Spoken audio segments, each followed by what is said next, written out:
The Happy Family, B.M. Bauer, Chapter 1. Ananias Green, pink, because he knew well the country and because Irish, who also knew it well, refused point-blank to go into it again even as a rep, rode alone except for his horses down into the range of the Rocking R. General Roundup was about to start, down that way, and there was stock bought by the Flying U which ranged north of the Bear Paws. It so happened that the owner of the Rocking R was entertaining a party of friends at the ranch. It also happened that the friends were quite new to the West and its ways, and they were intensely interested in all pertaining thereto. Pink gathered that much from the crew, besides observing much for himself. Hence what follows after. Sherwood Bransey was down in the blacksmith shop at the Rocking R, watching one Andy Green hammer a spur shank straight. Andy was what he himself called a tamer of wild ones, and he was hard upon his riding gear. Sherwood had that morning watched with much admiration the bending of that same spur shank, and his respect for Andy was beautiful to behold. "Lord, but this is a big, wild country," he was saying enthusiastically, "and the people in it are big and wild," supplied Andy. "Yes, you've just about got us sized up correct." He went on hammering, and humming under his breath, and thinking that, while admiration is all right in its time and place, it is sometimes a bit wearisome. "Oh, but I didn't mean that," the young man protested. "What I meant was breezy and picturesque. Things can happen, out here. Life and men don't run in grooves." "No, nor horses," assented Andy. "Leastways, not in oiled ones."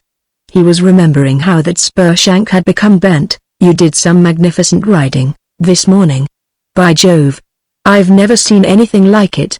Strange that one can come out here into a part of the country absolutely new and raw, and see things." "Oh, it ain't so raw as you might think," Andy defended jealously, "nor yet new." "Of course it is new.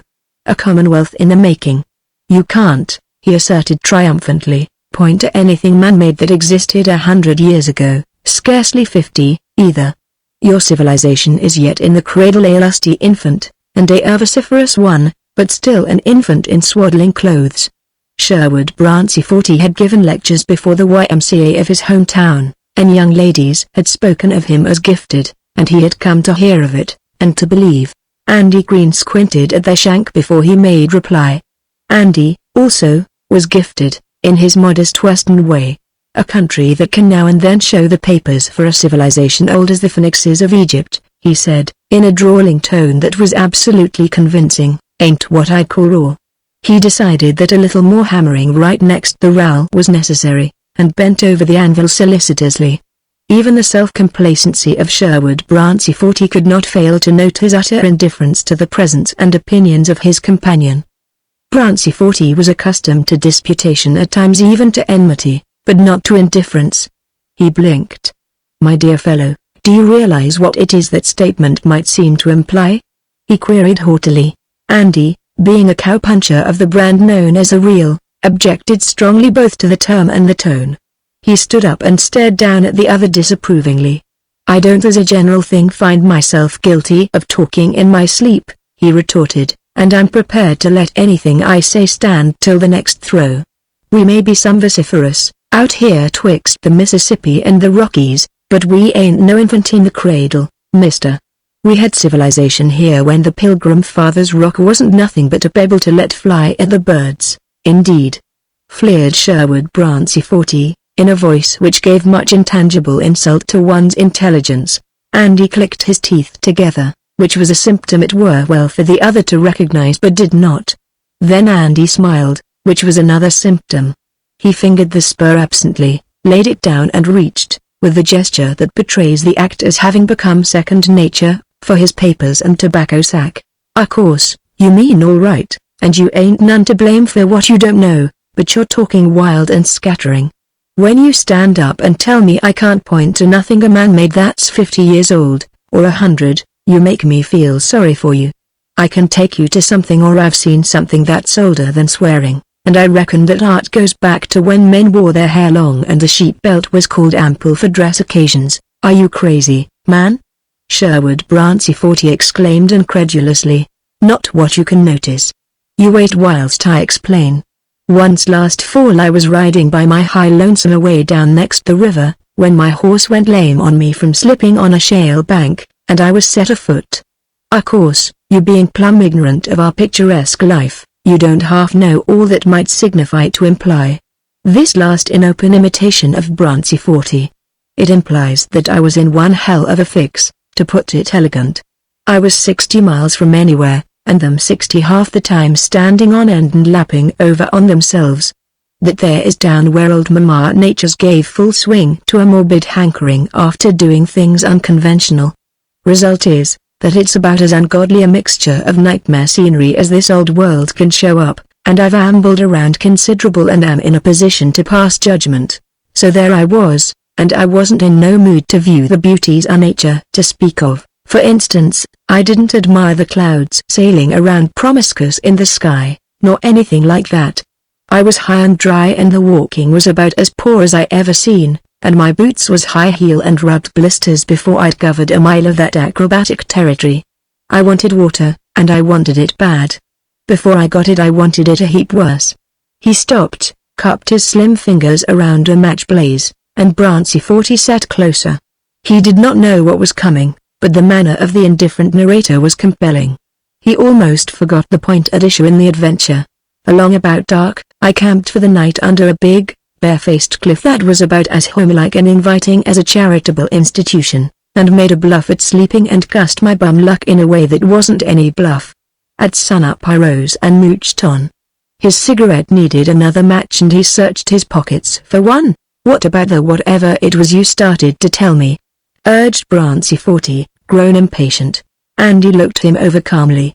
You've lived in ignorance for about 30 years or so. Giving a rough guess at your age, I reckon you can stand another 5 minutes. As I was saying, I wandered around like a doggy when it's first turned loose on the range and is trying to find the old, familiar barnyard and the skim milk bucket. And like the doggy, I didn't run across anything that looked natural or inviting. All that day I perambulated over them hills, and I will say I wasn't enjoying the stroll none. You're right when you say things can happen, out here. There's some things it's just as well they don't happen too frequent, and getting lost and afoot in the Badlands is one. That afternoon I dragged myself up to the edge of a deep coulee and looked over to see if there was any way of getting down. There was a bright green streak down there that couldn't mean nothing but water, at that time of year. This was last fall. And over beyond, I could see the river that I'd went and lost. I looked and looked, but the walls looked straight as a Boston's man's pedigree. And then the sun come out from behind a cloud and lit up a spot that made me forget for a minute that I was thirsty as a dog and near starved besides. I was looking down on the ruins and yet it was near perfect of an old castle. Every stone stood out that clear and distinct I could have counted them. There was a tower at one end, partly fell to pieces but yet enough left to easy tell what it was. I could see it had kinda loopholes in it. There was an open place where I took it the main entrance had used to be, what I'd call the official entrance. But there was other entrances besides, and some of 'em was made by time and hard weather. There was what looked like a you may call 'em a ditch thing, you mind, running around my side of it, and a bridge business. Of course, it was all needing repairs bad, and part of it you needed to use your imagination on. I laid there for quite a spell looking it over and wondering how the dickens it come to be way down there. It didn't look to me like it ought to be there at all, but in a school geography or a history where the chapter is on historic and prehistoric hangouts are the heathen. The deuce. A castle in the Badlands.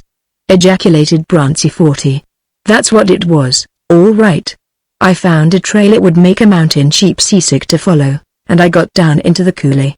It was lonesome as sin, and spooky, but there was a spring close by, and a creek running from it, and what is a treat in that part of the country, it was good drinking and didn't have neither alkali nor sulfide nor mineral in it.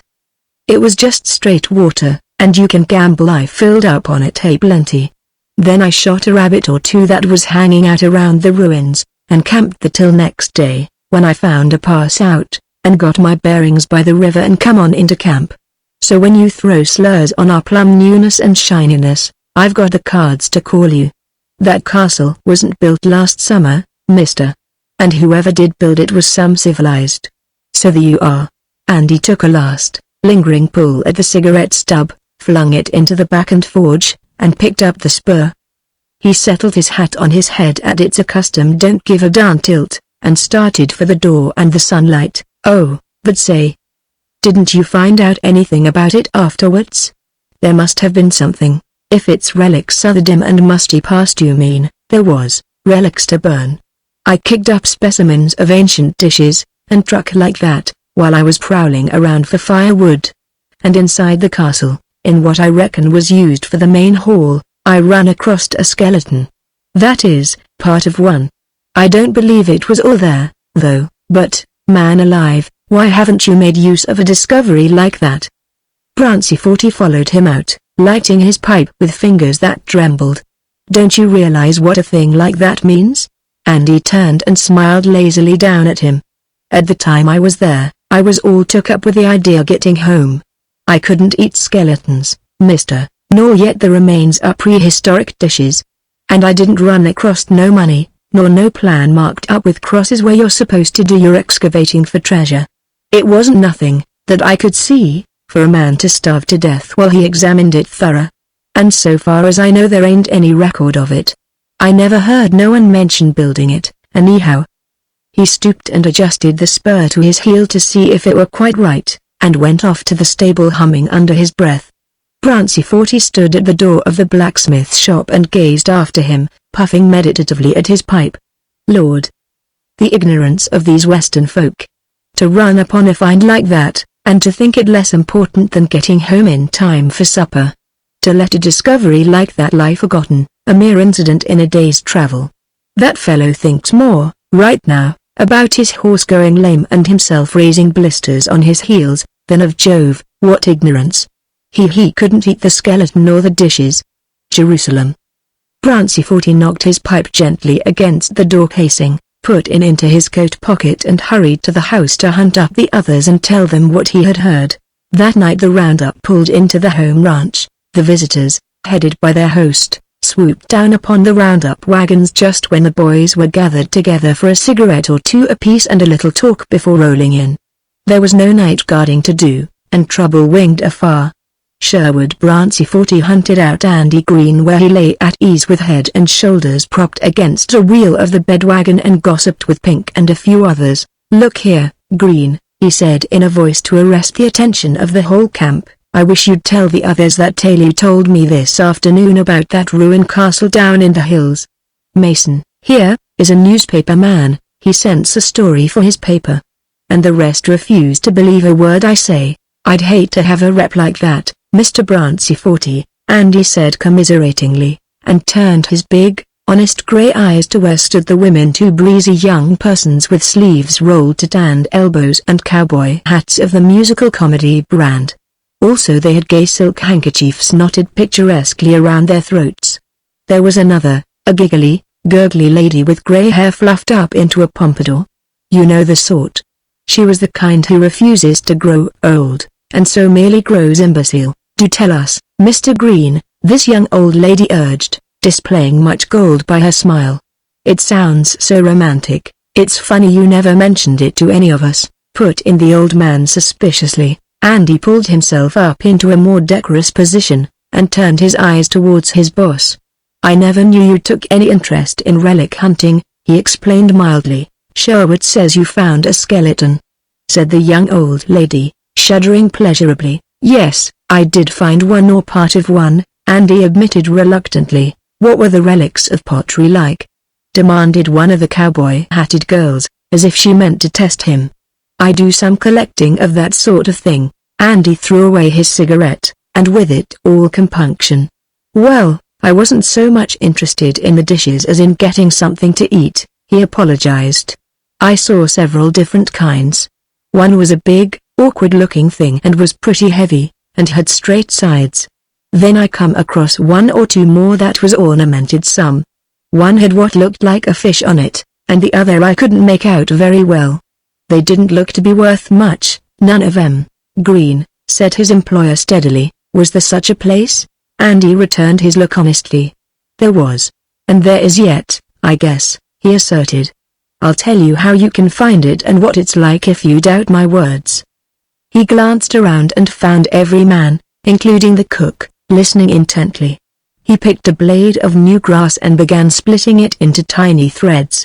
The host found boxes for the women to sit upon, and the men sat down upon the grass. Before I come here to work, I was riding for the Circle C. One day I was riding away down in the Badlands alone and my horse slipped in some shale rock and went lame, strained his shoulder so I couldn't ride him. That put me afoot, and climbing up and down them hills I lost my bearings and didn't know where I was at for a day or two. I wandered around aimless, and got into a strip of country that was new to me and plumb lonesome and wild. That second day is when I happened across this ruin. I was looking down into a deep, shut-in coulee, hunting water, when the sun come out and shone straight on to this place. It was right down under me, a stone ruin, with a tower on one end and kinda tumbled down so it wasn't so awful high the tower wasn't. There was a moat, Brancy 40 suggested, that's the word, a moat around it, and a bridge that was just about gone to pieces. It had loopholes, like the pictures of castles, and a battlement? Ventured one of the musical comedy cowgirls. Andy had not meant to say battlement, of a truth, his conception of battlements was extremely hazy, but he caught up the word and warmed to the subject. Battlement? Well, I should guess yes. There was about as elegant a battlement as I'd want to see anywhere. It was sure a peach. He hesitated for a fraction of a second. It was high as the tower, and it had figures carved all over it. The kind that looks like kid drawing in school, with bows and arrows stuck out in front of them, threatening, not the old Greek. Exclaimed one of the girls in a little, breathless voice. I couldn't say as to that, Andy made guarded reply. I never made no special study of them things. But they were sure old. And, about how large was the castle? Put in the man who wrote things. How many rooms, say? I'd hate to give a guess at the size. I didn't step it off, and I'm a punk guesser. The rooms I didn't count. I only explored around in the main hall, like, a little. But it got dark early, down in there, and I didn't have no matches to waste. And next morning I started right at sunup to find the way home.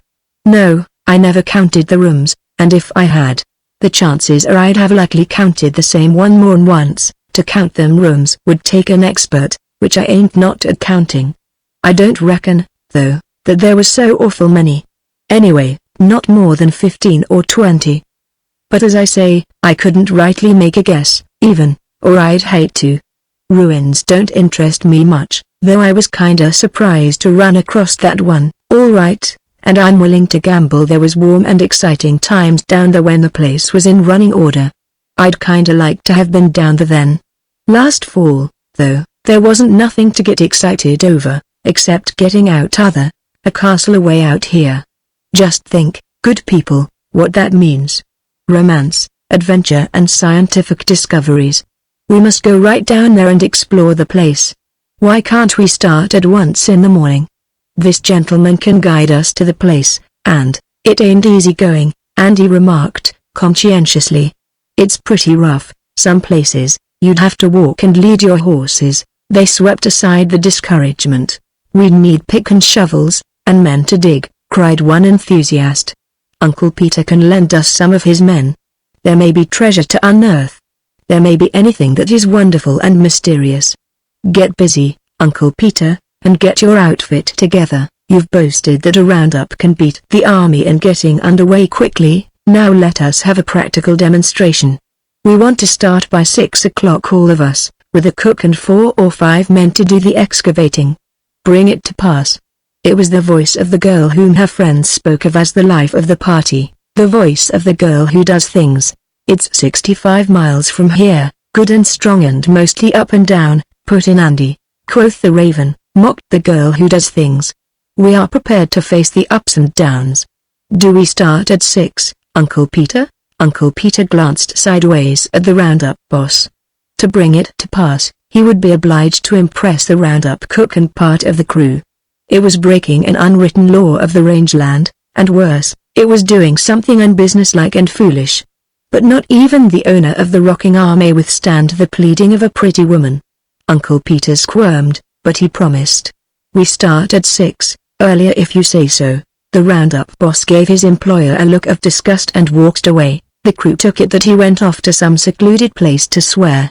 Thereafter there was much discussion of ways and means, and much enthusiasm among the visitors from the east equaled by the depression of the crew, for cowboys do not, as a rule, take kindly to pick and shovel, and the excavators had not yet been chosen from among them. They were uneasy, and they stole frequent, betraying glances at one another. All of which amused Pink much. Pink would like to have gone along, and would certainly have offered his services, but for the fact that his work there was done and he would have to start back to the Flying U just as soon as one of his best saddle horses, which had stepped on a broken beer bottle and cut its foot, was able to travel. That would be in a few days, probably. So Pink sighed and watched the preparations enviously. Since he was fairly committed into breaking all precedents, Uncle Peter plunged recklessly. He ordered the mess wagon to be restocked and prepared for the trip, and he took the bed tent and half the crew. The foreman he wisely left behind with the remnant of his outfit. They were all to eat at the house while the mess wagon was away, and they were to spread their suggins, which is to say beds where they might, if the bunkhouse proved too small or too hot. The foreman, outraged beyond words, saddled at daybreak and rode to the nearest town, and the unchosen half turned out in a body to watch the departure of the explorers, which speaks eloquently of their interest, for cowboys off duty are prone to sleep long. Andy, as guide, bolted ahead of the party that he might open the gate. Bolted is a good word, for his horse swerved and kept on running, swerved again, and came down in a heap. Andy did not get up, and the women screamed. Then Pink and some others hurried out and bore Andy, groaning, to the bunkhouse. The visitors from the east gathered, perturbed, around the door, sympathetic and dismayed. It looked very much as if their exploration must end where it began, and the girl who does things looked about to weep, until Andy, still groaning, sent Pink out to comfort them. He says you needn't give up the trip on his account, Pink announced musically from the doorway. He's drawing a map and marking the coulee where the ruin is. He says most any of the boys that know the country at all can find the place for you. And he isn't hurt permanent, he strained his back so he can't ride, is all. Pink dimpled at the young old lady who was admiring him frankly, and withdrew. Inside, Andy Green was making pencil marks and giving the chosen half explicit directions. At last he folded the paper and handed it to one called Sandy. That's the best I can do for you, he finished. I don't see how you can miss it if you follow that map close. And if them gay females make any kick on the trail, you just remind them that I said all along it was rough going. So long, and good luck. So with high-keyed, feminine laughter and much dust, past the exploring party from the rocking say, Pink began 2 days later to Andy, who was sitting on the shady side of the bunkhouse staring absently at the skyline. There's a word appraise I've been aiming to give you. I've seen riding, and I've done a trifle in that line myself, and learned some other tricks. But I want to say I never did see a man flop his horse any neater than you done that morning. I'll bet there ain't another man in the outfit got next your play. I couldn't a done it better myself. Where did you learn that? Ever ride in Wyoming? Andy turned his eyes, but not his head, which was away he had, and regarded Pink slantwise for at least 10 seconds. Yes, I've rode in Wyoming, he answered quietly. Then, what's the chance for a job, up your way? Is the Flying U open for good men and true? It won't cost you a cent to try, Pink told him. How's your back? Think you'll be able to ride by the time Skeeker is able to travel? Andy grinned. Say, he confided suddenly, if that hoss don't improve some speedy, I'll be riding on ahead. I reckon I'll be able to travel before them explorers get back, my friend. Why? Dimpled Pink boldly. Why? Well, the going is some rough, down that way. If they get them wagons halfway to the coulee marked with a cross, they'll sure have to attach wings onto 'em. I've been some worried about that. I don't much believe Uncle Peter is going to enjoy that trip, and he sure does get irritable by spells. I've got a notion to ride for some other outfit, this summer. Was that the reason you throwed your horse down and got hurt, that morning? Questioned Pink, and Andy grinned again by way of reply. They'll be gone a week, best they can do, he estimated aloud. We ought to be able to make our getaway by then, easy. Pink assured him that a week would see them headed for the Flying U. It was the evening of the 6th day, and the two were packed and ready to leave in the morning, when Andy broke off humming and gave a snort of dismay. By gracious, there they come. My mother lives in Buffalo, Pink, in a little drab house with white trimmings. Write and tell her how her son, oh, beloved. But they're hitting her up lively. If they made the whole trip in that their frame of mind, they could have gone clean to Miles City and back. How pretty the birds sing. Pink, you'll hear words, directly, Pink did. You're the biggest liar on earth. Sherwood Brancy 40 contributed to the recriminating wave that near engulfed Andy Green. You sent us down there on a wild goose chase, you brute. You, I never sent nobody, Andy defended. You was all crazy to go. And nothing but an old stone hut some trapper had built. Came an indignant, female tone. There never was any castle, nor, a man's home is his castle, argued Andy, standing unabashed before them. Putting it that way, it was a castle, all right. There was Babel, out of which, and the skeleton. Oh, it was a dead cow. This from the young old lady, who was looking very draggled and not at all young. I don't call to mind ever saying it was human, put in Andy, looking at her with surprised, grey eyes. And the battlements? Groaned the girl who does things. You wanted battlements, Andy flung mildly into the uproar. I always aim to please. With that he edged away from them and made his escape to where the cook was profanely mixing biscuits for supper. All-day moves put an edge to his temper. The cook growled an epithet, and Andy passed on. Down near the stable he met one of the chosen half, and the fellow greeted him with a grin. Andy stopped abruptly. Say, they don't seem none too agreeable, he began tentatively, jerking his thumb toward the buzzing group. How about it, Sandy? Was they that petulant all the way? Sandy, the map-bearer, chuckled. It's lucky you got hurt at the last minute. And yet it was worth the trip. Of course we got stalled with the wagons, the second day out, but them women was sure ambitious, and made us go on with a paquet-era layout. I will say that, going down, they stood the hardships remarkable. It was coming back that frazzled the party, and when we found the place but it was lucky you wasn't along. They sure went hog wild when they seen the ruins. The old party with the pompadour displayed temper, and shed tears of rage. When she looked into the cabin and seen the remains of that cow critter, there was language it wasn't polite to overhear. She said a lot of things about you, Andy. One thing they couldn't seem to get over, and that was the smallness of the blamed shack. Them 14 or 15 rooms laid heavy on their minds. I didn't say there was 14 or 15 rooms. I said I didn't count the rooms. I didn't either. I never heard of anybody counting one room. Did you, Pink? No, Pink agreed, I never did. Sandy became suddenly convulsed. Oh, but the funniest thing was the ancient pottery, he gasped, the tears standing in his eyes. That old Dutch oven was bad enough, but when one of the girls that collects old dishes happened across an old mackerel can and picked it up and saw the fish on the label, she was the maddest female person I ever saw in my life, barring none. If you'd been in reach about that time, she'd just about clawed your eyes out, Andy Green. Oh me, oh my. Sandy slapped his thigh and had another spasm. Sounds indicated that the wave of recrimination was rolling nearer. Andy turned to find himself within arm's length of Uncle Pete. Maybe this is your idea of a practical joke, Green, he said to Andy. But anyway, it will cost you your job. I ought to charge you up with the time my outfit has spent gallivanting around the country on the strength of your wild yarn. The quicker you hit the trail, the better it will suit me. By the way, what's your first name? He asked, pulling out a checkbook. Andy, answered the unrepentant one. Andy, Uncle Peter paused with a fountain pen between his fingers. He looked Andy up and down, and the frown left his face.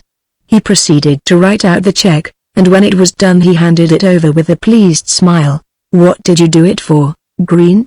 He queried in a friendlier tone. Self-defense, Andy told him laconically, and turned away. Half an hour later, Andy and Pink trailed out of the coulee that sheltered the rocking R when they were out and away from the fence, and Pink's horses, knowing instinctively that they were homeward bound, were jogging straight west without need of guidance. Andy felt in his pocket for cigarette material.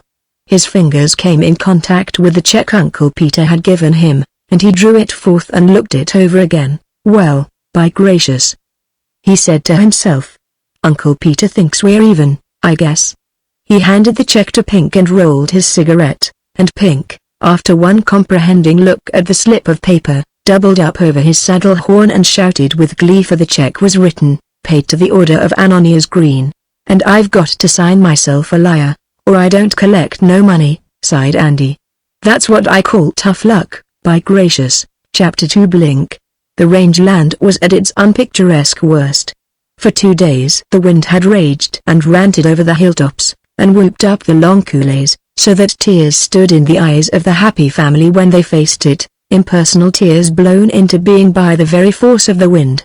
Also, when they faced it they rode with bodies aslant over their saddle horns and hats pulled low over their streaming eyes, and with coats fastened jealously close. If there were buttons enough, well and good; if not, a strap cinched tightly about the middle was considered pretty lucky and not to be despised. Though it was early September, sourdough coats were much in evidence, for the wind had a chill way of searching to the very marrow, and even a good, sheepskin-lined sourdough was not always protection sufficient. When the third day dawned bleakly, literally blown piecemeal from out darkness as bleak, the happy family rose shiveringly and with somber disapproval of whatever met their bloodshot eyes, dressed hurriedly in the chill of flapping tent, and went out to stagger drunkenly over to where Patsy, in the mess tent, was trying vainly to keep the biscuits from becoming dust-sprinkled, and sundry pans and tins from taking jingling little excursions on their own account.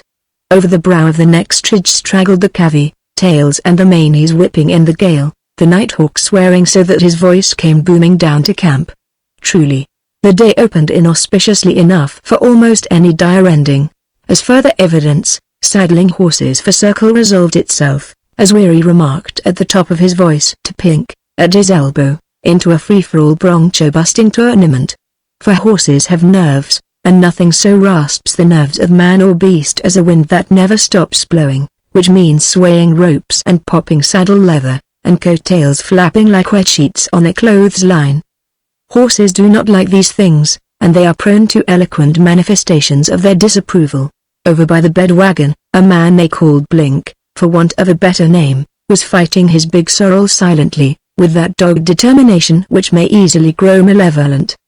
The sorrel was at best a high-tempered, nervous beast, and what with the wind and the flapping of everything in sight, and the pitching of half a dozen horses around him, he was nearly crazed with fear in the abstract. Blink was trying to bridle him, and he was not saying a word, which, in the general uproar, was strange. But Blink seldom did say anything. He was one of the aliens who had drifted into the Flying U outfit that spring, looking for work. Chip had taken him on, and he had stayed. He could ride anything in his string, and he was always just where he was wanted. He never went to town when the others clattered off for a few hours' celebration more or less mild. He never took part in any of the camp fun, and he never offended any man. If any offended him they did not know it unless they were observant. If they were, they would see his pale lashes wink fast for a minute, and they might read aright the sign and refrain from further banter. So Blink, though he was counted a good man on roundup, was left pretty much alone when in camp. Andy Green, well and none too favorably known down Rocking Our Way, and lately adopted into the happy family on the recommendation of Pink and his own pleasing personality, looped the Latigo into the holder, gave his own dancing steed a slap of the "don't try to run any whizzes on me" variety, and went over to help out Blink. Blink eyed his approach with much the same expression with which he eyed the horse. "I never hollered for assistance," he remarked grudgingly when Andy was at his elbow. "When I can't handle any of the skates in my string, I'll quit riding and take to sheep herding." Whereupon he turned his back as squarely as he might upon Andy and made another stealthy grab for the sorrel's ears. There is such a thing in the rangeland as jealousy among riders, and the fame of Andy Green had gone afar. "All right. Just as you say, and not as I care a darn," Andy retorted, and went back to where his own mount stood tail to the wind. He did not in the least mind the rebuff. He really felt all the indifference his manner portrayed, perhaps even more. He had offered help where help was needed, and that ended it for him. It never occurred to him that Blink might feel jealous over Andy's hard-earned reputation as a tamer of wild ones, or mistake his good nature for patronage. 5 minutes later, When Chip looked around comprehensively at the lot of them in various degrees of readiness, saw that Blink was still fighting silently for mastery of the sorrel and told Andy to go over and help him get saddled, Andy said nothing of having had his services refused, but went. This time, Blink also said nothing, but accepted in ungracious surrender the assistance thus thrust upon him. For on the range land, unless one is in a mind to roll his bed and ride away, one does not question when the leader commands. Andy's attitude was still that of indifference. He really thought very little about Blink or his opinions, and the rapid blinking of the pale lashes was quite lost upon him. They rode, 18 ill-natured, uncomfortable cowboys, tumultuously away from the camp, where canvas bulged and swayed, and loose corners cracked like pistol shots, over the hill where even the short, prairie grass crouched and flattened itself against the sod, where stray pebbles, loosened by the ungentle tread of pitching hoofs, skidded twice as far as in calm weather. The grey sky bent threateningly above them, wind torn into flying scud but never showing a hint of blue. Later there might be rain, sleet, snow or sunshine, as nature might whimsically direct, but for the present she seemed content with only the chill wind that blew the very heart out of a man. Whenever Chip pulled up to turn off a couple of riders that they might search a bit of rough country, his voice was sharp with the general discomfort. When men rode away at his command, it was with brows drawn together and vengeful heels digging the short ribs of horses in quite as unlovely a mood as themselves. Out at the end of the circle, Chip divided the remainder of his men into two groups for the homeward drive. One group he himself led. The other owned Weary as temporary commander and galloped off to the left, skirting close to the foothills of the Bear Paws. In that group rode Pink and Happy Jack, Slim, Andy Green and Blink the Silent. "I bet we get blizzard out to this," gloomed Happy Jack, pulling his coat collar up another fraction of an inch. "And the way Chip's headed us, we got to cross that big flat going back in the thick of it, chances is, we'll get lost." No one made reply to this, it seemed scarcely worthwhile. Every man of them rode humped away from the wind, his head drawn down as close to his shoulders as might be. Conversation under those conditions was not likely to become brisk. "A fellow that'll punch cows for a living," Happy Jack asserted venomously after a minute, "had ought to be shut up somewheres. He sure ain't responsible. I bitch next summer don't see me at it, or, shut up. We know you're feeble-minded, without you blatting it by the hour," snapped Pink, showing never a dimple. Happy Jack tugged again at his collar and made remarks, to which no one paid the slightest attention. They rode in amongst the hills and narrow ridges dividing draws as narrow, where range cattle would seek shelter from the cutting blast that raked the open. Then, just as they began to realize that the wind was not quite such a raging torment, came a new phase of nature's unpleasant humor. It was not a blizzard that descended upon them, though when it came rolling down from the hilltops it much resembled one. The wind had changed and brought fog, cold, suffocating, impenetrable. Yet such was the mood of them that no one said anything about it. Weary had been about to turn off a couple of men, but did not. What was the use, since they could not see 20 yards? For a time they rode aimlessly, Weary in the lead. Then, when it grew no better but worse, he pulled up, just where a high bank shut off the wind and a tangle of brush barred the way in front. "We may as well camp right here till things loosen up a little," he said. "There's no use playing blind man's buff any longer. We'll have some fire, for a change. Mama. This is sure beautiful weather." At that, they brightened a bit and hurriedly dismounted and hunted dry wood. Since they were to have a fire, the general tendency was to have a big one, so that when they squatted before it and held out cold, ungloved fingers to the warmth, the flames were leaping high into the fog and crackling right cheerily. It needed only a few puffs at their cigarettes to chase the gloom from their faces and put them in the mood for talk. Only Blink sat apart and stared moodily into the fire, his hands clasped listlessly around his knees, and to him they gave no attention. He was an alien, and a taciturn one at that.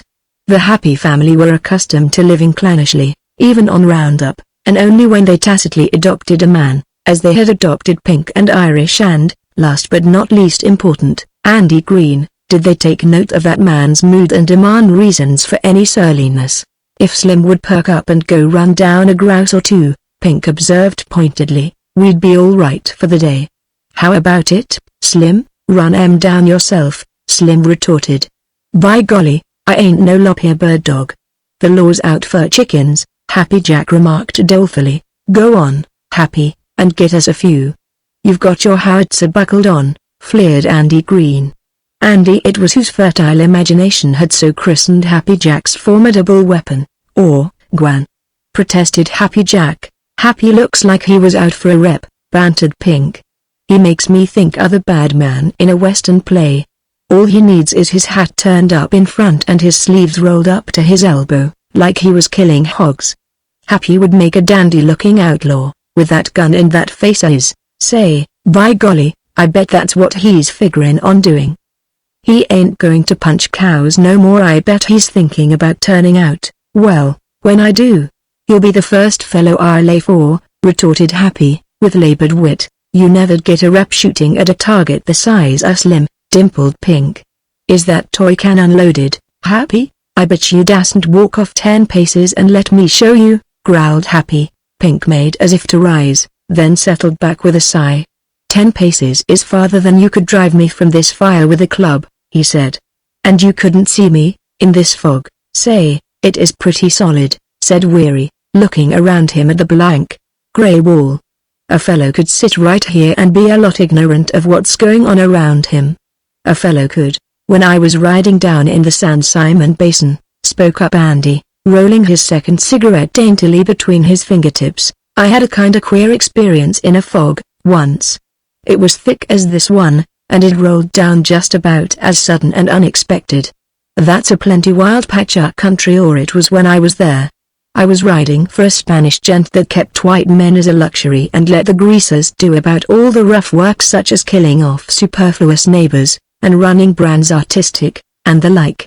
Oh, he was a gay mark, all right, but about this other deal, I was out riding alone after a little bunch of horses, one day in the fall. I packed my gun and a pair of field glasses, and every time I rode up onto a mesa I'd take a long look at all the lower country to save riding it. I guess I'd prognosticated around like that for 2 or 3 hours, when I come out on a little pinnacle that slopes down gradual toward a neighbor's home ranch. Only the ranch itself was quite a ride back up the basin. I got off my horse and sat down on a rock to build me a smoke, and was gazing off over the country idle, when I seen a rider come up out of a little draw and gallop along quartering like, to pass my pinnacle on the left. You know how a man out alone like that will watch anything, from a chicken hawk up in the air to a band of sheep, without any interest in either one, but just to have your eyes on something that's alive and moves. So I watched him, idle, while I smoked. Pretty soon I seen another fellow ride out into sight where the first one had, and hit her up lively down the trail. I didn't do no wondering, I just sat and watched them both for want of something better to do. Finding them strays wasn't important, I suppose? Happy Jack insinuated. It could wait, and did. So I kept an eye on these gazebos, and pretty soon I saw the hind fellow turn off the trail and go fogging along behind a little rise. He come into sight again, whipping down both sides like he was heading a wild 4-year-old, and that was queer, because the only other live thing in sight was man number 1, and I didn't see no reason why he should be hurting himself to get around to windward like that.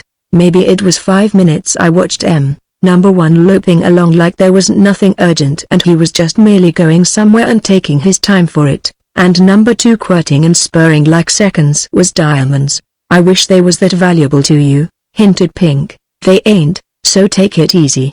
Well, pretty soon they got closer together, and then number 2 unhooked something on his saddle that caught the light. There's where I got my field glasses into play.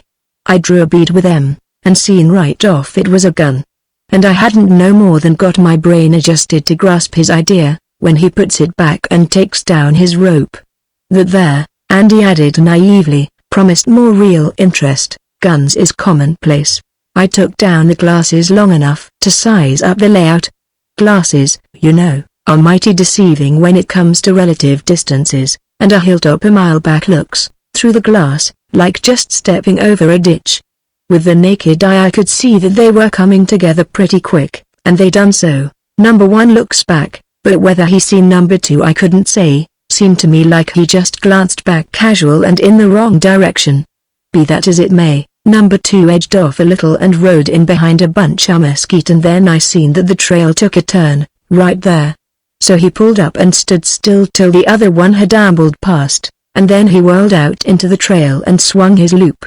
When I'd got the glasses focused on M again, he had number 1 snared, all right, and had took his turns.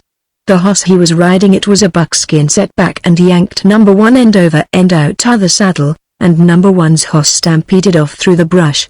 Number 2 dug in his spurs and went hell-bent off the trail and across country, dragging the other fellow and him bouncing over the rough spots. Something horrible. I don't know what got the matter on me. Then, I couldn't do anything but sit there on my rock and watch through the glasses.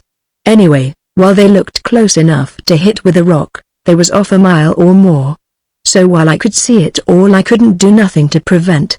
I couldn't even hear number 1 yell, supposing he done any hollering, which the chances is he did a plenty. It was for all the world like one of these moving pictures. I thought it was going to be a case of dragging to death, but it wasn't. It looked to me a heap worse.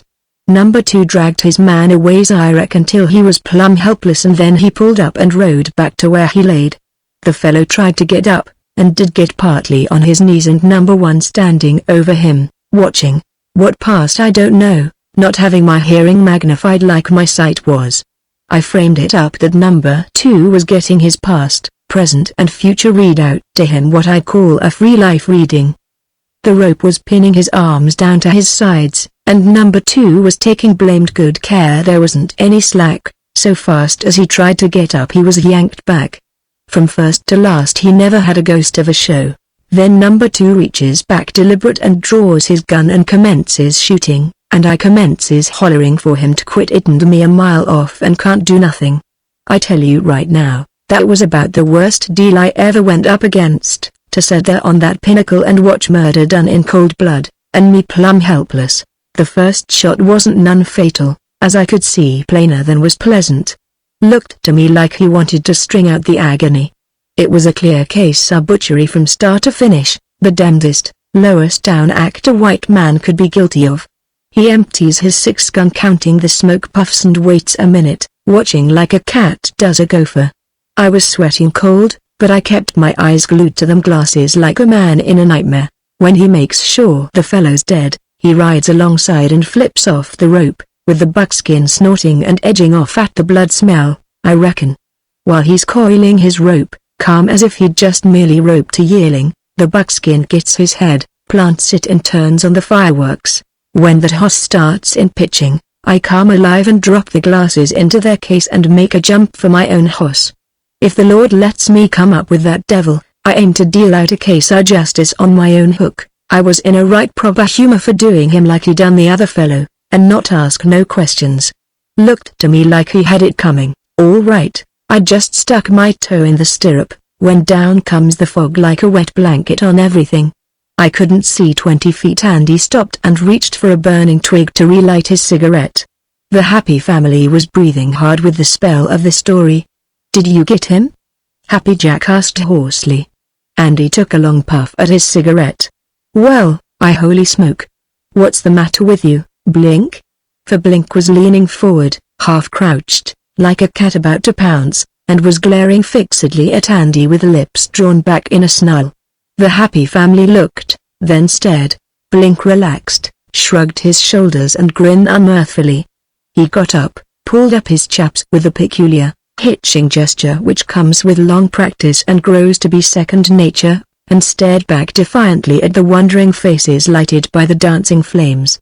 He turned his back coolly upon them and walked away to where his horse stood, took up the reins and stuck his toe in the stirrup, went up and landed in the saddle ready for anything. Then he wheeled the big sorrel so that he faced those at the campfire. "A man's a damned fool, Andy Green, to see more than is meant for him to see. He's plumb crazy to go round blatting all he knows. You won't tell that tale again, Miles amigo." There was the pop of a pistol, a puff of blue against the gray, and then the fog reached out and gathered Blink and the sorrel to itself. Only the clatter of galloping hooves came to them from behind the damp curtain. Andy Green was lying on his back in the grass, his cigarette smoking dully in his fingers, a fast widening red streak trailing down from his temple. The happy family rose like a covey of frightened chickens before the echoes were done playing with the gun bark. On the heels of Blink's shot came the crack of Happy Jack's howitzer as he fired blindly toward the hoofbeats. There was more shooting while they scurried to where their horses, snorting excitement, danced uneasily at the edge of the bushes. Only one man spoke, and that was Pink, who stopped just as he was about to swing into the saddle. "Damn for leaving my gun in camp. I'll stay with Andy. Go on, and if you don't get him, he turned back, cursing hysterically, and knelt beside the long figure in the grass. There was a tumult of sound as the three raced off in pursuit, so close that the flight of the fugitive was still distinct in the fog. While they raced they cursed the fog that shielded from their vengeance their quarry, and made such riding as theirs a blind gamble with the chances all in favor of broken bones. Their only comfort the knowledge that Blink could see no better than could they. They did not talk, just at first. They did not even wonder if Andy was dead. Every nerve, every muscle and every thought was concentrated upon the pursuit of Blink. It was the instant rising to meet an occasion undreamed of in advance, to do the only thing possible without loss of a second in parley. Truly, it were ill for Blink to fall into the hands of those three in that mood. They rode with quirt and spur, guided only by the muffled pluckety-pluck of Blink's horse fleeing always just before. Whenever the hoofbeats seemed a bit closer, Happy Jack would lift his long-barreled .45 and send a shot at random toward the sound. Or Weary or Slim would take a chance with their shorter guns. But never once did they pull rein for steep or gully, and never once did the hoofbeats fail to come back to them from out the fog. The chase had led afar and the pace was telling on their mounts, which breathed asthmatically. Slim, best he could do, was falling behind. Weary's horse stumbled and went to his knees, so that Happy Jack forged ahead just when the wind, puffing up from the open, blew aside the grey fog wall.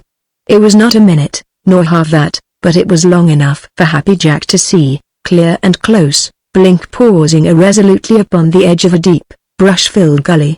Happy Jack gave a hoarse croak of triumph and fired, just as the fog curtain swayed back maddeningly. Happy Jack nearly wept with pure rage. Weary and Slim came up, and together they galloped to the place, riding by instinct of direction, for there was no longer any sound to guide. 10 minutes they spent searching the gully's edge. Then they saw dimly, 20 feet below, a huddled object half hidden in the brush. They climbed down none too warily, though they knew well what might be lying, venomous as a coiled rattler, in wait for them below. Slipping and sliding in the fog-dampened grass, they reached the spot, to find the big sorrel crumpled there, dead. They searched anxiously and futilely for more, but Blink was not there, nor was there anything to show that he had ever been there. Then not fear, perhaps, but caution, came to Happy Jack. Or, say, "He's got away on us, the skunk. He's down there in the brush, somewheres, waiting for somebody to go in and drag him out by the ear. I bet he's laying low, right now, waiting for a chance to pot-shot us. We better get back out of this." He edged away, his eyes on the thicket just below. To ride in there was impossible, even to the happy family in whole or in part. To go in afoot was not at all to the liking of Happy Jack. Slim gave a comprehensive, round-eyed stare at the unpromising surroundings, and followed Happy Jack. "By golly, that's right. You don't get me into no hole like that," he assented. Weary, foolhardy to the last, stayed longest, but even Weary could not but admit that the case was hopeless. The brush was thick and filled the gully, probably from end to end. Riding through it was impossible, and hunting it through on foot would be nothing but suicide, with a man like Blink hidden away in its depths. They climbed back to the rim, remounted and rode, as straight as might be, to the campfire and what lay beside, with Pink on guard. It was near noon when, through the lightning fog, they reached the place and discovered that Andy, though unconscious, was not dead. They found, upon examination of his hurt, that the bullet had ploughed along the side of his head above his ear, but just how serious it might be they did not know. Pink, having a fresh horse and aching for action, mounted and rode in much haste to camp, that the bedwagon might be brought out to take Andy into the ranch and the ministrations of the little doctor. Also, he must notify the crew and get them out searching for Blink. All that night and the next day the cowboys rode, and the next. They raked the foothills, gully by gully, their purpose grim. It would probably be a case of shoot on sight with them, and nothing saved Blink save the all-important fact that never once did any man of the Flying U gain sight of him. He had vanished completely after that fleeting glimpse Happy Jack had gained, and in the end the Flying U was compelled to own defeat. Upon one point they congratulated themselves. Andy, bandaged as he was, had escaped with a furrow plowed through the scalp, though it was not the fault of Blink that he was alive and able to discuss the affair with the others more exactly, to answer the questions they fired at him. "Didn't you recognize him as being the murderer?" Weary asked him curiously. Andy moved uneasily on his bed. "No, I didn't." "By gracious, you must think I'm a plumb fool." "Well, you sure hit the mark, whether you meant to or not," Pink asserted. "He was the Jasper, all right. Look how he was glaring at you while you were telling about it. He knew he was the party, and having a guilty conscience, he naturally supposed you recognized him from the start." "Well, I didn't," snapped Andy ungraciously, and they put it down to the peevishness of invalidism and overlooked the tone. "Chip has given his description in to the sheriff," soothed Weary, "and if he gets off he's sure a good one. And I heard that the sheriff wired down to the San Simon country and told them the man was up here. Mama. What bad breaks a man will make when he's on the dodge." If Blink had kept his face closed and acted normal, nobody would have got next. Andy didn't know he was the fellow that done it. But it sure was queer, the way the play come up. "Wasn't it, Andy?" Andy merely grunted. He did not like to dwell upon this subject, and he showed it plainly. "By golly. He must sure have had it in for that fellow," mused Slim ponderously, "to kill him the way Andy says he did. By golly, you can't wonder his eyes stuck out when he heard Andy telling us all about it. I bet he lays for Andy yet, and gets him," predicted Happy Jack felicitously. "He won't rest whilst an eyewitness is running around loose. I bet he's cached in the hills right now, watching his chance." "Oh, go to hell, the whole lot of you," flared Andy, rising to an elbow. "What the dickens are you roosting around here for? Why don't you go on out to camp where you belong? You're a nice bunch to sit around comforting the sick. Vamos, darn you." Whereupon they took the hint and departed, assuring Andy, by way of farewell, that he was an unappreciative cuss and didn't deserve any sympathy or sick calls. They also condoled openly with Pink because he had been detailed as nurse, and advised him to sit right down on Andy if he got too sassy and haughty over being shot up by a real outlaw. They said that any fool could build himself a bunch of trouble with a homicidal lunatic like Blink, and it wasn't anything to get vain over. Pink slammed the door upon their jibes and offered Andy a cigarette he had just rolled. Not that Andy was too sick to roll his own, but because Pink was notably soft-hearted toward a sick man and was prone to indulge himself in trifling attentions. "You don't want to mind that bunch," he placated. "They mean all right, but they just can't help joshing a man to death." Andy accepted also a light for the cigarette, and smoked moodily. "It ain't their joshing," he explained after a minute. "It's puzzling over what I can't understand that gets on my nerves. I can't see through the thing, Pink. No way I look at it, looks plain enough to me," Pink answered. "Of course, it's funny Blink should be the man, and be setting the listening." "Yes, but darn it all, Pink, there's a funnier side to it than that, and it's near driving me crazy trying to figure it out.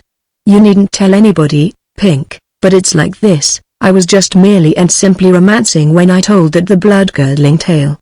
I never was south of the Wyoming line except when I was riding in a circus and toured through, and that's the truth. I never was down in the San Simon Basin. I never sat on no pinnacle with no field glasses." Andy stopped short his labored confession to gaze, with deep disgust, upon Pink's convulsed figure. "Well," he snapped, settling back on the pillow, "laugh, darn you. And show your ignorance. By gracious, I wish I could see the joke." He reached up gingerly and readjusted the bandage on his head, eyed Pink sourly a moment, and with a grunt eloquent of the mood he was in turned his face to the wall. Chapter 3 Miss Martin's Mission. When Andy Green, fresh-combed and shining with soap and towel polish, walked into the dining room of the Dry Lake Hotel, he felt not the slightest premonition of what was about to befall. His chief sensation was the hunger which comes of early rising and of many hours spent in the open, and beyond that he was hoping that the Chinaman cook had made some meat pie, like he had the week before. His eyes, searching unobtrusively the long table bearing the unmistakable signs of many other hungry men gone before, for Andy was late, failed to warn him. He pulled out his chair and sat down, still looking for meat pie. "Good afternoon," cried an eager, feminine voice just across the table. Andy started guiltily. He had been dimly aware that someone was sitting there, but, being occupied with other things, had not given a thought to the sitter, or a glance. Now he did both while he said good afternoon with perfunctory politeness. "Such a beautiful day, isn't it? So invigorating, like rare, old wine." Andy assented somewhat dubiously. It had never just struck him that way. He thought fleetingly that perhaps it was because he had never come across any rare, old wine. He ventured another glance. She was not young, and she wore glasses, behind which twinkled very bright eyes of a shade of brown. She had unpleasantly regular hair waves on her temples, and underneath the waves showed streaks of gray. Also, she wore a black silk waist, and somebody's picture made into a brooch at her throat. Further, Andy dared not observe. It was enough for one glance. He looked again for the much-desired meat pie. The strange lady ingratiatingly passed him the bread. "You're a cowboy, aren't you?" was the disconcerting question that accompanied the bread. "Well, I punch cows," he admitted guardedly, his gaze elsewhere than on her face. "I knew you were a cowboy the moment you entered the door. I could tell by the tan and the straight, elastic walk, and the silk handkerchief knotted around your throat in that picturesque fashion. Oh, I'm older than you, and dare speak as I think. I've read a great deal about cowboys, and I do admire you all as a type of free, great-hearted, noble manhood." Andy looked exactly as if someone had caught him at something exceedingly foolish. He tried to sugar his coffee calmly, and so sent it sloshing all over the saucer. "Do you live near here?" she asked next, beaming upon him in the orthodox, motherly fashion. "Yes, Mom, not very near," he was betrayed into saying, and she might make what she could of it. He had not said Mom before since he had gone to school. "Oh, I've heard how you Western folks measure distances," she teased. "About how many miles?" "About 20, I suppose that is not far, to you Knights of the Plains. At home it would be called a dreadfully long journey. Why, I have known numbers of old men and women who have never been so far from their own doors in their lives. What would you think, I wonder, of their little 40-acre farms?" Andy had been brought to his 16th tumultuous birthday on a half-acre in the edge of a good-sized town, but he did not say so. He shook his head vaguely and said he didn't know. Andy Green, however, was not famous for clinging ever to the truth. "You out here in this great, wide, free land, with the free winds ever blowing and the clouds, will you pass the butter, please?"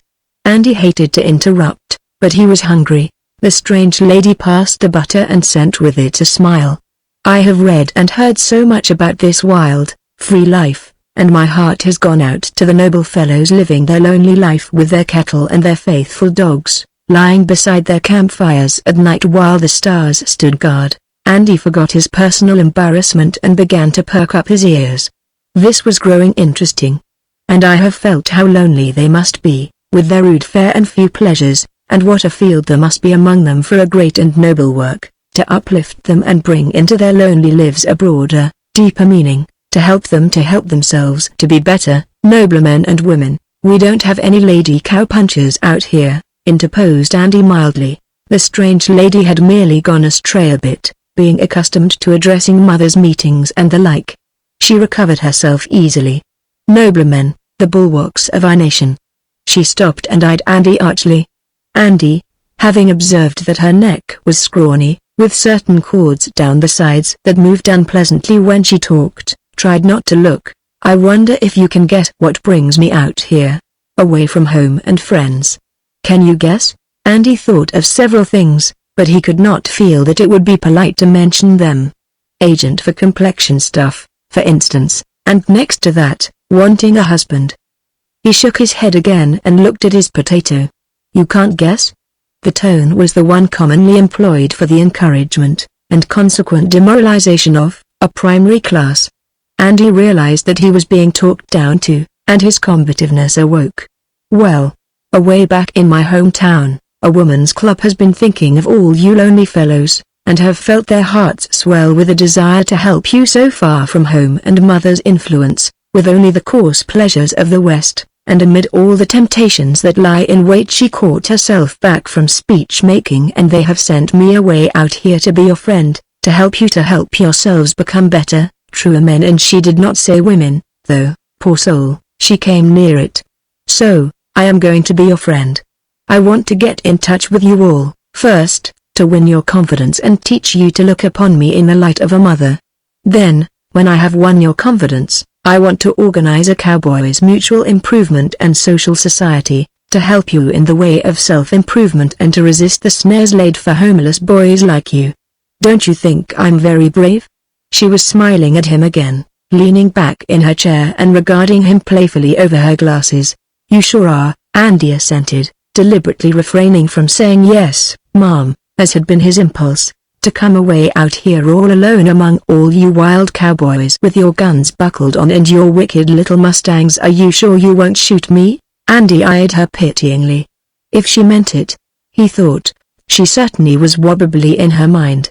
If she thought that was the only kind of talk he could savvy, then she was a blamed idiot. Either way, he felt antagonistic. The law shall be respected in your case, he told her, very gravely. She smiled almost as if she could see the joke, after which she became twitteringly, eagerly in earnest. Since you live near here, you must know the Whitmores. Miss Whitmore came out here, 2 or 3 years ago, and married her brother's coachman, I believe, though I've heard conflicting stories about it. Some have said he was an artist, and others that he was a jockey, or horse trainer. I heard too that he was a cowboy, but Miss Whitmore certainly wrote about this young man driving her brother's carriage. However, she is married and I have a letter of introduction to her. The president of our club used to be a schoolmate of her mother. I shall stop with them. I have heard so much about the Western hospitality and shall get into touch with my cowboys from the vantage point of proximity. Did you say you know them? I work for them, Andy told her truthfully in his deep amazement, and immediately repented and wished that he had not been so virtuous. With Andy, to wish was to do given the opportunity. Then I can go with you out to their farm ranchero. How nice. And on the way you can tell me all about yourself and your life and hopes, because I do want to get in touch with you all, you know, and I'll tell you all my plans for you. I have some beautiful plans. And we'll be very good friends by the time we reach our destination, I'm sure. I want you to feel from the start that I am a true friend, and that I have your welfare very much at heart. Without the confidence of my cowboys, I can do nothing. Are there any more at home like you? Andy looked at her suspiciously, but it was so evident she never meant to quote comic opera, that he merely wondered anew. He struggled feebly against temptation, and fell from grace quite willingly. It isn't polite to throw a load at a lady, but then Andy felt that neither was it polite for a lady to come out with the avowed intention of improving him and his fellows. It looked to him like butting in where she was not wanted, or needed. Yes, Mom, there's quite a bunch, and they're pretty bad. I don't believe you can do much for 'em. He spoke regretfully. Do they drink? She asked, leaning forward and speaking in the hushed voice with which some women approach a tabooed subject. Yes, Mom, they do. They're hard drinkers.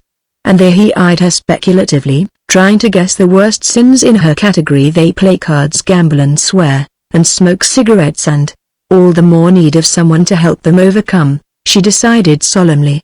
What you need is a coffee house and reading room here, so that the young men will have some place to go other than the saloons. I shall see to that right away.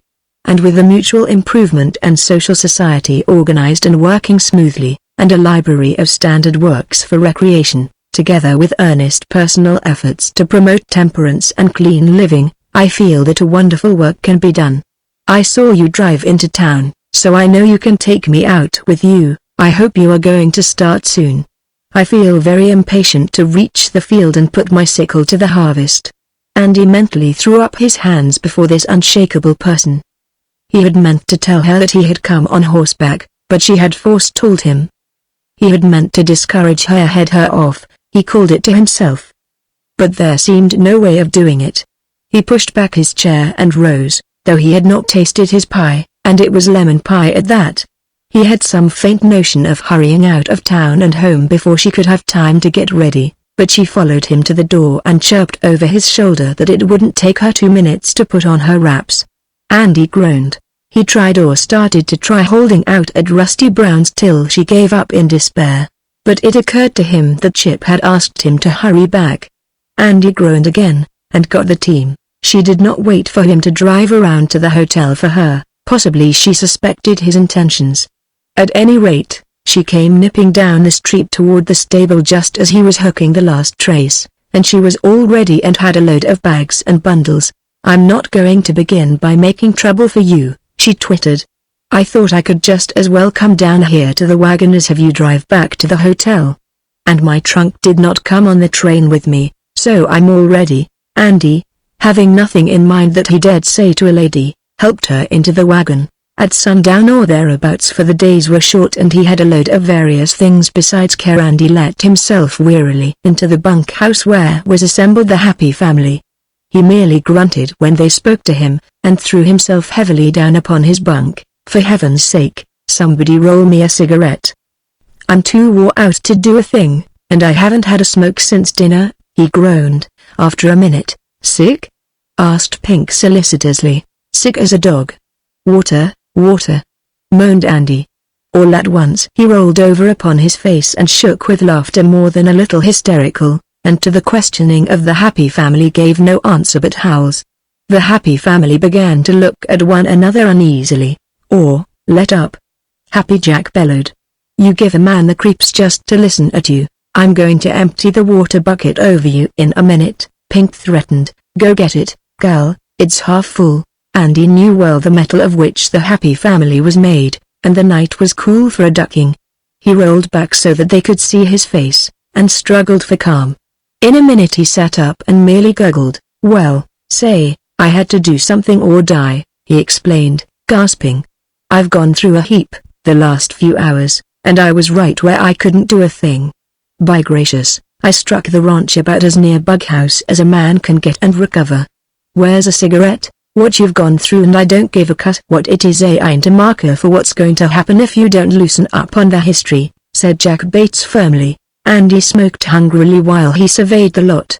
"How calm and innocent you all look," he observed musingly, "with your hats on and saying words that's rude, and smoking the vile weed regardless, never dreaming what's going to drop, pretty soon quick.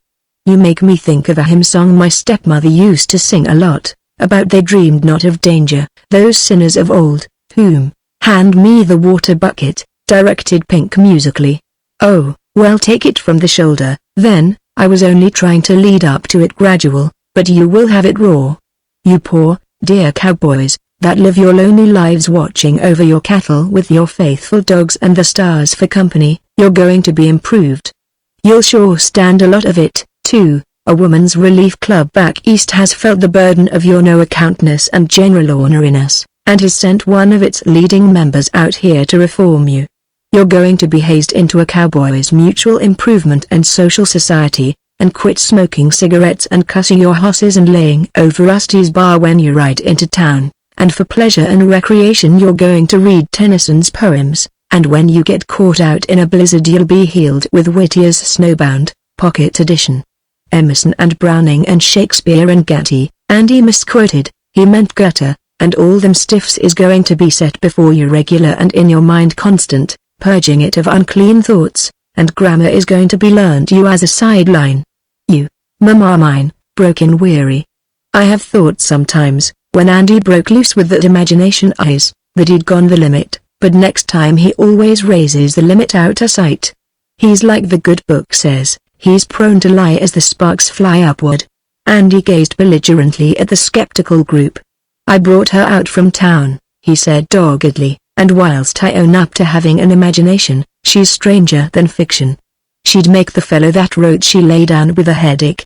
She's come out here to help us cowboys live nobler, better lives. She's going to learn you Browning, darn you. And Emerson and Gatty.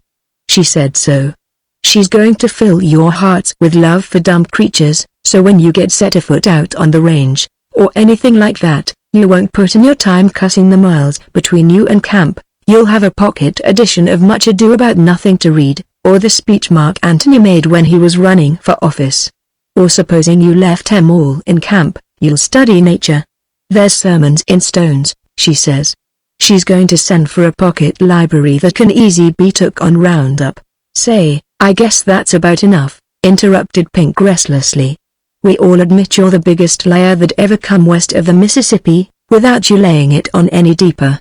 Whereupon Andy rose in wrath and made a suggestive movement with his fist. If I was romancing, he declared indignantly, I'd do a smoother job. When I do lie, I notice you all believe it till you find out different. And by gracious you might do as much when I'm telling the truth. Go up to the White House and see, darn you. If you don't find Miss Verbini Martin up there telling the little doctor how her heart goes out to her dear cowboys and how she's going to get in touch with them and help them lead nobler, better lives, you can kick me all round the yard. And I hope, by gracious, she does improve you. You sure do need it a lot. The happy family discussed the tale freely and without regard for the feelings of Andy. They even became heated and impolite, and they made threats.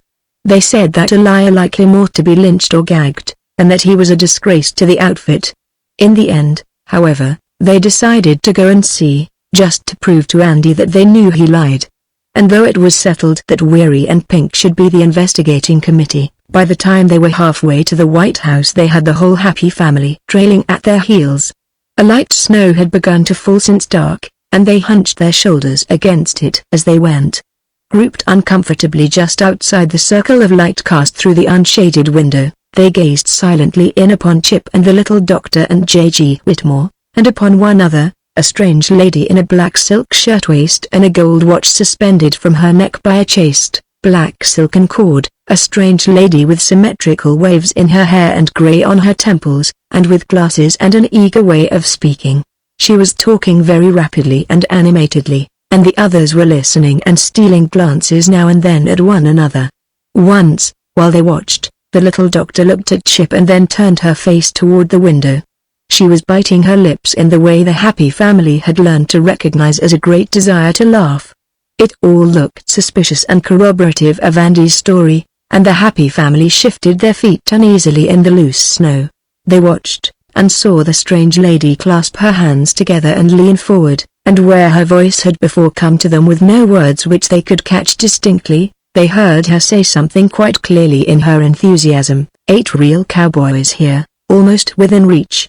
I must see them before I sleep. I must get in touch with them at once, and show them that I am a true friend. Come, Mrs. Bennet. Won't you take me where they are and let me meet my boys? For they are mine in spirit, my heart goes out to them. The happy family waited to hear no more, but went straightway back whence they had come, and their going savored of flight. Mamma mine. She's coming down to the bunkhouse, said Weary under his breath, and glanced back over his shoulder at the White House bulking large in the night. Let's go on down to the stable and roost in the hay a while. She'll outwind us, and be right the waiting when he come back, objected Andy, with the wisdom gained from his brief acquaintance with the lady. If she's made up her mind to call on us, there's no way under heaven to head her off. They halted by the bunkhouse door, undecided whether to go in or to stay out in the open. By golly, she don't improve me, Slim asserted pettishly. I hate books like strychnine, and, by golly, she can't make me read 'em, neither. If there's anything I do despise it's pottery, groaned Cal Emmett.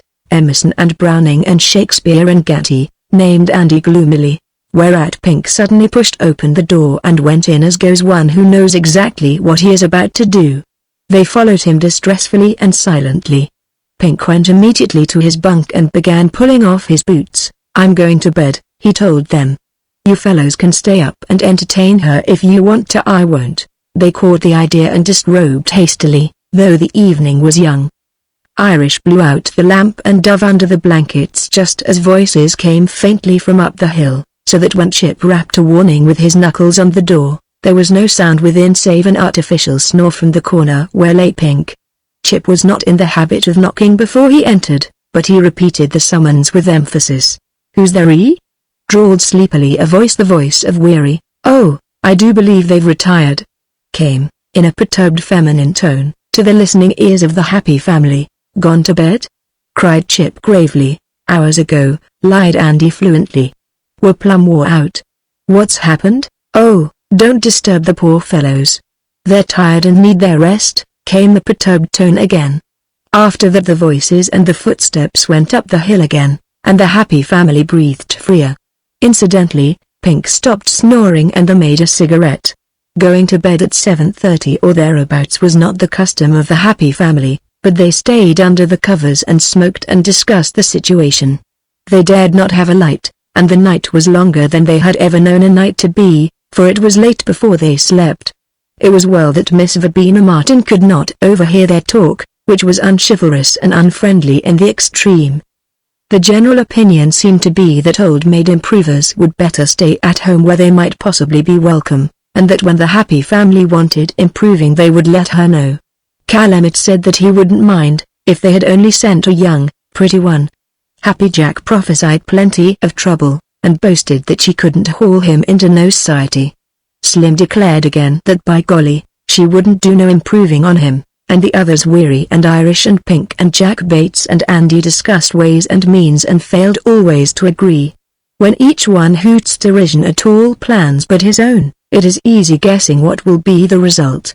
In this particular instance the result was voices raised in argument, voices that reached Chip, grinning and listening on the porch of the White House in duddy slumber, overtaking a disgruntled happy family on the brink of violence. It was not a particularly happy family that woke to memory and a snowy Sunday, woke late, because of the disturbing evening. When they spoke to one another their voices were but growls, and when they trailed through the snow to their breakfast they went in moody silence. They had just brightened a bit before Patsy's Sunday breakfast, which included hot cakes and maple syrup, when the door was pushed quietly open and the little doctor came in, followed closely by Miss Martin, an apologetic little doctor, who seemed, by her very manner of entering, to implore them not to blame her for the intrusion. Miss Martin was not apologetic. She was disconcertingly eager and glad to meet them, and pathetically anxious to win their favor. Miss Martin talked, and the happy family ate hurriedly and with lowered eyelids. Miss Martin asked questions, and the happy family kicked one another's shins under the table by way of urging someone to reply. For this reason there was a quite perceptible pause between question and answer, and the answer was invariably the soul of wit according to that famous recipe. Miss Martin told them naively all about her hopes and her plans and herself, and about the distant woman's club that took so great an interest in their welfare, and the happy family listened dejectedly and tried to be polite. Also, they did not relish the hot cakes as usual, and Patsy had half the batter left when the meal was over, instead of being obliged to mix more, as was usually the case, when they had eaten. The happy family filed out decorously and went hastily down to the stables. They did not say much, but they did glance over their shoulders uneasily once or twice. "The old girl is sure hot on our trail," Pink remarked when they were safely through the big gate. "She must have got us mixed up with some Wild West show," in her mind. Josephine, "Well, by golly, she don't improve me," Slim repeated for about the 10th time. The horses were all fed and everything tidy for the day, and several saddles were being hauled down significantly from their pegs, when Irish delivered himself of a speech, short but to the point. Irish had been very quiet and had taken no part in the discussion that had waxed hot all that morning. "Now, see here," he said in his decided way. "Maybe it didn't strike you as anything but funny, which it sure is. But you want to remember that the old girl has come a dickens of a long ways to do us some good. She's been laying awake nights thinking about how we'll get to calling her something nice, Angel of the Roundup. Maybe you can't tell, she's that romantic. And right here is where I'm going to give the old girl the worth of her money. It won't hurt us, letting her talk wild and foolish at us once a week, maybe, and the poor old thing'll just be tickled to death thinking what a lot of good she's doing. She won't stay long, and well, I go in. If she'll feel better and more good to the world improving me, she's got my permission. I guess I can stand it a while." The happy family looked at him queerly, for if there was a black sheep in the flock, Irish was certainly the man, and to have Irish take the stand he did was, to say the least, unexpected. Calumet blurted the real cause of their astonishment. "You'll have to sign the pledge, first pass," he said. "That's going to be the ante in her game." "How?" "Well, I don't play nobody's hand, or stake anybody's chips, but my own, Irish retorted, the blood showing under the tan on his cheeks. And we won't just roll a cigarette, even, by golly, reminded Slim. For Miss Martin, whether intentionally or not, had made plain to them the platform of the new society. Irish got some deep creases between his eyebrows, and put back his saddle. You can do as you like, he said, coldly. I'm going to stay and go to meeting this afternoon, according to her invite. If it's going to make the poor old freak feel any better thinking she's a real missionary. He turned and walked out of the stable without finishing the sentence, and the happy family stood quite still and watched him go. Pink it was who first spoke. I ain't the boy to let any long-legged son of a gun like Irish hit a gate I can't follow, he dimpled, and took the saddle reluctantly off Toots. If he can stand it, I guess I can. Weary loosened his latigo. If Cadwallaper is going to learn poetry, I will, too, he grinned. Mama. It'll be good as a three-ringed circus. I never thought of that, before. I couldn't miss it. Oh, well, if you fellows take a hand, I'll sure have to be there to see, Andy decided. 2 o'clock, did she say? I hate to be called a quitter, Pink remarked dispiritedly to the happy family in general, a harassed-looking happy family, which sat around and said little, and watched the clock. In an hour they would be due to attend the second meeting of the M.I.S.S. and one would think, from the look of them, that they were about to be hanged. I hate to be called a quitter, but right here's where I lay M down. The rest of you can go on being improved, if you want to, damned if I will, though. I'm all in. I don't recollect hearing anybody say we wanted to, growled Jack Bates. Irish, maybe, is still burning with a desire to be nice and chivalrous, but you can count me out. 1 dose is about all I can stand. By golly, I wouldn't go and feel that foolish again, not if you paid me for it, Slim declared. Irish grinned and reached for his hat. I done my damnedest, he said cheerfully. I made the old girl happy once. Now, one Irish Mallory is due to have a little joy coming his way. I'm going to town, break, on thy cold, grey crags, O.C., and I would that my tongue could utter the thoughts that come over me. You will observe, gentlemen, the beautiful sentiment, the euphonious rhythm. The noble weary went down, still declaiming mincingly. Beneath 4 irate bodies that hurled themselves toward him and upon him. We'll break every bone in your body if you don't shut up. You will observe the beautiful sentiment of that a while, cried Pink viciously. I've had the euphonious rhythm of my sleep broke up ever since I sat there and listened at her for 2 hours. Josephine, Irish stopped with his hand on the doorknob. I was the jay that started it, he admitted contritely. But, honest, I never had a hunch she was plumb locoed. I thought she was just simply foolish. Come on to town, boys. Such is the power of suggestion that in 15 minutes the happy family had passed out of sight over the top of the grade, all save Andy Green, who told them he would be along after a while, and that they need not wait. He looked at the clock, smoked a meditative cigarette and went up to the White House, to attend the second meeting of the Mutual Improvement and Social Society. When he faced alone Miss Verbena Martin, and explained that the other members were unavoidably absent because they had a grudge against a man in Dry Lake and had gone in to lynch him and burn the town, Miss Martin was shocked into postponing the meeting. Andy said he was glad, because he wanted to go in and see the fight. Undoubtedly, he assured her, there would be a fight, and probably a few of them would get killed off. He reminded her that he had told her right in the start that they were a bad lot, and that she would have hard work reforming them, and finally, he made her promise that she would not mention to anyone what he had told her, because it wouldn't be safe for him, or for her, if they ever got to hear of it. After that Andy also took the trail to town, and he went at a gallop and smiled as he rode. Miss Martin reflected shudderingly upon the awful details of the crime, as hinted at by Andy, and packed her trunk. It might be brave and noble to stay and work among all those savages, but she doubted much whether it were after all her duty. She thought of many ways in which she could do more real good nearer home. She had felt all along that these cowboys were an untrustworthy lot. She had noticed them glancing at one another in a secret and treacherous manner, all through the last meeting, and she was positive they had not given her that full confidence without which no good can be accomplished. That fellow they called Happy looked capable of almost any crime. She had never felt quite safe in his presence. Miss Martin pictured them howling and dancing around the burning dwellings of their enemies, shooting everyone they could see. Miss Martin had imagination, of a sort. But while she pictured the horrors of an Indian massacre, she continued to pack her suitcase and to consult often her watch. When she could do no more, it occurred to her that she would better see if someone could take her to the station. Fortunately for all concerned, somebody could. One might go further and say that somebody was quite willing to strain a point, even, in order to get her there in time for the next train. The Happy family was gathered in Rusty Brown's place, watching Irish do things to a sheepman from Lonesome Prairie, in a game of pool.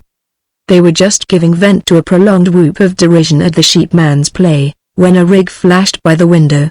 Weary stopped with his mouth wide open and stared, leaned to the window and craned to see more clearly. "Mamma mine!" he ejaculated incredulously. "I could swear I saw Miss Verbena in that rig, with her trunk, and headed towards the depot. Feel my pulse, cadwalloper, and see if I'm normal." But Pink was on his way to the back door, and from the climbed like a cat to the roof of the coal house, where, as he knew from experience, one could see the trail to the depot, and the depot itself. "It's sure her," he announced. "Chip's driving like hell, and the smoke of the train's just coming around the bend from the big field. Wonder what struck her so sudden?" He turned and looked down into the grinning face of Andy Green. "She was real insulted because you fellows played hooky," Andy explained. "I tried to explain, but it didn't help none. I don't believe her heart went out to us like she claimed." Anyhow, Chapter 4 Happy Jack, Wild Man.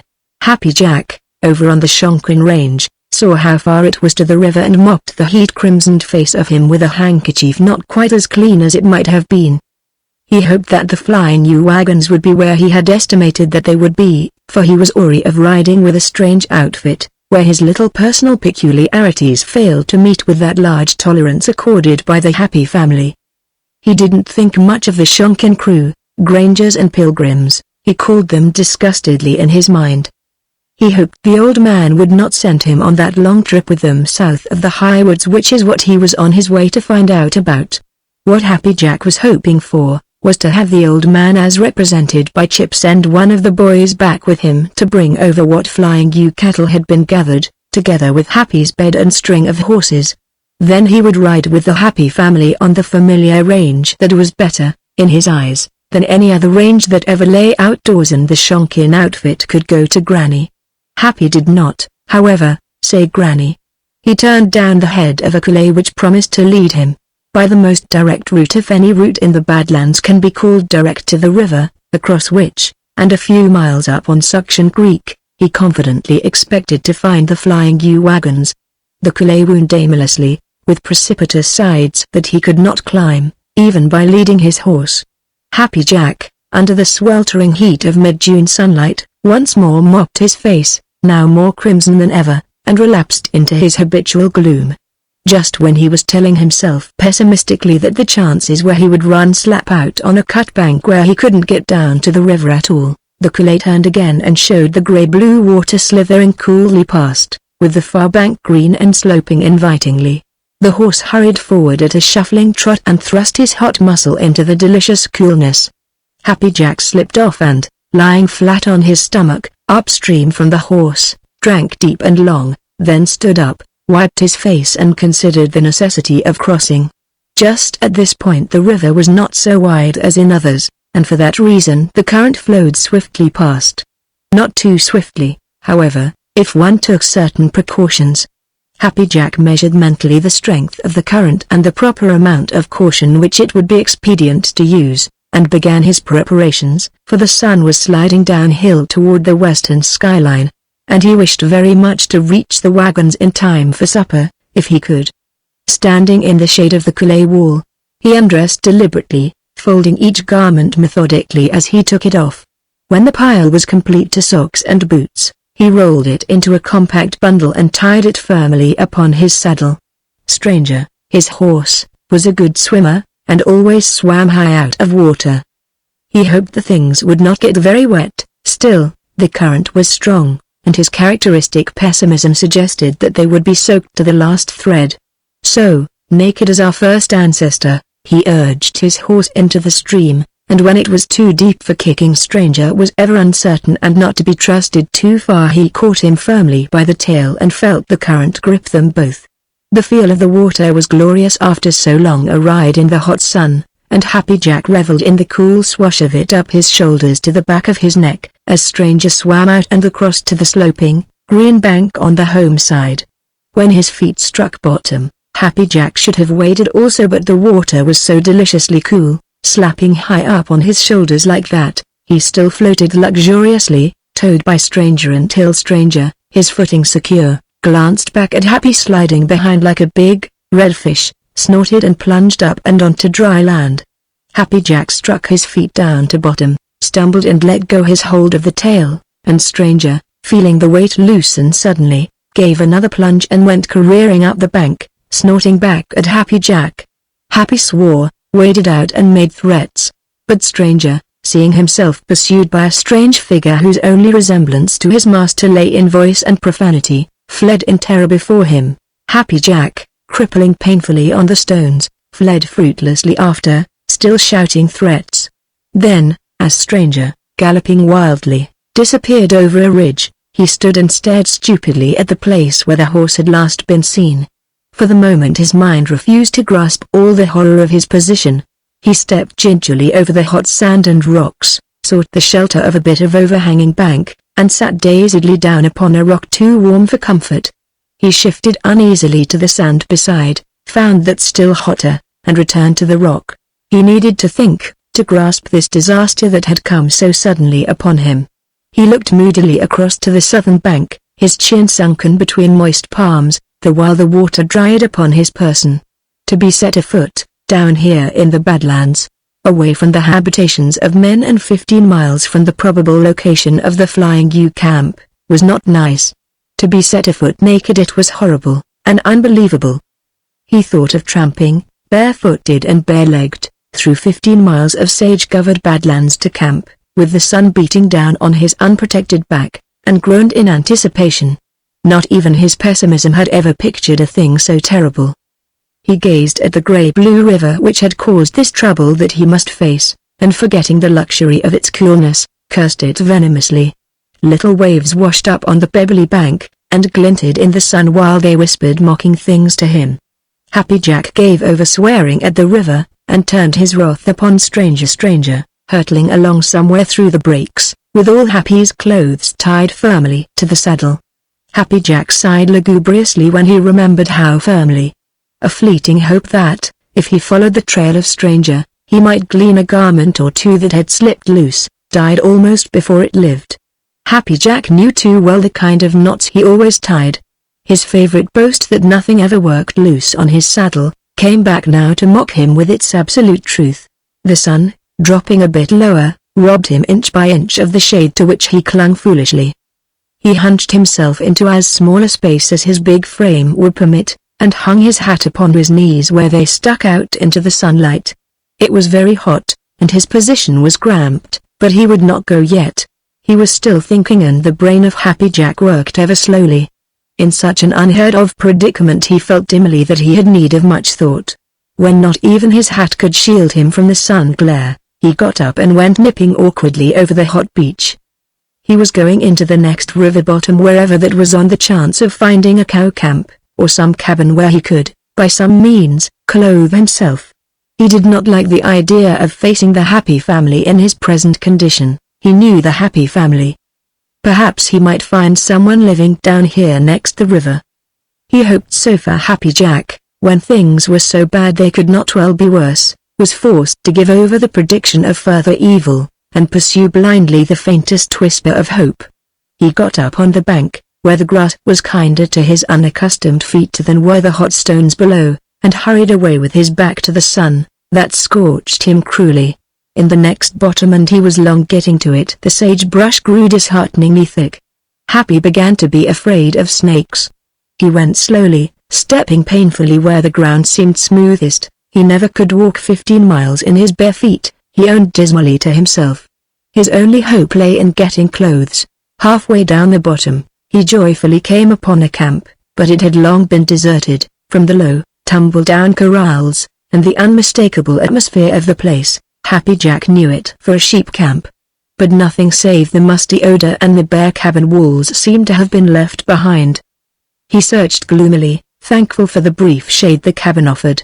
Then, tossed up on the rafters and forgotten, he discovered a couple of dried sheep pelts, untanned and stiff, almost, as shingles.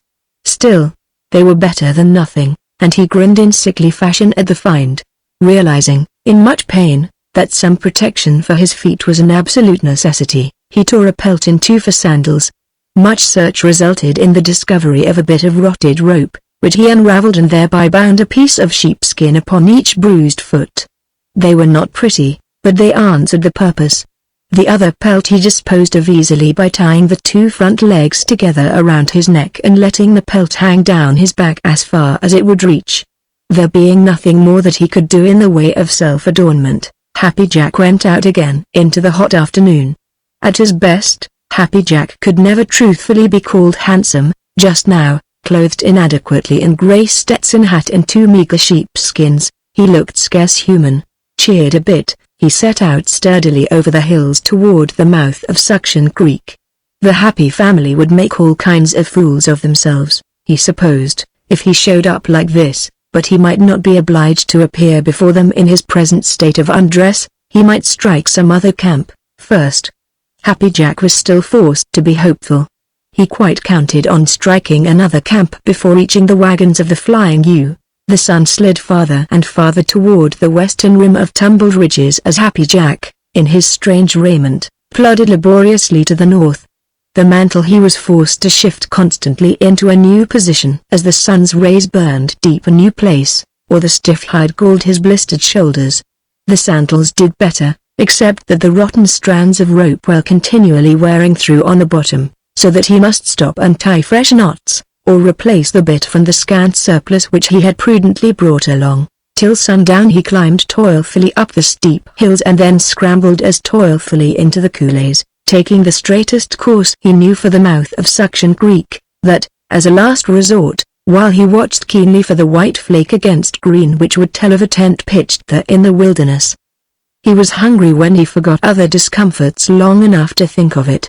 Worst, perhaps, was the way in which the gaunt sagebrush scratched his unclothed legs when he was compelled to cross a patch on some coulée bottom. Happy Jack swore a great deal, in those long, heat-laden hours, and never did he so completely belie the name men had in sarcasm given him.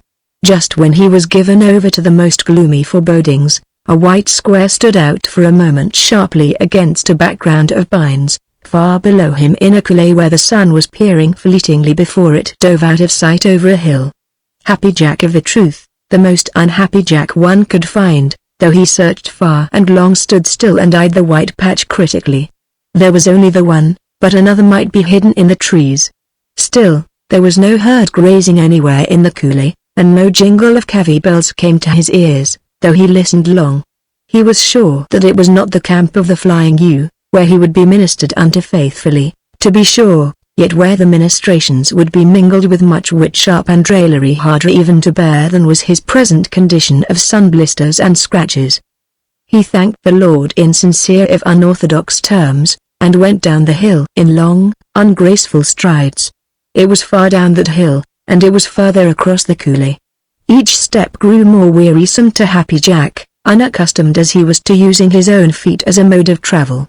But away in the edge of the pine grove were food and raiment, and a shelter from the night that was creeping down on him with the hurried stealth of a mountain lion after its quarry. He shifted the sheepskin mantle for the 1000th time. This time he untied it from his galled shoulders and festooned it modestly if unbecomingly about his middle. Feeling sure of the unfailing hospitality of the rangeland, be the tent dweller whom he might, Happy Jack walked boldly through the soft, spring twilight that lasts long in Montana, and up to the very door of the tent. A female figure slender and tropped by thin face and eyes sheltered behind glasses, rose up, gazed upon him in horror, shrieked till one could hear her a mile, and fell backward into the tent. Another female figure appeared, looked, and shrieked also and even louder than did the first. Happy Jack, with a squawk of dismay, turned and flew incontinently afar into the dusk. A man's voice he heard, shouting inquiry, another, shouting what, from a distance, sounded like threats. Happy Jack did not wait to make sure, he ran blindly, until he brought up in a patch of prickly pear, at which he yelled, forgetting for the instant that he was pursued. Somehow he floundered out and away from the torture of the stinging spines, and took to the hills. A moon, big as the mouth of a barrel, climbed over a ridge and betrayed him to the men searching below, and they shouted and fired a gun.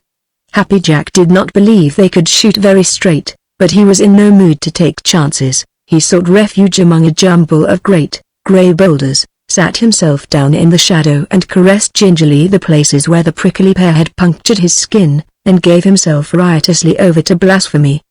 The men below were prowling half-heartedly. It seemed to him as if they were afraid of running upon him too suddenly. It came to him that they were afraid of him, and he grinned feebly at the joke. He had not before stopped to consider his appearance, being concerned with more important matters. Now, however, as he pulled the scant covering of the pelt over his shoulders to keep off the chill of the night, he could not wonder that the woman at the tent had fainted. Happy Jack suspected shrewdly that he could, in that rig, startle almost anyone. He watched the coulée wistfully. They were making fires, down there below him, great, revealing bonfires at intervals that would make it impossible to pass their line unseen. He could not doubt that someone was cached in the shadows with a gun.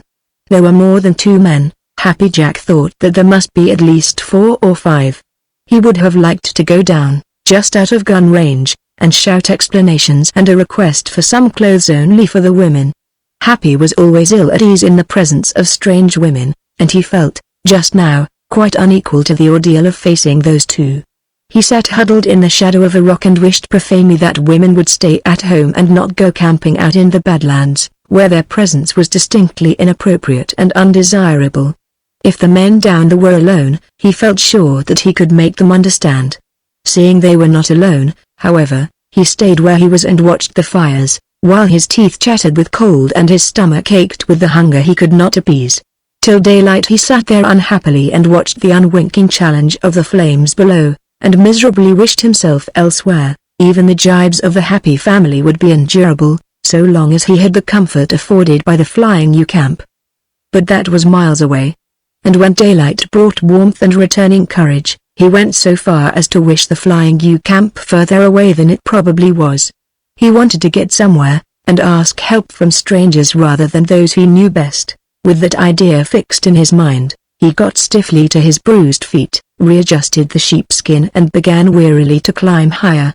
When the sun tinged all the hilltops golden yellow, he turned and shook his fist impotently at the camp far beneath him. Then he went on doggedly. Standing at last on a high peak, he looked away toward the sunrise and made out a white speck on a grassy side hill. Beside it, a grey square moved slowly over the green. Sheep, and a sheep camp, and Happy Jack, hater of sheep though he was, hailed the sight as a bit of rare good luck. His spirits rose immediately, and he started straight for the place. Down in the next coulée there were always coulées to cross. No matter in what direction one would travel, he came near running plump into 3 riders, who were Irish Mallory, and Weary, and Pink. They were riding down from the direction of the camp where were the women, and they caught sight of him immediately and gave chase. Happy Jack had no mind to be rounded up by that trio. He dodged into the bushes, and though they dug long, unmerciful scratches in his person, clung to the shelter they gave and made off at top speed. He could hear the others shouting at one another as they galloped here and there trying to locate him, and he skulked where the bushes were deepest, like a criminal in fear of lynching. Luck, for once, was with him, and he got out into another brush-fringed coulée without being seen, and felt himself, for the present, safe from that portion of the happy family. Thereafter he avoided religiously the higher ridges, and kept the direction more by instinct than by actual knowledge. The sun grew hot again and he hurried on, shifting the sheepskin as the need impressed. When at last he sighted again the sheep, they were very close.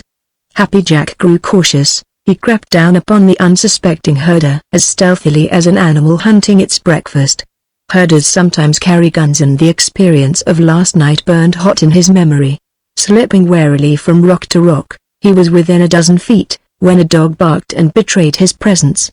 The herder did not have a gun. He gave a yell of pure terror and started for camp after his weapon. Happy Jack, yelling also, with long leaps followed after.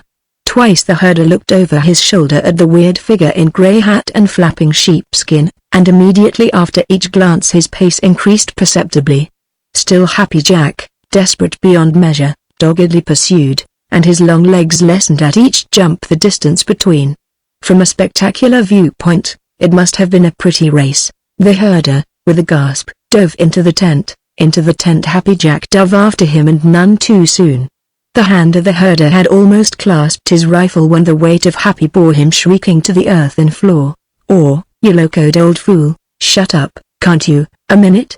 Happy Jack, with his fingers pressed against the windpipe of the other, had the satisfaction of seeing his request granted at once. The shrieks died to mere gurgling. "What I want are you," Happy went on crossly, "ain't your lifeblood, you damn Swede idiot. I want some clothes, and some grub, and I want to borrow that pinto I seen picketed out in the hollow, down there. Now, will you let up that yelling and act white, or must I pound some politeness into you? Say, by damn, tank yo vas got some crazy," apologized the herder humbly, sanity growing in his pale blue eyes. "Tank, oh, I don't give a cuss what you tank," Happy Jack cut in. "I ain't had anything to eat since yesterday forenoon, and I ain't had any clothes on since yesterday, either. Send them darn dogs back to watch your sheep, and get busy with breakfast. I've got a lot to do, today. I've got to round up my horse and get my clothes that's tied to the saddle, and get tea where I'm going. Get up, darn you. I ain't going to eat you not unless you're too slow with that grub." The herder was submissive and placating, and permitted Happy Jack to appropriate the conventional garb of a male human, the while coffee and bacon were maddening his hunger with their tantalizing odor. He seemed much more at ease, once he saw that Happy Jack, properly clothed, was not particularly fearsome to look upon, and talked volubly while he got out bread and stewed prunes and boiled beans for the thrice unexpected guest. Happy Jack, clothed and fed, became himself again and prophesied gloomily. "The chances is, that horse of mine'll be 40 miles away and still going, by this time, but soon as I can round him up, I'll bring your pinto back. You needn't worry none, I guess I got all the sense I've ever had." Once more astride a horse, albeit the pinto pony of a sheepherder, Happy Jack felt abundantly able to cope with the situation. He made a detour that put him far from where the three he most dreaded to meet were apartment to be, and struck out at the pinto's best pace for the river at the point where he had crossed so disastrously the day before. Having a good memory for directions and localities, he easily found the place of unhappy memory, and taking up Stranger's trail through the sand from there, he got the general direction of his flight and followed vengefully after, rode for an hour up a long, grassy coulee, and came suddenly upon the fugitive feeding quietly beside a spring.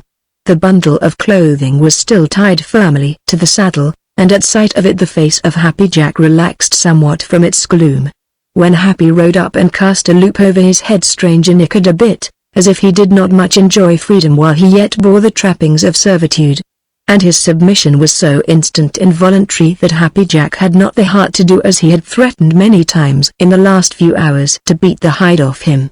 Instead, he got hastily into his clothes quite as if he feared they might again be whisked away from him, and then rubbed forgivingly the nose of Stranger, and solicitously pulled a few strands of his forelock from under the brow band.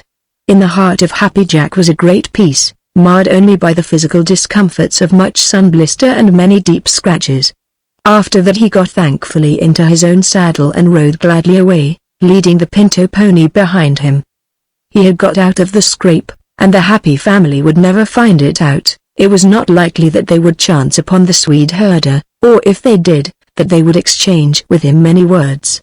The Happy family held itself physically, mentally, morally and socially far above sheepherders, and in that lay the safety of Happy Jack.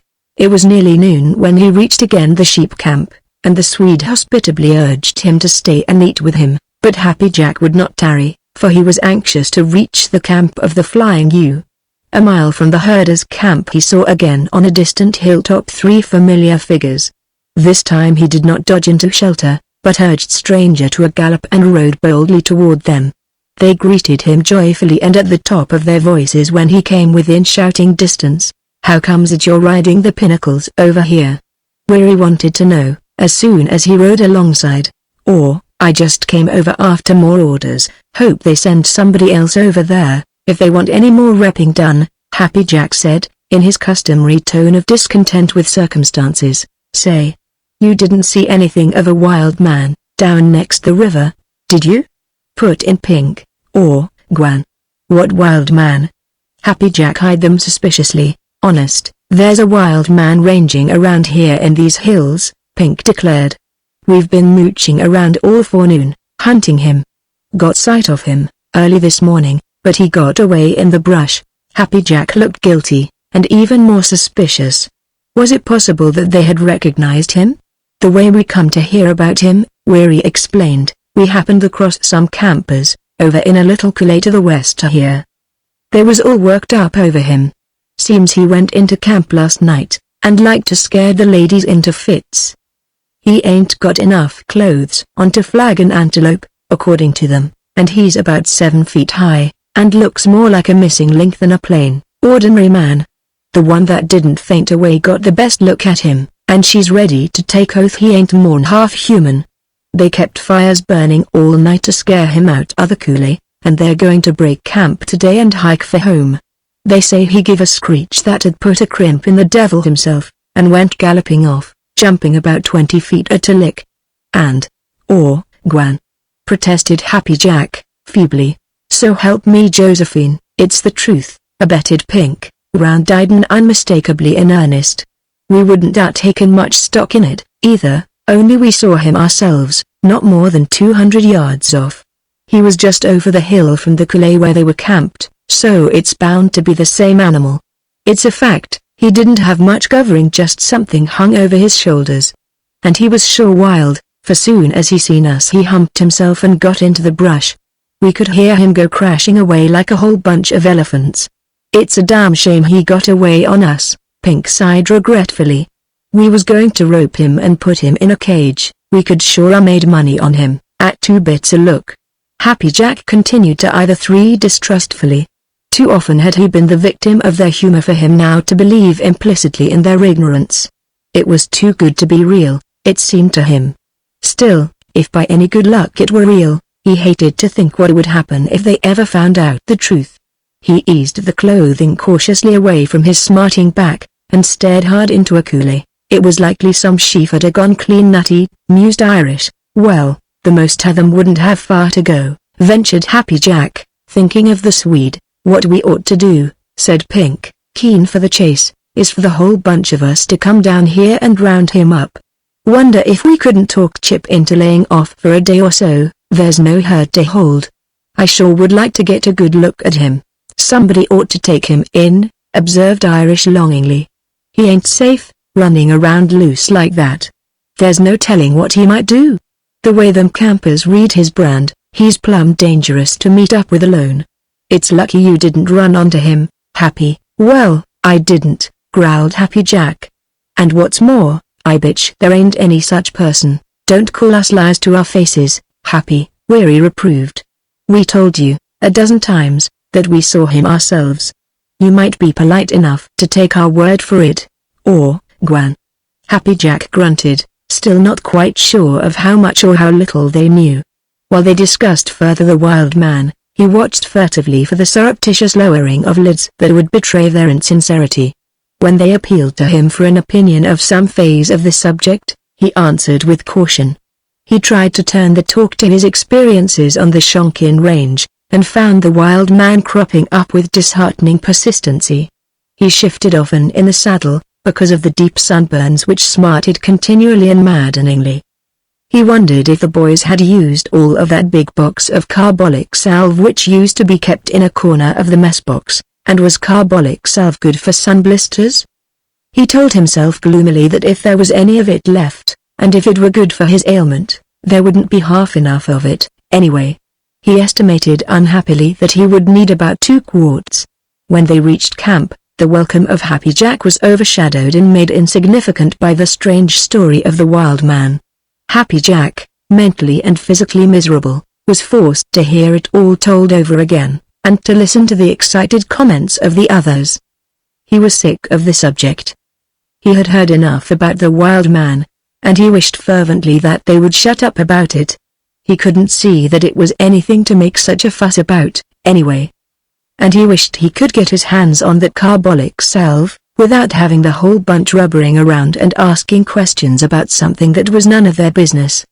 He even wished, in that first bitter hour after he had eaten and while they were lying idly in the shady spots, that he was back on the Shonkin Range with an alien crew. It was perhaps an hour later that Pink, always of an investigative turn of mind, came slipping quietly up through the rose bushes from the creek. The happy family, lying luxuriously upon the grass, were still discussing the latest excitement. Pink watched his chance, and when none but Weary observed him, jerked his head mysteriously toward the creek. Weary got up, yawned ostentatiously, and sauntered away in the wake of Pink. "What's the matter, Cadwallaper?" he asked, when he was close enough. "Seen a garter snake?" Pink was notoriously afraid of snakes. "You come with me, and I'll show you the wild man," he grinned. "Mama!" ejaculated Weary, and followed stealthily where Pink led. Some distance up the creek Pink signaled caution, and they crept like Indians on hands and knees through the grass. On the edge of the high bank they stopped, and Pink motioned. Weary looked over and came near whooping at the sight below. He gazed a minute, drew back and put his face close to the face of Pink. "Cadwallaper, go get the bunch," he commanded in a whisper, and Pink, again signaling needlessly for silence, slipped hastily away from the spot.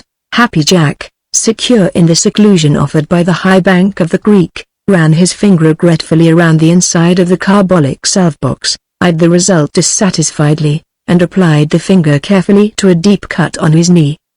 He had got that cut while going up the bluff, just after leaving the tent where had been the shrieking females.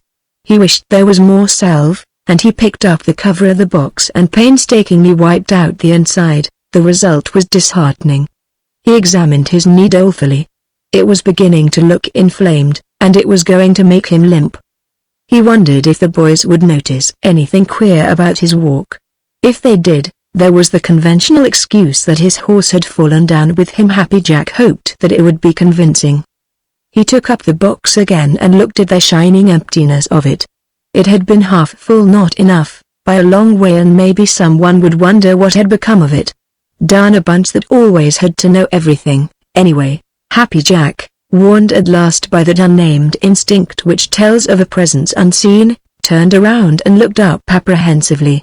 The happy family, sitting in a row upon their heels on the bank, looked down at him gravely and appreciatively. "There's a Canawagan dope up at camp," Cal Emmett informed him sympathetically, or Happy Jack began, and choked upon his humiliation. "I used to know a piece of poetry about a fellow like Happy," Weary remarked sweetly. It said. He raised his veil.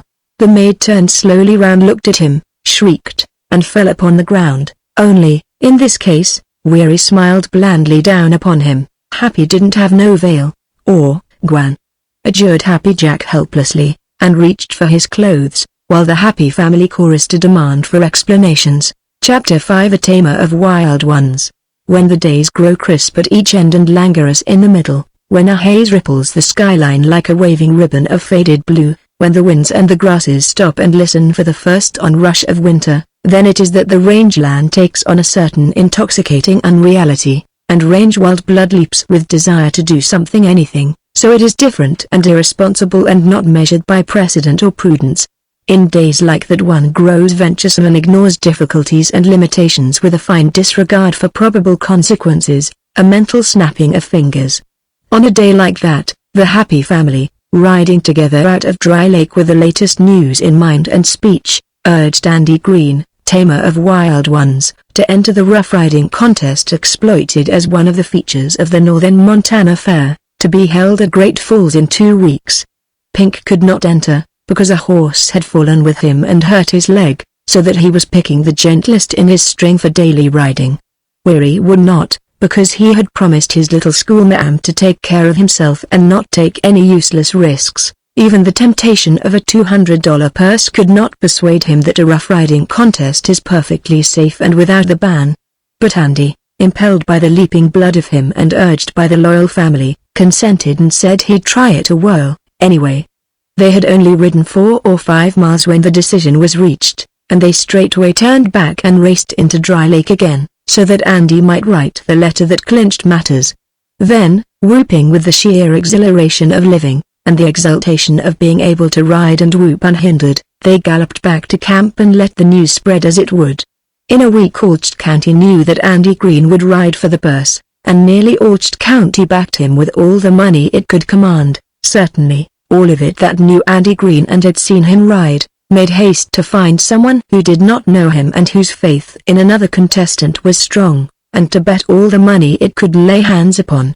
For Andy was one of those mild-mannered men whose genius runs to riding horses which object violently to being ridden, one of those lucky fellows who never seems to get his neck broken, however much he may jeopardize it, and, moreover, he was that rare genius who can make a pretty ride where other broncho fighters resemble nothing so much as a scarecrow in a cyclone. Andy not only could ride, he could ride gracefully. And the reason for that, not many knew. Andy, in the years before he wandered to the range, had danced, in spangled tights, upon the broad rump of a big grey horse which galloped around a sawdust ring with the regularity of movement that suggested a machine, while a sober-clothed man in the center cracked a whip and yelped commands. Andy had jumped through blazing hoops and over sagging bunting while he rode, and he was just a trifle ashamed of the fact. Also, though it does not particularly matter, he had, later in the performance, gone hurtling around the big tent dressed in the garb of an ancient Roman and driving 4 deep-chested bays abreast. As has been explained, he never boasted of his circus experience, though his days in spangled tights probably had much to do with the inimitable grace of him in the saddle. The Happy family felt to a man that Andy would win the purse and add on it to the flying U in the winning. They were enthusiastic over the prospect and willing to bet all they had on the outcome. The Happy family, together with the aliens who swelled the crew to round-up size, was foregathered at the largest flying U corral, watching a bunch of newly bought horses circle, with much snorting and kicking up of dust, inside the fence. It was the interval between beef and calf roundups, and the witchery of Indian summer held the range land in thrall. Andy, sizing up the bunch and the brands, lighted upon a rangy blue roan that he knew or thought he knew, and the eyes of him brightened with desire. If he could get that roan in his string, he told himself, he could go to sleep in the saddle on night guard, for an easier horse to ride he never had straddled. It was like sitting in Grandma's pet rocking chair when that roan loosened his muscles for a long, tireless gallop over the prairie sod, and as a stare Andy had never seen his equal. It was not his turn to choose, however, and he held his breath lest the rope of another should settle over the slaty black ears ahead of him. Calumet roped a plump little black and led him out, grinning satisfaction, from the white saddle marks back of the withers. He knew him for a broke horse, and he certainly was pretty to look at. Andy gave him but a fleeting glance. Happy Jack spread his loop and climbed down from the fence, almost at Andy's elbow. It was his turn to choose. "I bet that the blue roan over there is a good one," he remarked. "I'm going to tackle him." Andy took his cigarette from between his lips.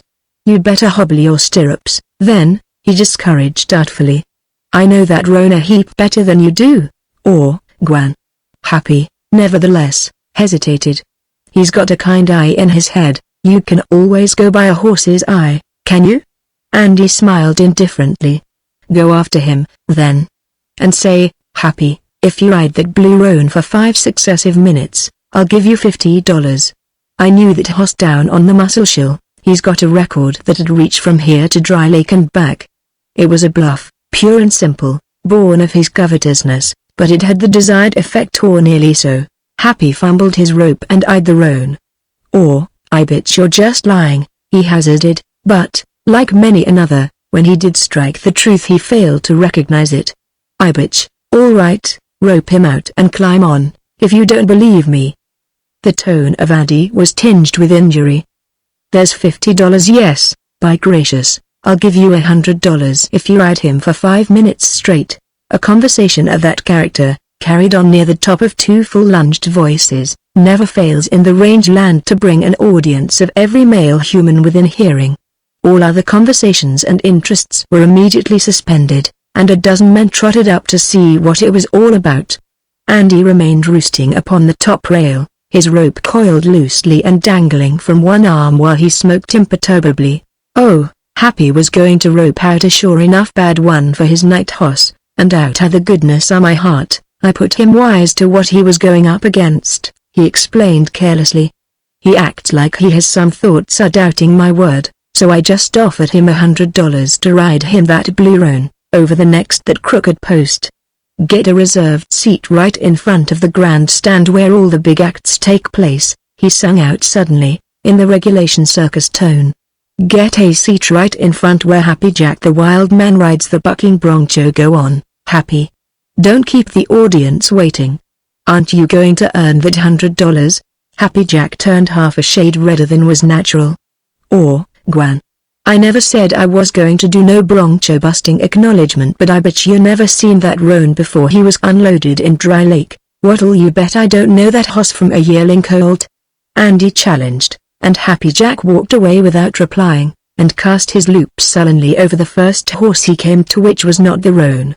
Chip, coming up to hear the last of it, turned and looked long at the horse in question, a mild-mannered horse, standing by a crooked corral post and flicking his ears at the flies.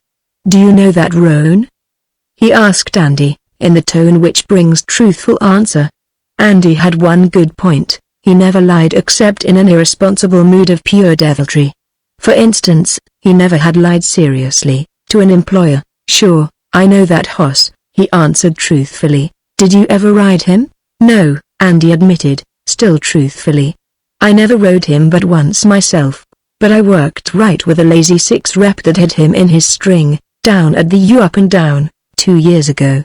I know the hoss, all right, but I did lie when I told Happy I knowed him from a colt. I spread it on a little bit thick, there. He smiled engagingly down at Chip. And he's a bad one, is he? Chip queried over his shoulder, just as he was about to walk away. Well, Andy prevaricated, still clinging to the letter, if not to the spirit of truth. He ain't a hoss I'd like to see Happy Jack go up against. I ain't saying, though, that he can't be rode. I don't say that about any hoss. Is he any worse than Glory, when Glory is feeling peevish? Weary asked, when Chip was gone and while the men still lingered. Andy, glancing to make sure that Chip was out of hearing, threw away his cigarette and yielded to temptation. Glory? He snorted with a fine contempt. Why, Glory's a lamb beside that blue roan. Why, that hoss throwed Buckskin Jimmy clean out of a corral. Did you ever see Buckskin Jimmy ride? Well, say, you missed a pretty sight. Then, Jimmy's a sure enough rider. About the only animal he ever failed to connect with for keeps, is that same cow-backed hoss you see over there. Happy says he's got a kind eye in his head. Andy stopped and laughed till they all laughed with him. By gracious, Happy ought to step up on him, once, and see how kind he is. He laughed again until Happy, across the corral saddling the horse he had chosen, muttered profanely at the derision he knew was pointed at himself. Why, I've seen that hoss. Andy Green, once fairly started in the fascinating path of romance, invented details for the pure joy of creation. If he had written some of the tales he told, and had sold the writing for many dollars, he would have been famous. Since he did not write them for profit, but told them for fun, instead, he earned merely the reputation of being a great liar. A significant mark of his genius lay in the fact that his inventions never failed to convince. Not till afterward did his audience doubt. That is why the blue roan was not chosen in any of the strings, but was left always circling in the corral after a loop had settled. That is why the Flying U boys looked at him askance as they passed him by. That is why, when a certain Mr. Coleman, sent by the board of directors to rake northern Montana for bad horses, looked with favor upon the blue roan when he came to the Flying U ranch and heard the tale of his exploits as interpreted, I should say created, by Andy Green. We've got to have him, he declared enthusiastically. If he's as bad as all that, he'll be the star performer at the contest, and make that $200 plum a hard one to pick. Some of these gay boys have entered with the erroneous idea that that same plum is hanging loose, and all they've got to do is lean up against the tree and it'll drop in their mouths. We've got to have that roan. I'll pay you a good price for him, Whitmore, if you won't let him go any other way. We've got a reporter up there that can do him up brown in a special article, and people will come in bunches to see a horse with that kind of a pedigree. Is it Green, here, that knows the horse and what he'll do? You're sure of him, are you, Green? Andy took time to roll a cigarette. He had not expected any such development as this, and he needed to think of the best way out. All he had wanted or intended was to discourage the others from claiming the blue roan. He wanted him in his own string. Afterwards, when they had pestered him about the roan's record, he admitted to himself that he had, maybe, overshot the mark and told it a bit too scary, and too convincingly. Under the spell of fancy he had done more than make the roan unpopular as a roundup horse, he had made him a celebrity in the way of outlaw horses. And they wanted him in the rough-riding contest. Andy, perhaps, had never before been placed in just such a position. Are you sure of what the horse will do? Mr. Coleman repeated, seeing that Andy was taking a long time to reply. Andy licked his cigarette, twisted an end and leaned backward while he felt in his pocket for a match. From the look of his face you never could have told how very uncomfortable he felt, nor, he drawled, I ain't never sure of what any hoss will do. I've had too much dealings with for any of that brand of foolishness. He lighted the cigarette as if that were the only matter in which he took any real interest, though he was thinking fast. Mr. Coleman looked nonplussed. But I thought you said, what I said, Andy retorted evenly, hit the blue roan 2 years ago, maybe he's reformed since then, I dunno. Nobody's rode him, here. He could not resist a sidelong glance at Happy Jack. There was some talk of it, but it never come to a head. You offered me $100, Happy Jack began accusingly. And you never made no move to earn it, that I know of. By gracious, you all seem to think I ought to mind read that hoss. I ain't seen him for 2 years. Maybe so, he's a real wolf yet, maybe so, he's a sheep. He threw out both his hands to point the end of the argument so far as he was concerned, stuck them deep into his trousers pockets and walked away before he could be betrayed into deeper deceit. It did seem to him rather hard that, merely because he had wanted the roan badly enough to exercise a little diplomacy in order to get him, they should keep harping on the subject like that. And to have Coleman making medicine to get the roan into that contest was, to say the least, sickening. Andy's private belief was that a 12-year-old girl could go round up the milk cows on that horse. He had never known him to make a crooked move, and he had ridden beside him all one summer and had seen him in all places and under all possible conditions. He was a dandy cow horse, and dead gentle. All this talk made him tired. Andy had forgotten that he himself had started the talk. Coleman went off into the corral when the horses were in, and looked at the blue roan. Later he rode on to other ranches where he had heard were bad horses, and left the roan for further consideration. When he was gone, Andy breathed freer and put his mind to the coming contest and the things he meant to do with the purse and with the other contestants. That Diamond G Twister is going to ride, Happy Jack announced, one day when he came from town. Some other boys was in town and they said so. He can ride, too. I bet Shandy don't have no picnic getting the purse away from that fella. And Coleman's got that sorrel outlaw of the HS. I bet Shandy'll have to pull leather on that one. This was, of course, treason pure and simple, but Happy Jack's prophecies were never taken seriously. Andy simply grinned at him. Put your money on the Diamond G Twister, he advised calmly. I know him, he's a good rider, too. His name's Billy Roberts. Of course, I aim to beat him to it, but Happy never does like to have a sure thing. He wants something to hang his jaw down over. Put your money on Billy and watch it fade away, Happy, or, Gwan. I bitch that there sorrel.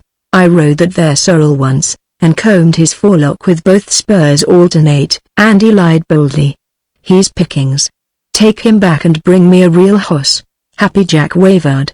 Well, I bet you don't pull down that money, he predicted vaguely. I bet you get throwed, or something. It don't do to be too blame sure or nothing. Whereat Andy laughed derisively and went away whistling. I wish I was as sure of living till I was 1,000 years old, and able to ride 9 months out of every year of he called back to Happy. Then he took up the tune where he had left off, for the days were still crisp at both ends and languorous in the middle, and wind and grasses hushed and listened for the coming of winter. And because of these things, and his youth and his health, The heart of Andy Green was light in his chest and trouble stood afar off with its face turned from him. It was but 3 days to the opening of the fair when Coleman, returning that way from his search for bad horses, clattered, with his gleanings and 3 or 4 men to help drive them, down the grade to the Flying U, and in the Flying U coulee, just across the creek from the corrals, still rested the roundup tents for a space. For the shipping was over early and work was not urgent, and Chip and the old man, in their enthusiasm for the rough riding contest and the entry of their own man, had decided to take the wagons and crew entire to Great Falls and camp throughout the 4 days of the fair. The boys all wanted to go, anyway, as did everybody else, so that nothing could be done till it was over. It was a novel idea, and it tickled the humor of the happy family. The rough string, as the bad horses were called, was corralled, and the men made merry with the roundup crew. Diamond G men they were, loudly proclaiming their faith in Billy Roberts, and offering bets already against Andy, who listened undisturbed and had very little to say. The happy family had faith in him, and that was enough. If everybody, he told them, believed that he would win, where would be the fun of riding and showing them? It was after their early supper that Coleman came down to camp at the heels of Chip and the old man.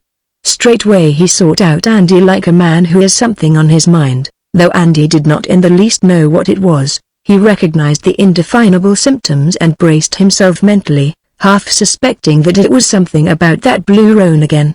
He was getting a little bit tired of the blue roan enough so that, though he had chosen him for his string, he had not yet put saddle to his back, but waited until the roundup started out once more, when he would ride him in his turn. It was the blue roan, without doubt. Coleman came to a stop directly in front of Andy, and as directly came to the point. "Look here, Green," he began. "I'm shy on horses for that contest, and Whitmore and Bennett say I can have that roan you've got in your string. If he's as bad as you claim, I certainly must have him. But you seem to have some doubts of what he'll do, and I'd like to see him ridden once. Your shingle is out as a broncho peeler. Will you ride him this evening, so I can size him up for that contest?" Andy glanced up under his eyebrows, and then sidelong at the crowd.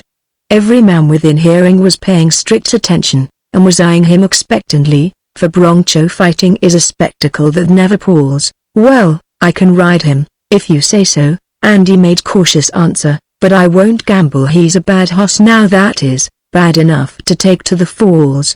You don't want to expect—" "Oh, I don't expect anything, only I want to see him ridden once. Come on, no time like the present. If he's bad, you'll have to ride him at the fair, anyhow, and a little practice won't hurt you, and if he isn't, I want to know it for sure. It's a go with me," Andy said indifferently, though he secretly felt much relief. The roan would go off like a pet dog, and he could pretend to be somewhat surprised, and declare that he had reformed.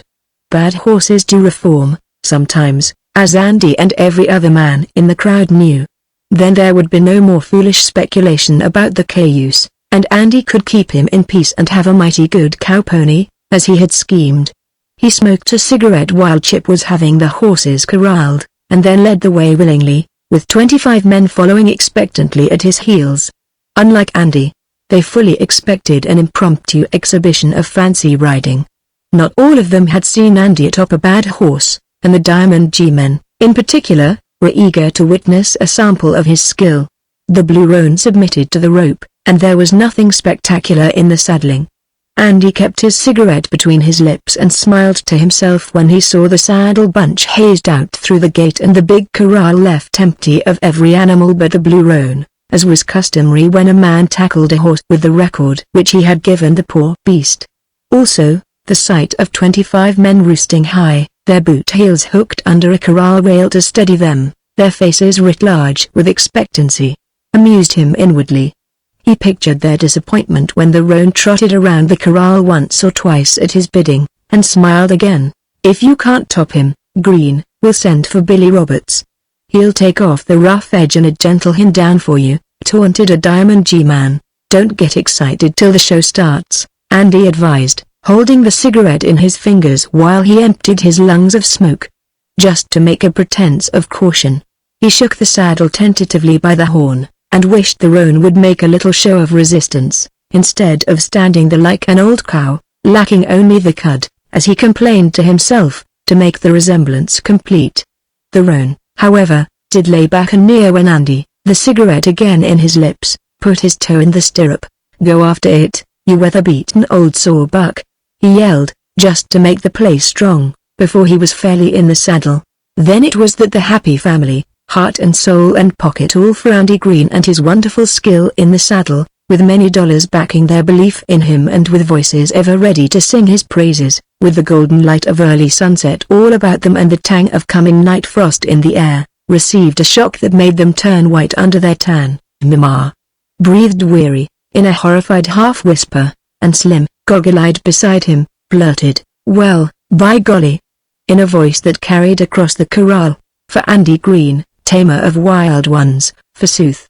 Broncho twister with a fame that not the boundary of Cht County held, nor yet the counties beyond, Andy Green, erstwhile Andre de Greno, champion bareback rider of the Western Hemisphere, who had jumped through blazing hoops and over sagging bunting while he rode, turned handsprings and done other public drawing feats, was prosaically, unequivocally piled at the fifth jump.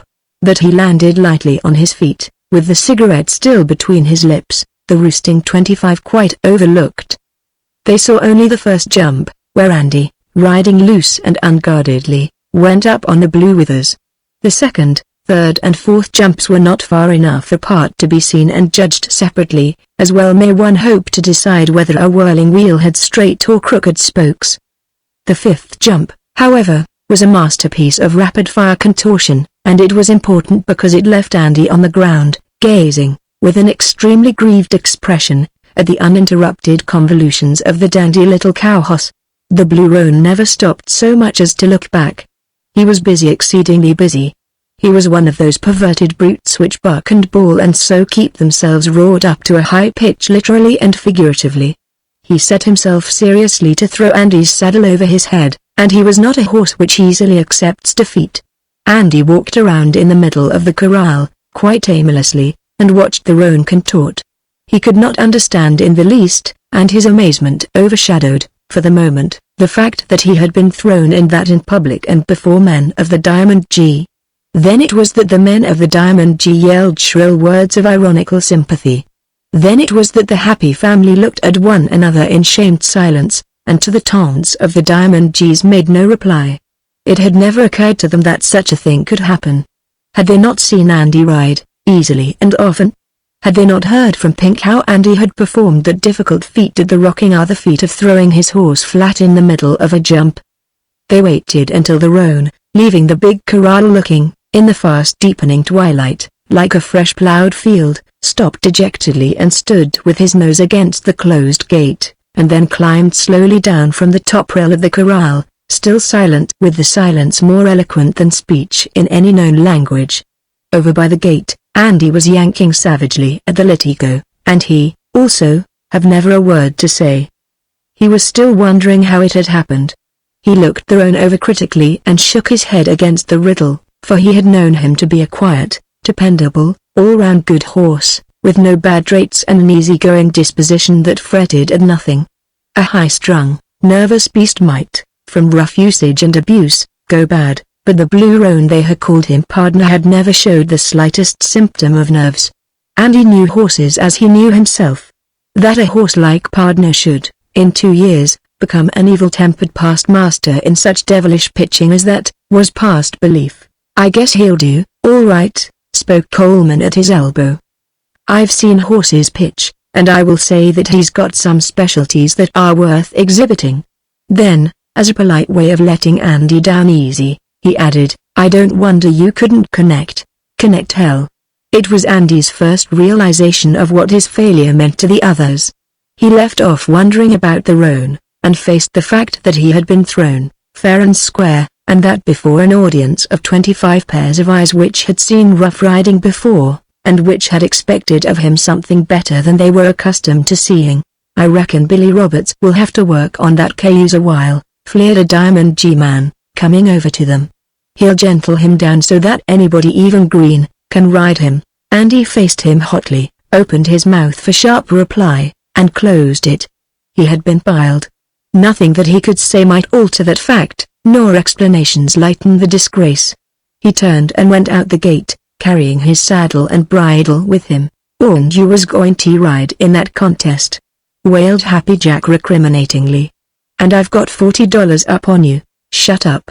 snapped Pink in his ear, heartbroken but loyal to the last. "You going to blat around and let them Diamond G's give you the laugh? Hunt up something you can use for a backbone till they get out our camp, for heaven's sake. Andy's our man. So help me, Josephine, if anybody goes rubbing it in where I can hear, he'll get his face punched." "Say, I guess we ain't let down on our faces, or anything," sighed Calumet, coming up to them. "I thought Andy could ride. Gee whiz, but it was fierce. Why, Happy could make a better ride than that. By golly, I want to have a talk with that the broncho tamer," Slim growled behind them.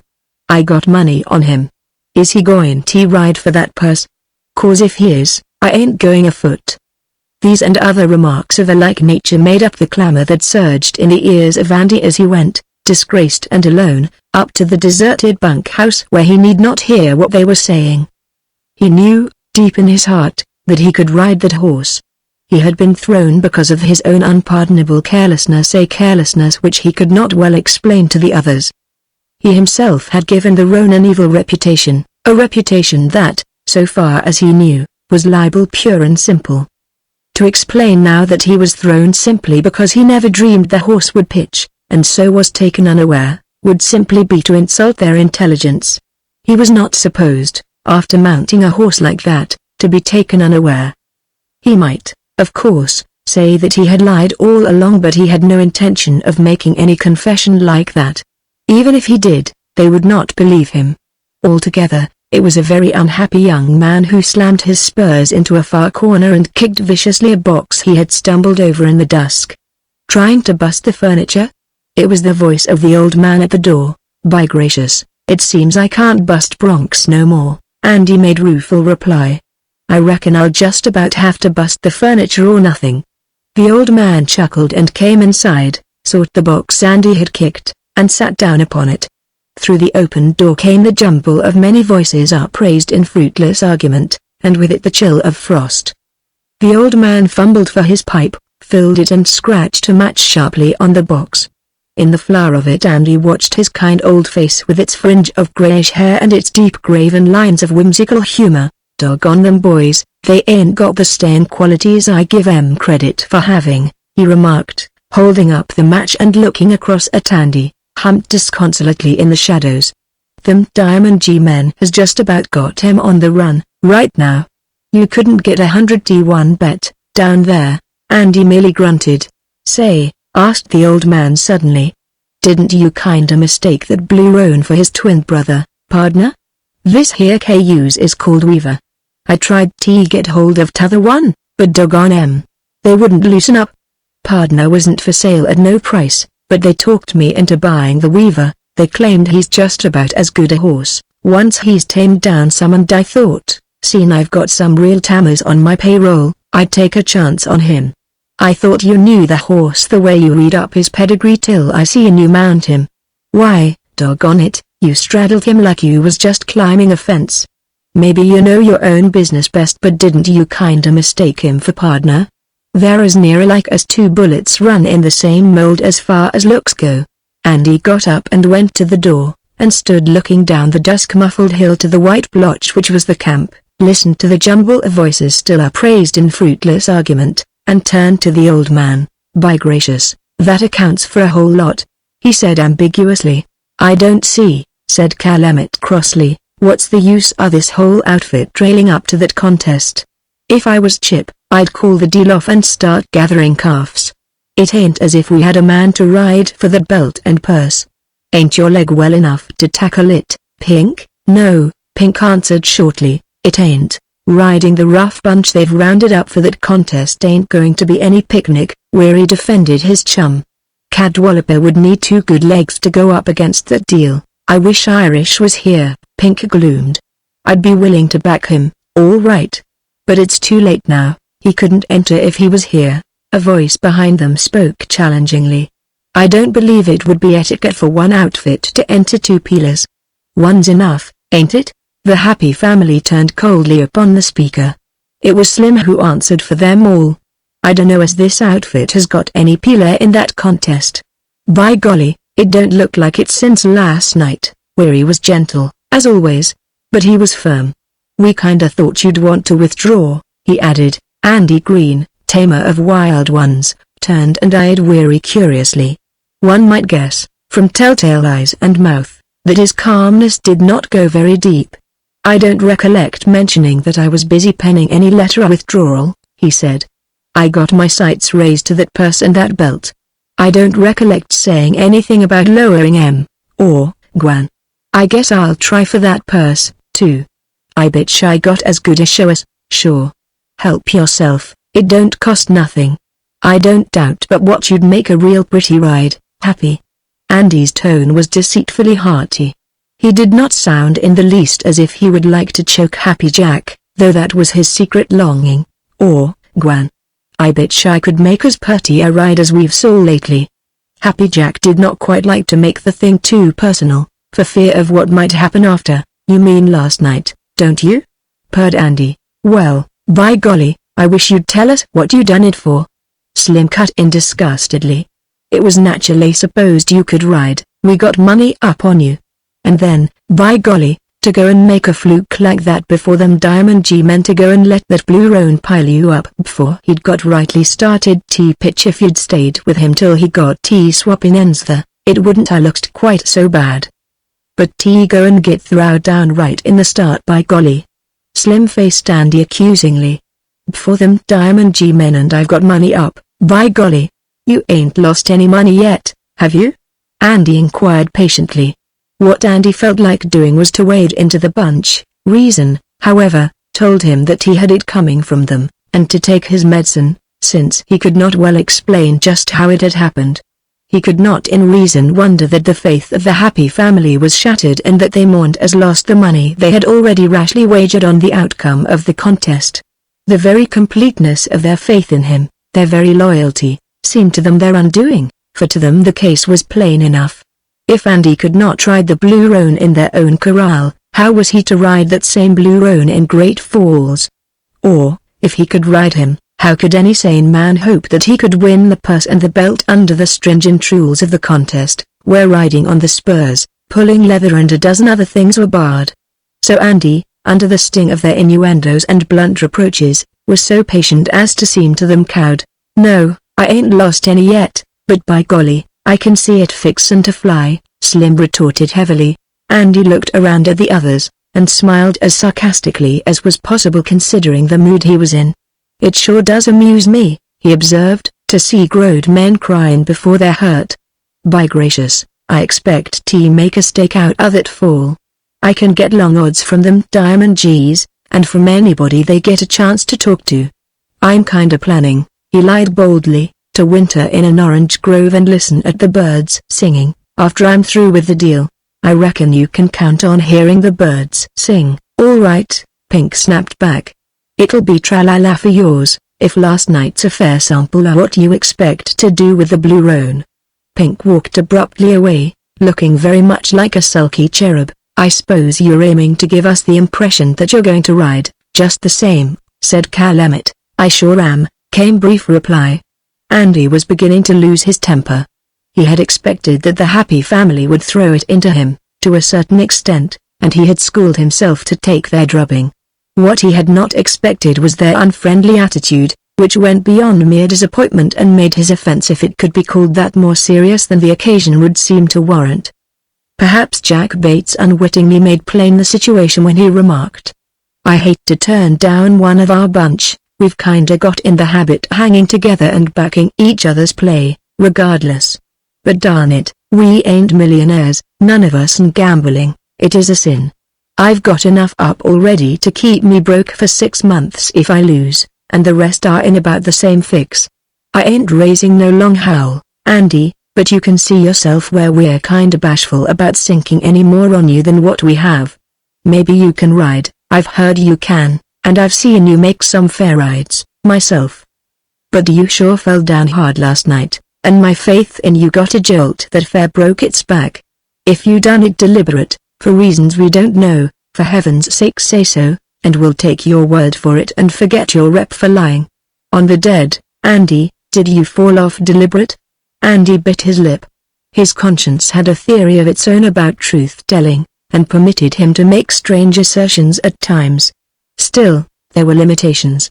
The happy family was waiting for his answer, and he knew instinctively that they would believe him now. For a moment, temptation held him. Then he squared his shoulders and spoke truly. On the dead, I hit the ground unexpected and inadvertent. If that's the case, then the farther you keep away from that contest the better if you ask me. Jack turned on his heel and followed Pink. Andy stared after him moodily, then glanced at the rest. With one accord they avoided meeting his gaze. Damn a bunch of quitters. He flared hotly, and left them, to hunt up the old man and chip one or both. It did not matter to him. Pink it was who observed the old man writing a check for Andy.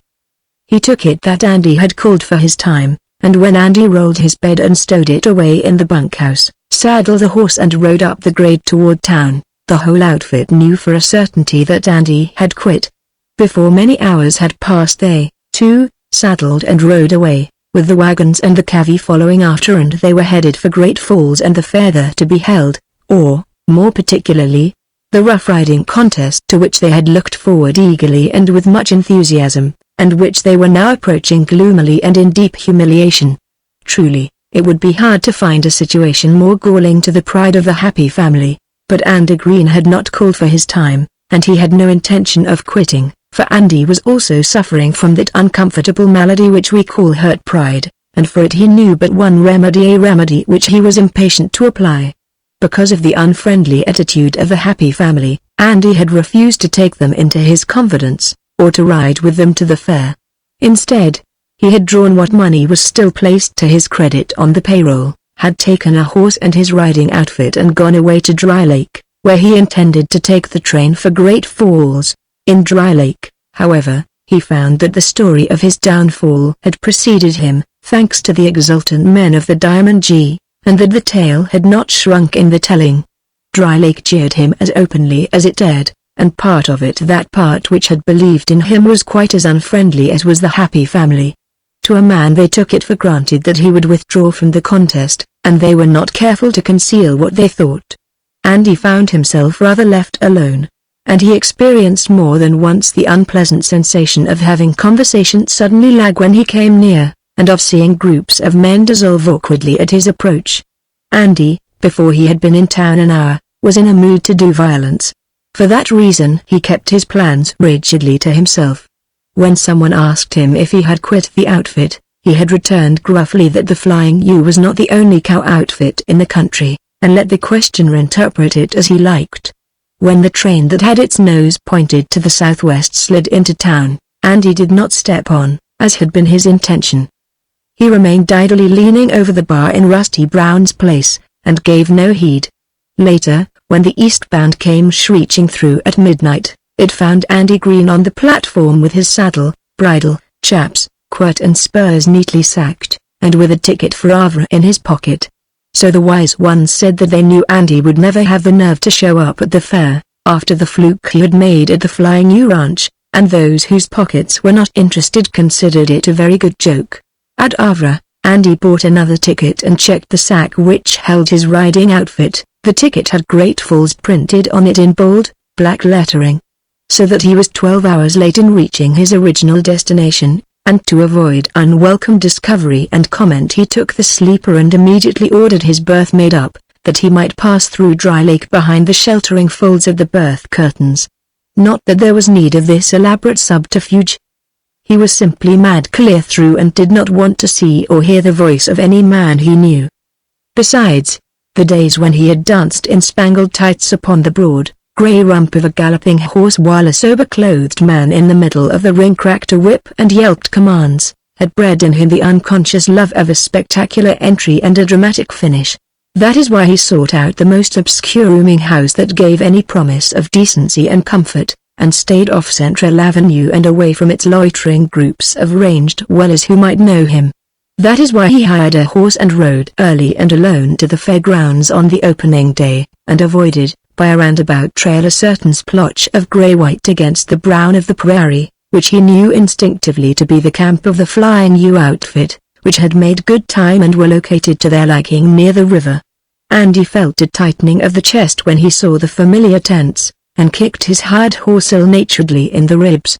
It was also different from what he had thought it would be. In those last 2 weeks, he had pictured himself riding vaingloriously through town on his best horse, with a new Navajo saddle blanket making a dab of bright color, and a new Stetson hat dimpled picturesquely as to crown and tilted rakishly over one eye, and with his silver-mounted spurs catching the light. Around him would ride the happy family, also in gala attire and mounted upon the best horses in their several strings. The horses would not approve of the street cars, and would circle and back, and it was quite possible, even probable, that there would be some pitching and some pretty riding before the gaping populace which did not often get a chance to view the real thing. People would stop and gaze while they went clattering by, and he, Andy Green, would be pointed out by the knowing ones as a fellow that was going to ride in the contest and that stood a good chance of winning. For Andy was but human, that he dreamed of these things. Besides, does not the jumping through blazing hoops and over-sagging bunting while one rides, whet insidiously one's appetite for the plaudits of the crowd? The reality was different. He was in Great Falls, but he had not ridden vaingloriously down Central Avenue surrounded by the happy family, and watched by the gaping populace. Instead, he had chosen a side street and he had ridden alone, and no one had seemed to know or care who he might be. His horse had not backed, wild-eyed, before an approaching car, and he had not done any pretty riding. Instead, his horse had scarce turned an eye toward the jangling bell when he crossed the track perilously close to the car, and he had gone side-wheeling decorously down the street, and Andy hated a pacing horse. The happy family was in town, but he did not know where. Andy kicked his horse into a gallop and swore bitterly that he did not care. He did not suppose that they gave him a thought, other than those impelled by their jeopardized pockets. And that, he assured himself pessimistically, is friendship. He tied the hired horse to the fence and went away to the stables and fraternized with a humpbacked jockey who knew a few things himself about riding and was inclined to talk unprofessionally.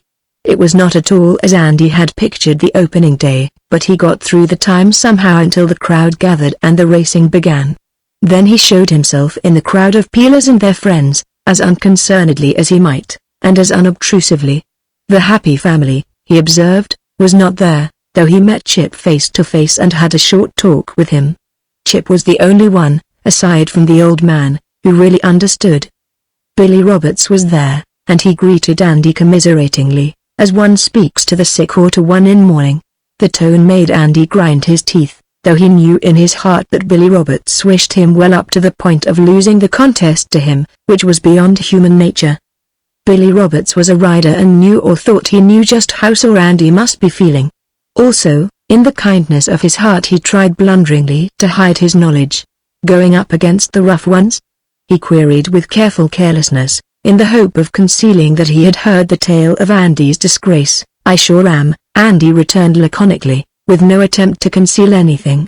Billy Roberts opened his eyes wide, and his mouth a little before he recovered from his surprise. "Well, good luck to you," he managed to say, "only so you don't beat me to it. I was kinda hoping you was too bashful to get out and ride before all the ladies." Andy, remembering his days in the sawdust ring, smiled queerly, but his heart warmed to Billy Roberts amazingly. They were leaning elbows on the fence below the grandstand, watching desultorily the endless preparatory maneuvers of 3 men astride the hind legs of 3 pacers in sulkies. "This side-wheeling business gives me a pain," Billy remarked, as the pacers ambled by for the 4th or 5th time. "I like caballos that don't take all day to wind them up before they go. I've been looking over our bunch. There's horses in that corral that are sure going to do things to us 20 peelers. By gracious, yes." Andy was beginning to feel himself again. "That blue Hossack horse, you heard how he got me, and heard it with trimmings. You may think he's a man-eater, but while he's a bad hoss, all right, he ain't the one that'll get you. You want to watch out, Billy, for that HS sorrel. He's plumb wicked. He's got a habit of throwing himself backwards. They're keeping it quiet, maybe, but I've seen him do it 3 times in one summer." "All right, thanks. I didn't know that. But the blue roan, The blue roan'll pitch and ball and swap ends on you and raise hell all around, but he can be rode. That festive bunch up in the reserve seats'll think it's awful, and that the HS Sorrel is a ladies' hoss alongside him, but a real rider can wear him out. But that Sorrel when you think you got him beat, Billy, is when you want to watch out. Billy turned his face away from a rolling dust cloud that came down the home stretch with the paces, and looked curiously at Andy. Twice he started to speak and did not finish. Then, a man can be a sure enough rider, and get careless and let a horse bile him off him when he ain't looking, just because he knows he can ride that horse, he said with a certain diffidence. By gracious, yes. Andy assented emphatically. And that was the nearest they came to discussing a delicate matter which was in the minds of both. Andy was growing more at ease and feeling more optimistic every minute. 3 men still believed in him, which was much. Also, the crowd could not flurry him as it did some of the others who were not accustomed to so great an audience. Rather, it acted as a tonic and brought back the poise, the easy self-confidence which had belonged to one Andre de Greno, champion bareback rider. So that, when the rough riding began, Andy's nerves were placidly asleep. At the corral in the infield, where the horses and men were foregathered, Andy met Slim and Happy Jack, but beyond his curt hello and an amazed "well, by golly." From Slim, no words passed.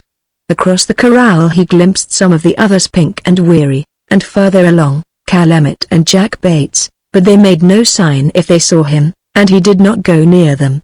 He did not know when his turn would come to ride, and he had a horse to saddle at the command of the powers that were.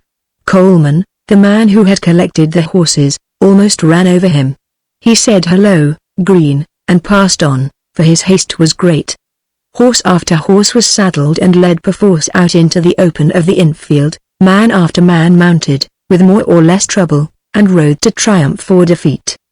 Billy Roberts was given a white-eyed little bay, and did some great riding. The shouts and applause from the grandstand rolled out to them in a great wave of sound. Billy mastered the brute and rode him back to the corral white-faced and with beads of sweat standing thick on his forehead. "It ain't going to be such damn easy money, that 200, he confided pantingly to Andy, who stood near. "The fellow that gets it will sure have to earn it." Andy nodded and moved out where he could get a better view. Then Coleman came and informed him hurriedly that he came next, and Andy went back to his place. The horse he was to ride he had never seen before that day. He was a long-legged brown, with scanty mane and a wicked, rolling eye. He looked capable of almost any deviltry, but Andy did not give much time to speculating upon what he would try to do. He was still all eyes to the infield where his predecessor was gyrating. Then a sudden jump loosened him so that he grabbed the horn, and it was all over with that particular applicant, so far as the purse and the championship belt were concerned. He was out of the contest, and presently he was also back at the corral, explaining volubly and uselessly just how it came about. He appeared to have a very good reason for pulling leather, but Andy was not listening and only thought absently that the fellow was a fool to make it talk for himself. Andy was clutching the stirrup and watching a chance to put his toe into it, and the tall brown horse was circling backwards with occasional little side jumps.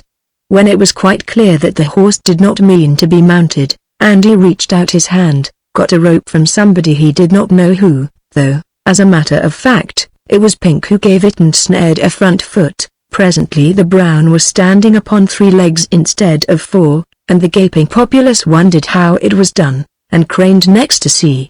After that, though the horse still circled backwards, Andy got the stirrup and put his toe in it and went up so easily that the ignorant might think anybody could do it. He dropped the rope and saw that it was Pink who picked it up. The brown at first did nothing at all. Then he gave a spring straight ahead and ran 50 yards or so, stopped and began to pitch. 3 jumps and he ran again, stopped and reared. It was very pretty to look at, but Happy Jack could have ridden him, or Slim, or any other range rider. In 2 minutes the brown was sulking, and it took severe spurring to bring him back to the corral. Pitch he would not. The crowd applauded, but Andy felt cheated and looked as he felt. Pink edged toward him, but Andy was not in the mood for reconciliation and kept out of his way. Others of the Happy family came near, at divers times and places, as if they would have speech with him, but he thought he knew about what they would say, and so was careful not to give them a chance. When the excitement was all over for that day, he got his despised hired horse and went back to town with Billy Roberts, because it was good to have a friend and because they wanted to talk about the riding. Billy did not tell Andy, either, that he had had hard work getting away from his own crowd, for Billy was kind-hearted and had heard a good deal, because he had been talking with Happy Jack. His sympathy was not with the Happy family, either. On the second afternoon, such as effect of rigid winnowing, there were but 9 men to ride. The fellow who had grabbed the saddle horn, together with 10 others, stood among the spectators and made caustic remarks about the management, the horses, the 9 who were left and the whole business in general. Andy grinned a little and wondered if he would stand among them on the morrow and make remarks. He was not worrying about it, though. He said hello to Weary, Pink and Calumet, and saddled a kicking, striking brute from up Sweetgrass Way. On this day the horses were wickeder, and one man came near getting his neck broken. As it was, his collarbone snapped and he was carried off the infield on a stretcher and hurried to the hospital, which did not tend to make the other riders feel more cheerful. Andy noted that it was the HS sorrel which did the mischief, and glanced meaningly across at Billy Roberts. Then it was his turn with the striking, kicking grey, and he mounted and prepared for what might come. The grey was an artist in his line, and pitched high, wide and crooked in the most approved fashion. But Andy, being also an artist of a sort, rode easily and with a grace that brought much hand-clapping from the crowd. Only the initiated reserved their praise till further trial, for though the grey was not to say gentle, and though it took skill to ride him, there were a dozen, probably twice as many, men in the crowd who could have done as well. The Happy family, drawn together from habit and because they could speak their minds more freely, discussed Andy gravely among themselves. Betting was growing brisk, and if their faith had not been so shaken they could have got long odds on Andy. "I bet she don't win out," Happy Jack insisted with characteristic gloom. "You wait till he goes up again at Blue Roan. There's 7 that roan till the last day and I bet Andy'll get him. If he hangs on till the last day." Happy Jack laughed ironically as he made the provision. "Any you fellows got money you want to put up on this deal?" Came the voice of Andy behind them. They turned, a bit shamefaced, toward him. "I bitch," began Happy. "That's what I'm here for," cut in Andy. "What I've got goes up, saddle, spurs all I've got. You've done a lot all morning, now here's a chance to break even on me. Speak up." The Happy family hesitated. "I guess I'll stay out," dimpled Pink. "I don't just savvy your play, Andy, and if I lose on you it won't be the first time I ever went broke." "Well, by golly, I'll take a chance," bellowed Slim, whose voice was ever pitched to carry long distances in a high wind. "I'll bet you $50 you don't pull down that belt or purse." "By golly, there's 2 or 3 men here that can ride. There's only one that'll be the real star," smiled Andy with unashamed egotism. "Happy, how rich do you want to get off me?" Happy said a good deal and bitched several things would happen, things utterly inconsistent with one another. In the end, Andy pinned him down to $20 against Andy's silver-mounted spurs, which was almost a third more than the spurs were worth. But Andy had no sympathy for Happy Jack and stuck to the price doggedly until Happy gave in. Jack Bates advertised his lack of faith in Andy $10 worth, and Calumet did the same. Irish, coming in on the afternoon train and drifting instinctively to the vicinity of the Happy family, cursed them all impartially for a bunch of quitters, slapped Andy on the back and with characteristic impetuosity offered $100 to anybody who dared take him up, that Andy would win. And this after he had heard the tale of the Blue Roan and before they told him about the 2 rides already made in the contest. It is true that Happy Jack endeavored to expostulate, but Irish glared at him in a way to make Happy squirm and stammer incoherently. "I've heard all about it," Irish cut in, "and I don't have to hear any more. I know a rider when I see one, and my money's on Andy from start to finish. You make me sick. Weary, have you gone against her, man?" The tone was a challenge in itself. Weary grinned good-naturedly.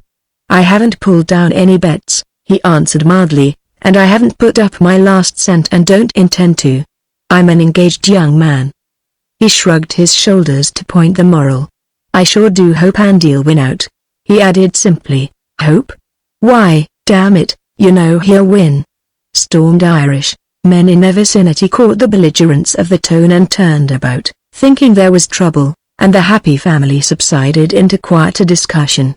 In the end Irish, discovering that Andy had for the time being forsworn the shelter of the flying U tents, stuck by him loyally and forswore it also, and went with Andy to share the doubtful comfort of the obscure lodging house.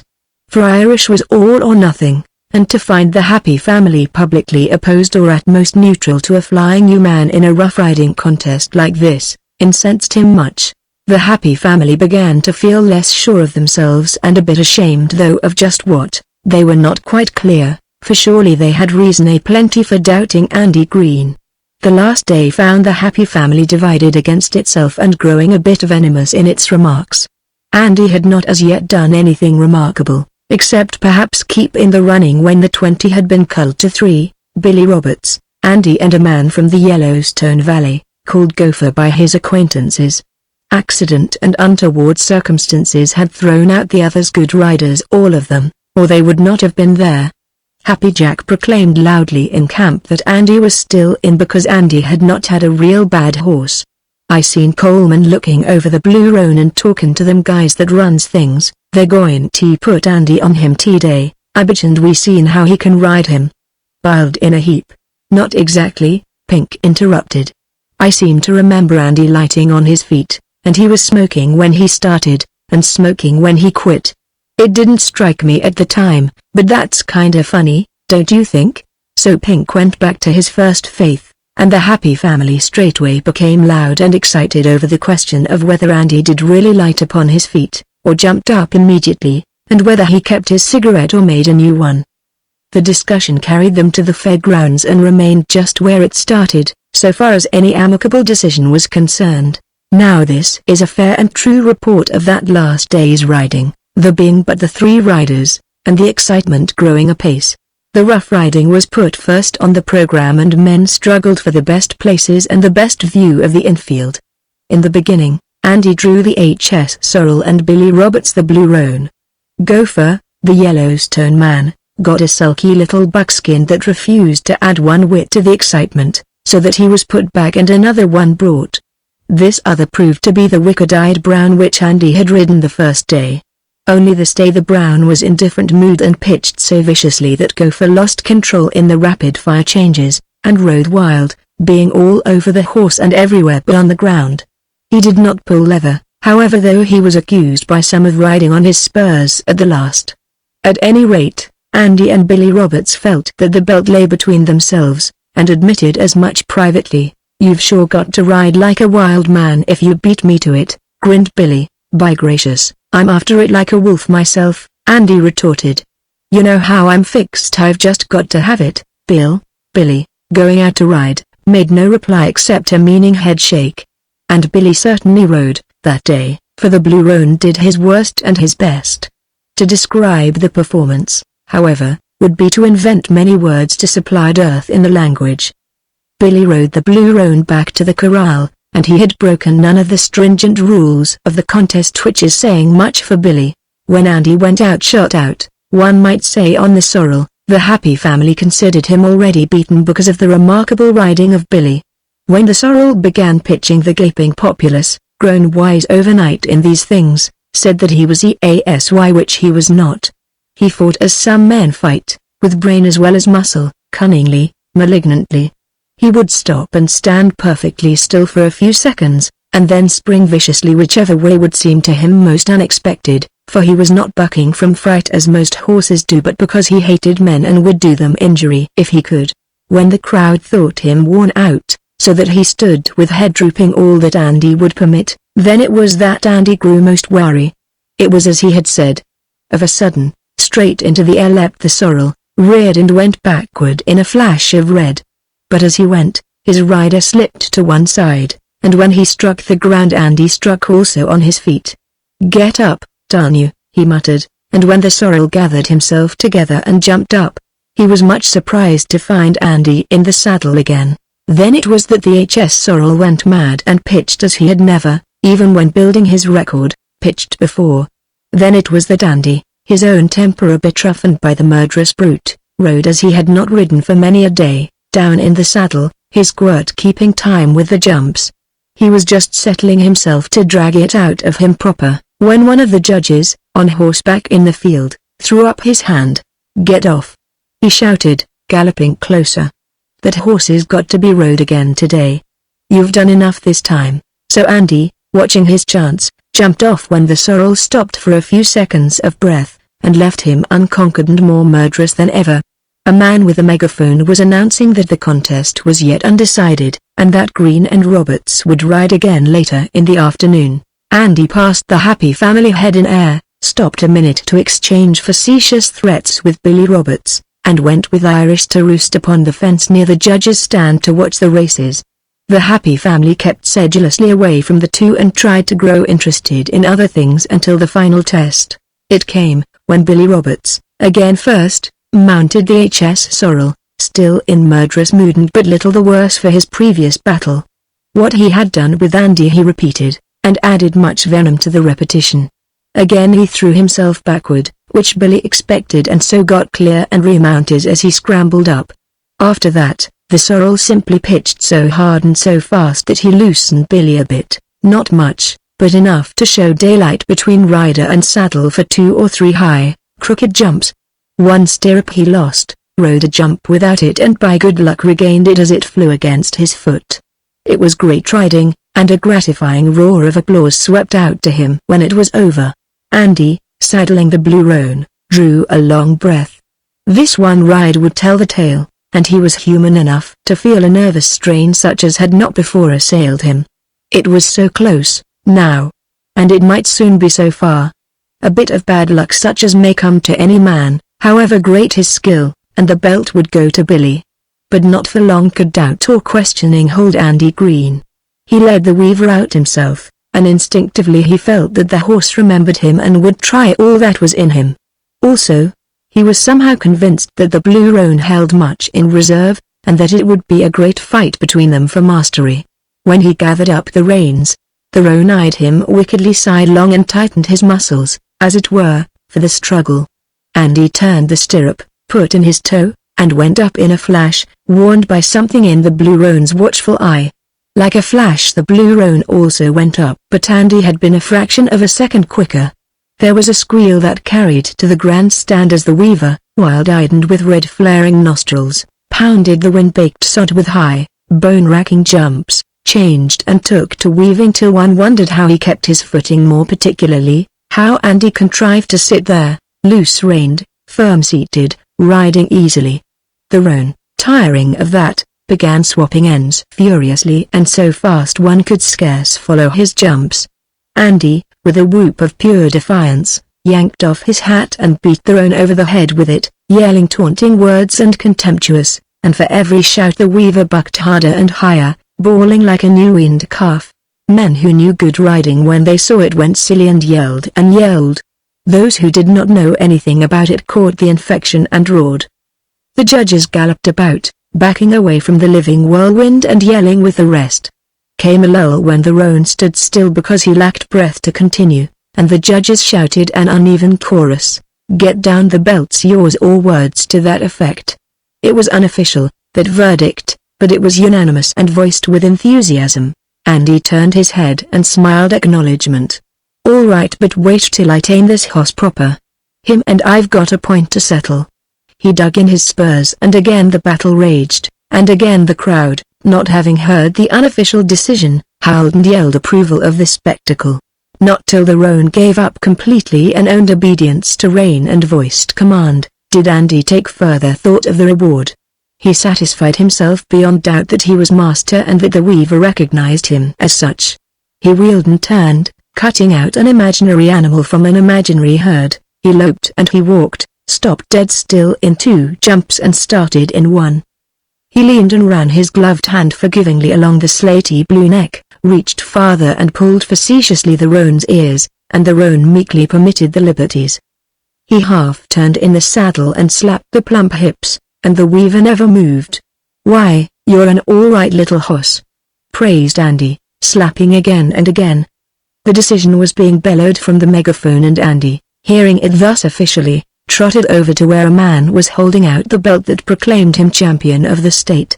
Andy reached out a hand for the belt, buckled it around his middle and saluted the grandstand as he used to do from the circus ring when one Andre de Greno had performed his most difficult feat. The happy family crowded up, shamefaced and manfully willing to own themselves wrong. "We're down and ready to be walked on by the champion," Weary announced quizzically. "Mama mine. But you sure can ride." Andy looked at them, grinned and did an exceedingly foolish thing, just to humiliate Happy Jack, who, he afterwards said, still looked unconvinced. He coolly got upon his feet in the saddle, stood so while he saluted the happy family mockingly, lighted the cigarette he had just rolled, then, with another derisive salute, turned a double somersault in the air and lighted upon his feet, and the roan did nothing more belligerent than to turn his head and eye Andy suspiciously. "By gracious, maybe you fellows'll someday own up you don't know it all," he cried, and led the weaver back into the corral and away from the whooping maniacs across the track. Chapter 6 Andy the Liar. Andy Green licked a cigarette into shape the while he watched with unfriendly eyes the shambling departure of their guest. "I believe the darned old reprobate was lying to us," he remarked, when the horseman disappeared into a coulee. "You sure ought to be qualified to recognize the symptoms," grunted Cal Emmett, kicking his foot out of somebody's carelessly coiled rope on the ground. "That your rope, Happy? No wonder you're always on the bum for one. If you'd try tying it on your saddle, or, Gwen. But there's Andy's rope. If you look at my saddle, you'll find my rope right where it belongs," Andy retorted. "I ain't sheepherder enough to leave it kicking around underfoot. That rope belongs to his nibs that just rode off. When he caught up his horse again after dinner, he throwed his rope down while he saddled up, and then went off and forgot it. He wasn't easy in his mind, that Jasper wasn't. I don't go very high on that hard luck tale," he told. "I know the boy he had wolfing with him last winter, and he wasn't the kind to pull out with all the stuff he could get his hands on. He was an all-right fellow, and if there's been any rusty work done down there in the breaks, this shifty-eyed Mark done it." He was lying. Somebody laughed suddenly, and another chuckle helped to point the joke, until the whole outfit was in an uproar. For of all the men who had slept under flying new tents and eaten beside the mess wagon, Andy Green was conceded to be the greatest, the most shameless and wholly incorrigible liar of the lot. "Or, you don't want to get jealous of an old stiff like that," Pink soothed musically. "There ain't one of us but what knows you could lie faster and further and the more of it in a minute, with your tongue half hitched around your palate and the deaf and dumb language barred, than any 3 men in county. Don't let it worry you, Andy." "I ain't letting it worry me," said Andy, getting a bit red with trying not to show that the shot hit him. "When my imagination gets to soaring, I'm willing to bet all I got that it can fly higher than the rest of you, that have got brains about on a par with the sage hen, can follow. When I let my fancy soar, I take notice the rest of you like to sit in the front row, all right, and you never, to my knowledge, called it a punk show when the curtain rung down. You always got the worth of your money, and then some. But if you'd taken notice of the load that old freak was trying to throw into the bunch, you'd suspicion there was something scaly about it." "There was, all right. I'd gamble on it." "From the symptoms," spoke Weary mildly, rising to an elbow, "Andy's about to erupt one of those wide, hot, rushing streams of melted imagination that bursts forth from his thinkworks ever so often. Don't get us all worked up over it, Andy. What's it going to be this time? A murder in the Badlands?" Andy clicked his teeth together, thought better of his ill humor and made reply, though he had intended to remain dignifiedly silent. "You rung the bell, but it ain't any Josh. By gracious, I mean it." He glared at those who gurgled incredulously, and went on, "No, sir, you bet it ain't any Josh with me this time." That old gazebo had something heavy on his conscience, and knowing the fellow he had reference to, I sure believe he lied a whole lot when he said Dan pulled out with all the stuff they'd got together, and went down river. Maybe he went down river, all right, but if he did, it was most likely to be face down. Dan was as honest a boy as there is in the country, and he had money on him that he got mining down in the Little Rockies last summer. I know, because he showed me the stuff last fall when I met him in Benton, and he was fixing to winter with this fellow that just left. Dan was kinda queer about some things, and one of 'em was about money. It never made any difference how much or how little he had, he always packed it in his clothes, Said a bank had busted on him once and left him broke in the middle of winter, and he wasn't going to let it happen again. He never gambled none, nor blowed his money any farther than a couple of glasses of beer once in a while. He was one of these saving cusses, but he was honest, I know that for a fact.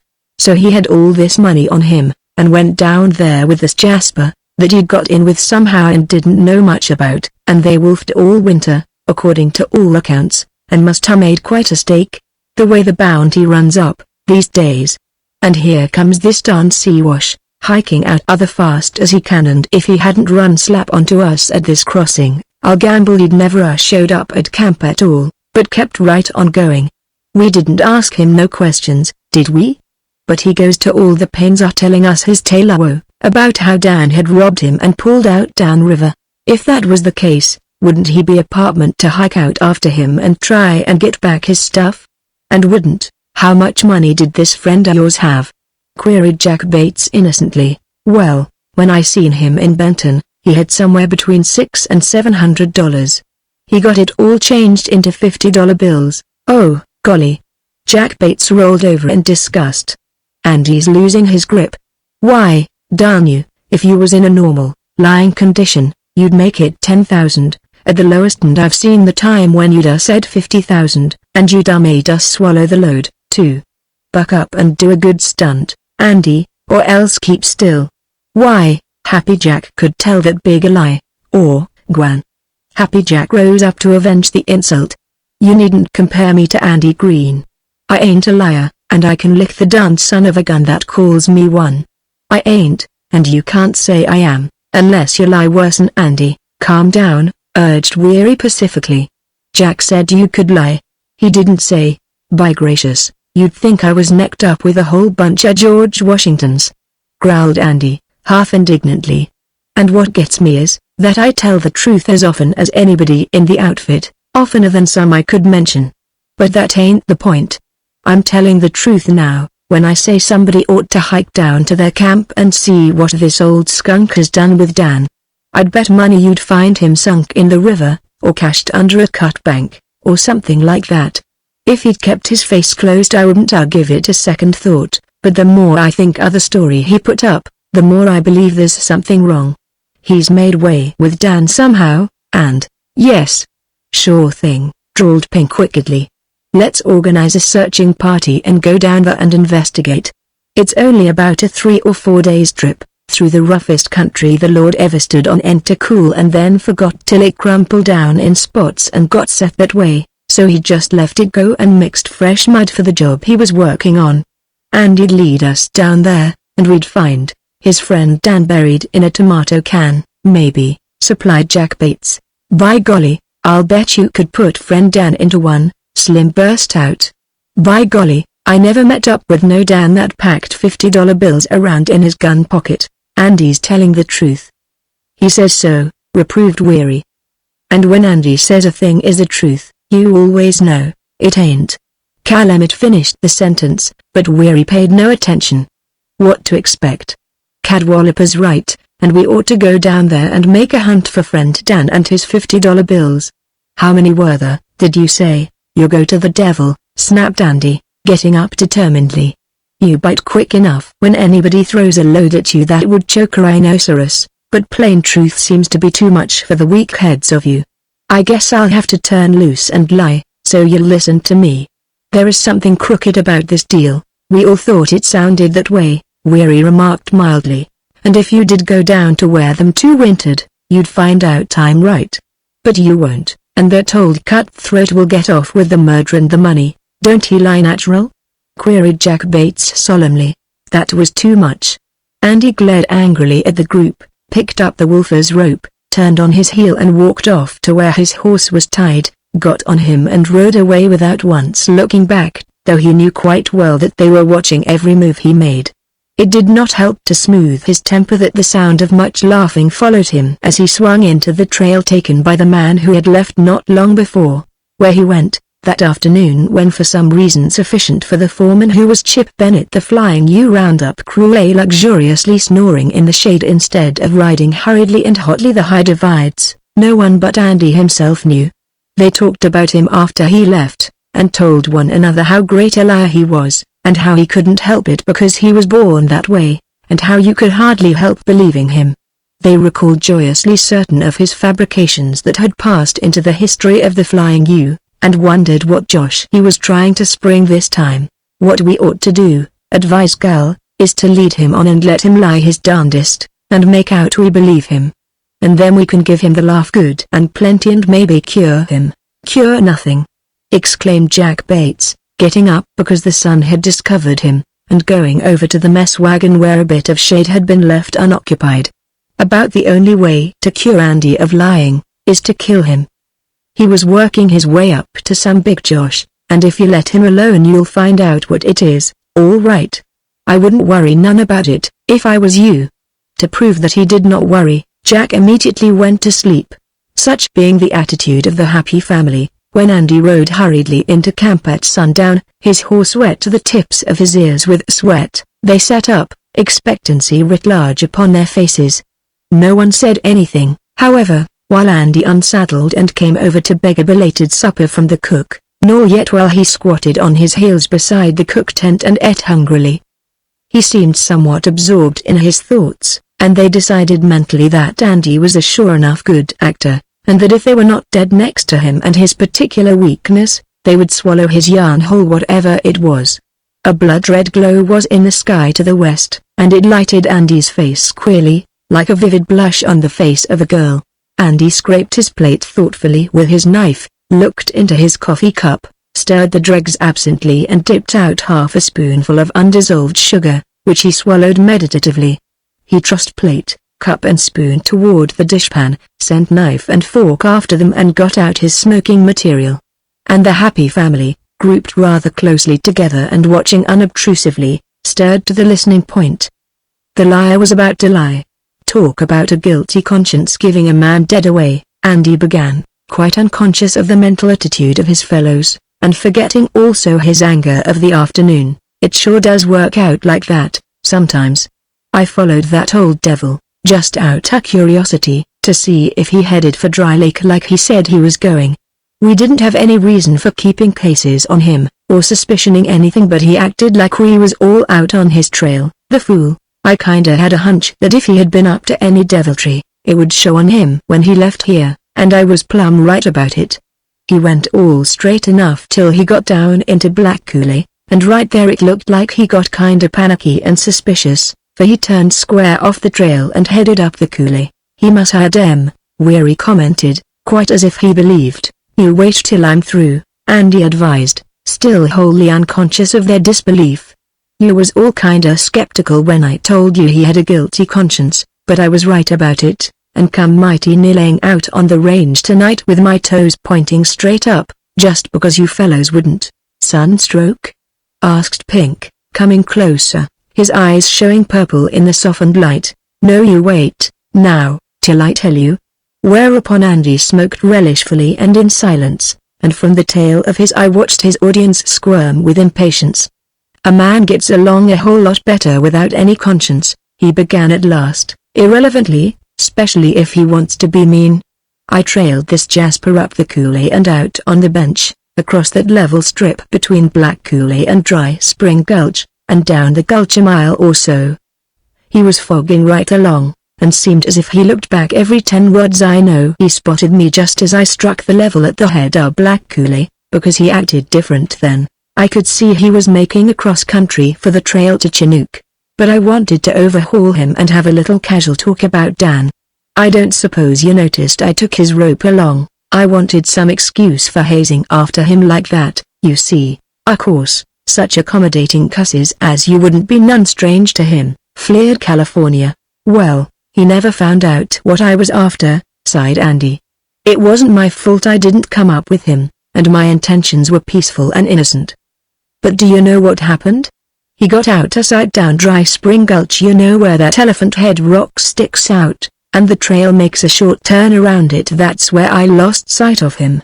But he wasn't very far in the lead, and I was dead anxious to give him his rope, so I loped on down. You were taking long chances, old-timer, that's mighty rough going, along there, hinted Chip, gravely. Sure, I was, Andy agreed easily. But do you recollect, I was in a hurry. So I just rounded the elephant's head, when bing! Something spats the rock, just over my right shoulder, and my horse squatted down on his rump and said he'd gone far enough. I kinda felt the same way about it, so when he wheeled and humped himself back up the trail, I didn't argue none with him. There was silence so deep one could hear the saddle bunch cropping the thick grasses along the creek. If this were true, this tale that Andy was telling the happy family, half tempted to believe, glanced furtively at one another. Or, Gwan. It was the familiar, protesting croak of Happy Jack. What did you turn tail for? Why didn't you have it out with him? The happy family drew a long breath, and the temptation to believe was pushed aside. Because my gun was rolled up in my bed, Andy replied simply. I ain't as brave as you are, Happy. I ain't got the nerve to ride right up on a man that's scared plumb silly and pumping lead my way fast as he can work the lever on his rifle, and lick him with my fists till he howls, and then throw him and walk up and down his person and flap my wings and crow. It's awful to have to confess it, but I'm willing to run from any man that's shooting at me when I can't shoot back. I'd give a lot to be as brave as you are, Happy. Happy Jack growled and subsided. Well, by golly. There's times when we'd be justified in shooting you, but I don't see what he'd want to do it for, objected Slim. Guilty conscience, I told you, retorted Andy. He seen I was chasing him up, and I guess he thought it was somebody that had got next to what happened. Lord, I wish I knew what did happen, down there in the breaks. Boys, Andy got up and stood looking earnestly down at them in the twilight. You can't make me believe that there hasn't been a murder done. That fellow has been up to something, or he wouldn't be acting so damn queer. And if it was just plain stealing, Dan would sure be hot on his trail because Dan thought more of his money than most men do of their wives. It was about all he lived for, and he wasn't any coward. That old man never would get it off him without a big ruction, and if he did, Dan would be right after him bigger'n a wolf. There's something wrong, you take my word. What do you want us to do about it? It was Chip who asked the question, and his tone was quite calm and impersonal. Andy looked at him reproachfully. Do? What is there to do, except go down there and see? If we can find that out, we can put the sheriff wise and let him do the rest. It sure does seem kinda tough, if a man can do a murder and robbery and get off with it, just because nobody cares enough about it to head him off. The happy family stirred uneasily. Of course, it was all just a josh of Andy's, but he was such a convincing liar. Almost they felt guilty of criminal negligence that they did not at once saddle up and give chase to the murderer, who had tried to kill Andy for following him, and who was headed for Chinook after unnecessarily proclaiming himself bound for Dry Lake. Do you want the whole outfit to turn out? Asked Chip calmly at last. No. Oh, say, is it anywheres near that prehistoric castle you found once? Ping asked maliciously, unbelief getting strong hold of him again. Andy turned toward him, scowling. No, angel child, it ain't, he snapped. And you fellows can back up and snort all you down please, and make idiots of yourselves. But you can't do any business making me out a hot air peddler on this deal. I stand pat, just where I stood at first, and it'll take a lot of cackling to make me back down. That old devil did lie about Dan, and he did take a shot at me. He took you for a horse thief, most likely, explained Jack Bates. He didn't need no field glass to see you as a suspicious character. By golly, chortled Slim, he thought you was after what little your friend Dan had overlooked. Chances is, added Cal Emmett. Did the fog roll down and hide the horrible sight? Asked Jack Bates. That, and much more, brought about a distinct coldness between the happy family and one Andy Green, so that the sun went down upon Andy's wrath, and rose to find it still bubbling hotly in the outraged heart of him. It was Jack Bates who precipitated an open war by singing an adapted version of Masses in the Cold, Cold Ground, just when they were eating breakfast. As an alleged musical effort it was bad enough, but as a personal insult it was worse. One hesitates to repeat the doggerel, even in an effort to be exact. However, the chorus, bellowed shamelessly by Jack, was this. Down in the Badlands, hear that awful sound. Andy Green is there a-weeping. Jack Bates got no further than that, for Andy first threw his plate at Jack and then landed upon him with much force and venom, so that Jack went backwards and waved long legs convulsively in the air, and the happy family stood around and howled their appreciation of the spectacle. When it dawned upon them that Andy was very much in earnest, and that his fist was landing with unpleasant frequency just where it was most painful to receive it, they separated the two by main strength and argued loudly for peace. But Andy was thoroughly roused and would have none of it, and hurled at them profanity and insulting epithets, so that more than Jack Bates looked upon him with unfriendly eyes and said things which were not calculated to smooth roughened tempers. "That's a plenty, now," quelled Chip, laying detaining hand upon the nearest, who happened to be Andy himself. "You sound like a bunch of old women. What do you want to do the worst and quickest, Andy ? And I don't mean killing off any of these alleged Joshers, either." Andy clicked his teeth together, swallowed hard and slowly unclenched his hands and grinned. But the grin was not altogether a pleasant one, and the light of battle still shone in the big, grey eyes of him. "You're the boss," he said. "But if you don't like my plans you'll just have one less to pay wages to. What I'm going to do is throw my saddle on my private horse and ride down into the Badlands and see for myself how the cards lay. Maybe it's awful funny to the rest of you, but I'm talking it kinda serious, myself, and I'm going to find out how about it before I'm through.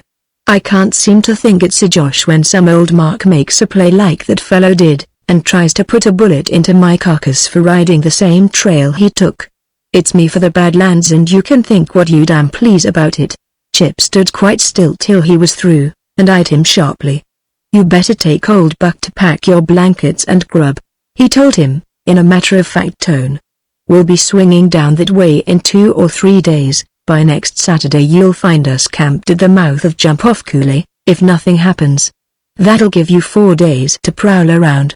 Come on, boys, we've got a big circle ahead of us this morning, and it's going to be hot enough to singe the tails off our cayuses by noon." That, of course, settled the disturbance and set the official seal of approval upon Andy's going, for Chip was too wise to permit the affair to grow serious, and perhaps lose a man as good as Andy. Family quarrels had not been entirely unknown among the boys of the Flying U, and with tact they never had been more than a passing unpleasantness. So that, although Jack Bates swore vengeance and nursed sundry bruised spots on his face, and though Andy saddled, packed old Buck with his blankets and meager camp outfit and rode off sullenly with no word to anyone and only a scowling glance or two for farewell, Chip mounted and rode cheerfully away at the head of his happy family, worrying not at all over the outcome. "I've got half a notion that Andy was telling the truth, after all," he remarked to Weary when they were well away from camp. "It's worth taking a chance on, anyhow, and when he comes back things will be smooth again." When Saturday came and brought no Andy to camp, the happy family began to speculate upon his absence. When Sunday's circle took them within 12 or 15 miles of the camp in the Badlands, Pink suddenly proposed that they ride down there and see what was going on. "He won't be looking for us," he explained, to hide a secret uneasiness. "And if he's there we can find out what the Josh is. If he ain't, we'll have it on him good and strong. I bet Andy just wanted a layoff, and took that way of getting it," declared Happy Jack pessimistically. "I bet he's in town right now, tearing things wide open and tickled to think he don't have to ride in this hot sun. You can't never tell what Andy's got cashed up his sleeve." "Chip thinks he was talking on the level," Weary mused. "Maybe he was, as Happy says, you can't tell." As always before, this brought the happy family to argument which lasted till they neared the deep, lonely coulee where, according to Andy, friend Dan had wintered with the shifty-eyed old man. "Now, how the mischief do we get down?" questioned Jack Bates complainingly. "This is bound to be the right place. There's the cabin over there against the cottonwoods." "Or, come on back," urged Happy Jack, viewing the steep bluff with disfavor. "Chances is, Andy's in town right now." "He ain't down. There's old Buck, over there by the creek," Pink announced. "I'd know him far as I could see him. Let's ride around that way. There's sure to be a trail down." He started off, and they followed him dispiritedly, for the heat was something to remember afterwards with a shudder. "Here's the place," Pink called back to them, after some minutes of riding. "Andy's horse is down there, too, but I don't see Andy." "Chances is," began Happy Jack, but found no one listening. It would be impossible to ride down, so they dismounted and prepared for the scramble. They could see Buck, packed as if for the homeward trail, and they could see Andy's horse, saddled and feeding with reins dragging. He looked up at them and whinnied, and the sound but accentuated the loneliness of the place. Buck, too, saw them and came toward them, whinnying wistfully, but, though they strained eyes in every direction, they could see nothing of the man they sought. It was significant of their apprehension that not even Happy Jack made open comment upon the strangeness of it. Instead, they dug both heels deep where the slope was loose gravel, and watched that their horses did not slide down upon them, climbed over rocks where the way was barred, and prayed that horse and man might not break a leg. They had been over rough spots, and had climbed in and out of deep coulees, but never had they traveled a rougher trail than that. "My God! Boys, look down there!" Pink cried, when yet 50 perpendicular feet lay between them and the level below. They looked, and drew breath sharply. Huddled at the very foot of the last and worst slope lay Andy, and they needed no words to explain what had happened. It was evident that he had started to climb a bluff and had slipped and fallen to the bottom, and from the way he was lying the Happy family shut out the horror of the thought and hurried recklessly to the place. It was Pink who, with a last slide and a stumbling recovery at the bottom, reached him first. It was Jack Bates who came a close second and helped to turn him, for he had fallen partly on his face. From the way one arm was crumpled back under him, they knew it to be broken. Further than that they could only guess and hope. While they were feeling for heartbeats, the others came down and crowded close. Pink looked up at them strainedly. "Oh, for God's sake, some of you get water," he cried sharply. "What good do you think you're doing, just standing around? We ought to be hung for letting him come down here alone." Weary repented. "It ain't safe for one man in this cursed country." "Where's he hurt, Cadwallaper?" "How in hell do I know?" Anxiety ever sharpened the tongue of Pink. "If somebody'd bring some water." "Happy's gone. And there ain't a drop of whiskey in the crowd. Can't we get him into the shade? This damned sun is enough to—" "Look out how you lift him, man. You ain't trastling a calf, remember. You take his shoulder, Jack, easy, you damned awkward." "Here comes Happy, with his hat full. Don't slosh it at all on at once. A little at a time's better. Get some on his head." So with much incoherence and with everybody giving orders and each acting independently, they bore him tenderly into the shade of a rock and worked over him feverishly, their faces paler than his. When he opened his eyes and stared at them dully, they could have shouted for very relief. When he closed them again they bent over him solicitously and dripped more water from the hat of Happy Jack. And not one of them but remembered remorsefully the things they had said of him, not an hour before, the things they had said even when he was lying there alone and hurt unto death, for all they knew. When he was roused enough to groan when they moved him, however gently, they began to consider the problem of getting him to camp, and they cursed the long, hot miles that lay between. They tried to question him, but if he understood what they were saying he could not reply except by moaning, which was not good to hear. All that they could gather was that when they moved his body in a certain way the pain of it was unbearable. Also, he would faint when his head was lowered, or even lifted above the level. They must guard against that if they meant to get him to camp alive. "We'll have to carry him up this cussed hill, and then if he could ride at all, we might make it. The chances is he'll die on the road," croaked Happy Jack tactlessly, and they scowled at him for voicing the fear they were trying to ignore. They had been trying not to think that he might die on the road, and they had been careful not to mention the possibility. As it was, no one answered. How they ever got him to the top of that heartbreaking slope, not one of them ever knew. Twice he fainted outright. And Happy Jack, carefully bearing his hat full of water for just that emergency, slipped and spilled the whole of it just when they needed it most. At the last, it was as if they carried a dead man between them. Jack Bates and Cal Emmett it was who bore him up the last steep climb, and Pink and Weary, coming behind with all the horses, glanced fearfully into each other's eyes and dared not question. At the top they laid him down in the grass and swore at Happy Jack, because they must do something, and because they dared not face what might be before them. They avoided looking at one another while they stood helplessly beside the still figure of the man they had maligned. If he died, they would always have that bitter spot in their memory, and even with the fear of his dying they stood remorseful, Of a sudden Andy opened his eyes and looked at them with the light of recognition, and they bent eagerly toward him. "If you could on my horse I could ride maybe." Much pain it cost him, they knew by the look on his face. But he was game to the last, just as they knew he would be. "You couldn't ride Twister, you know you couldn't," Pink objected gently. "But if you could ride Jack's horse, he's dead gentle, and we'd help hold you on." "Do you think you could?" Andy moved his head uneasily. I've got to," he retorted weakly, and even essayed a smile to reassure him. I ain't all in yet," he added with an evident effort, and the happy family gulped sympathetically, and wondered secretly if they would have such nerve under like conditions. "It's going to be one hell of a trip for you," Weary murmured commiseratingly, when they were lifting him into the saddle. Of a truth, it did seem absolutely foolhardy to attempt it. But there was nothing else to do, unless they left him there. For no wagon could possibly be driven within miles of the place. Andy leaned limply over the saddle horn, his face working with the agony he suffered. Somehow they had got him upon the horse of Jack Bates, but they had felt like torturers while they did it, and the perspiration on their faces was not all caused by heat. "My God, I'd rather be hung than go through this again," muttered Gal, white under the tan. I'll tackle it now," gasped Andy, with a pitiful attempt to sit straight in the saddle. "Get on, boys." Reluctantly they started to obey, when the horse of Jack Bates gave a sudden leap ahead. Many hands reached out to grasp him by the bridle, but they were a shade too late, and he started to run, with Andy swaying in the saddle.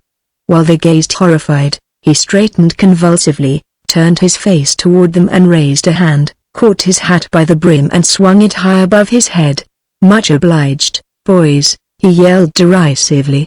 "I sure do appreciate being packed up that hill, it was too blamed hot to walk. Say, if you'd gone around that bend, you'd have found a good trail down. You struck about the worst place there is. So long I ain't all in yet." He galloped away, while the happy family stared after him with bulging eyes. "The son of a gun," gasped Weary weakly, and started for his horse. "Darn you. You'll be all in when we get hold of you," screamed Jack Bates, and gave chase. It was when they were tearing headlong after him down the coulee's rim and into a shallow gully which seemed unexpectedly the level, that they saw his horse swerve suddenly and go bounding along the edge of the slope with Andy sawing energetically upon the bit. "What trick's he up to now?" cried Cal Emmett resentfully, feeling that, in the light of what had gone before, Andy could not possibly make a single motion in good faith. Andy brought his horse under control and turned back to meet them, and the happy family watched him guardedly until they reached the gully and their own horses took fright at a dark, shambling object that scuttled away down toward the coulee head. Andy was almost upon them before they could give him any attention. "Did you see it?" he called excitedly. It was a bear, and he was digging at something under that shelving rock. "Come on and let's take a look, or, Gwan," Happy Jack adjured crossly. He was thinking of all the water he had carried painstakingly in his hat, for the relief of this conscienceless young reprobate, and he was patently suspicious of some new trick. "Well, by gracious." Andy rode quite close, dangerously close, considering the mood they were in, and eyed them queerly. "I sure must have a horrible rep, when you won't believe your own eyes just because I happen to remark that a bear is a bear. I'll call it a pinto hog, if it'll make you feel any better. And I'll say it wasn't doing any digging, only, I'm going down there and take a look." There's an odor. There was, and they could not deny it, even though Andy did make the assertion.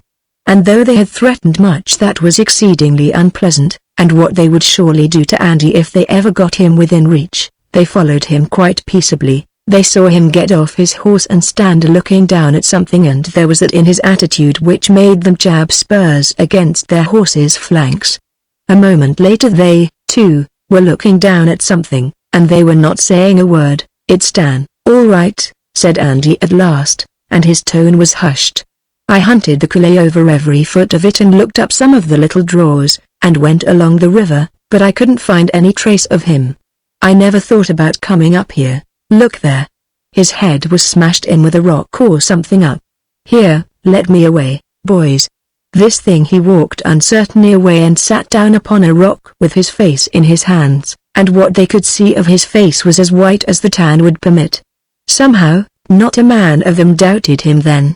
and not a man of them but felt much the same. They backed away and stood close to where Andy was sitting. "You wouldn't believe me when I told you," he reproached, when the sickness had passed and he could lift his head and look at them. "You thought I was lying, and you made yourselves pretty blamed obnoxious to me, but I got even for that."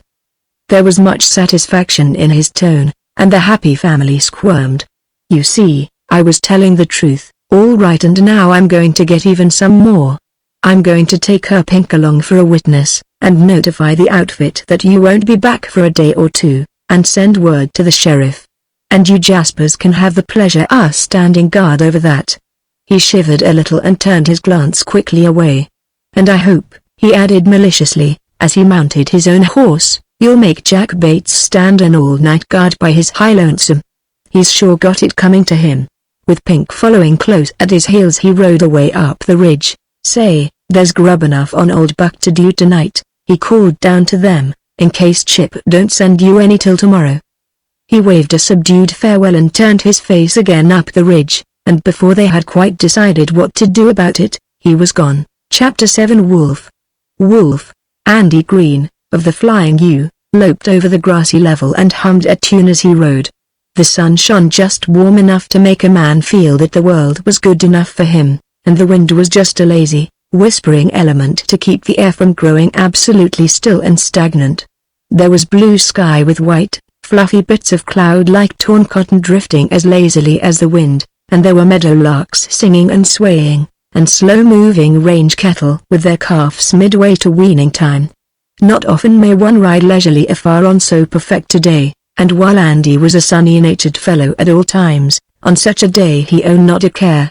A mile farther, and he rode over a low shoulder of the butte he was passing, ambled down the long slope on the far side, crossed another rounded hill, followed down a dry creek bed at the foot of it, sought with his eye for a practicable crossing and went headlong down a steep, 20-foot bank, rattled the loose rocks in the dry, narrow channel and went forging up a bank steeper than the first, with creaking saddle leather and grunting horse, and struck again easy going. "She slipped on me," he murmured easily, meaning the saddle. "I'm riding on your tail, just about, but I guess we can stand it the rest otherwise, all right." If he had not been so lazy and self-satisfied he would have stopped right there and reset the saddle. But if he had, he might have missed something which he liked to live over o'nights. He went up a gentle rise, riding slowly because of the saddle, passed over the ridge and went down another short slope. At the foot of the slope, cuddled against another hill, stood a low, sod-roofed cabin with rusty stovepipe rising aslant from one corner. This was the spot he had been aiming for, and he neared it slowly. It was like a dozen other log cabins tucked away here and there among the foothills of the Bear Paws.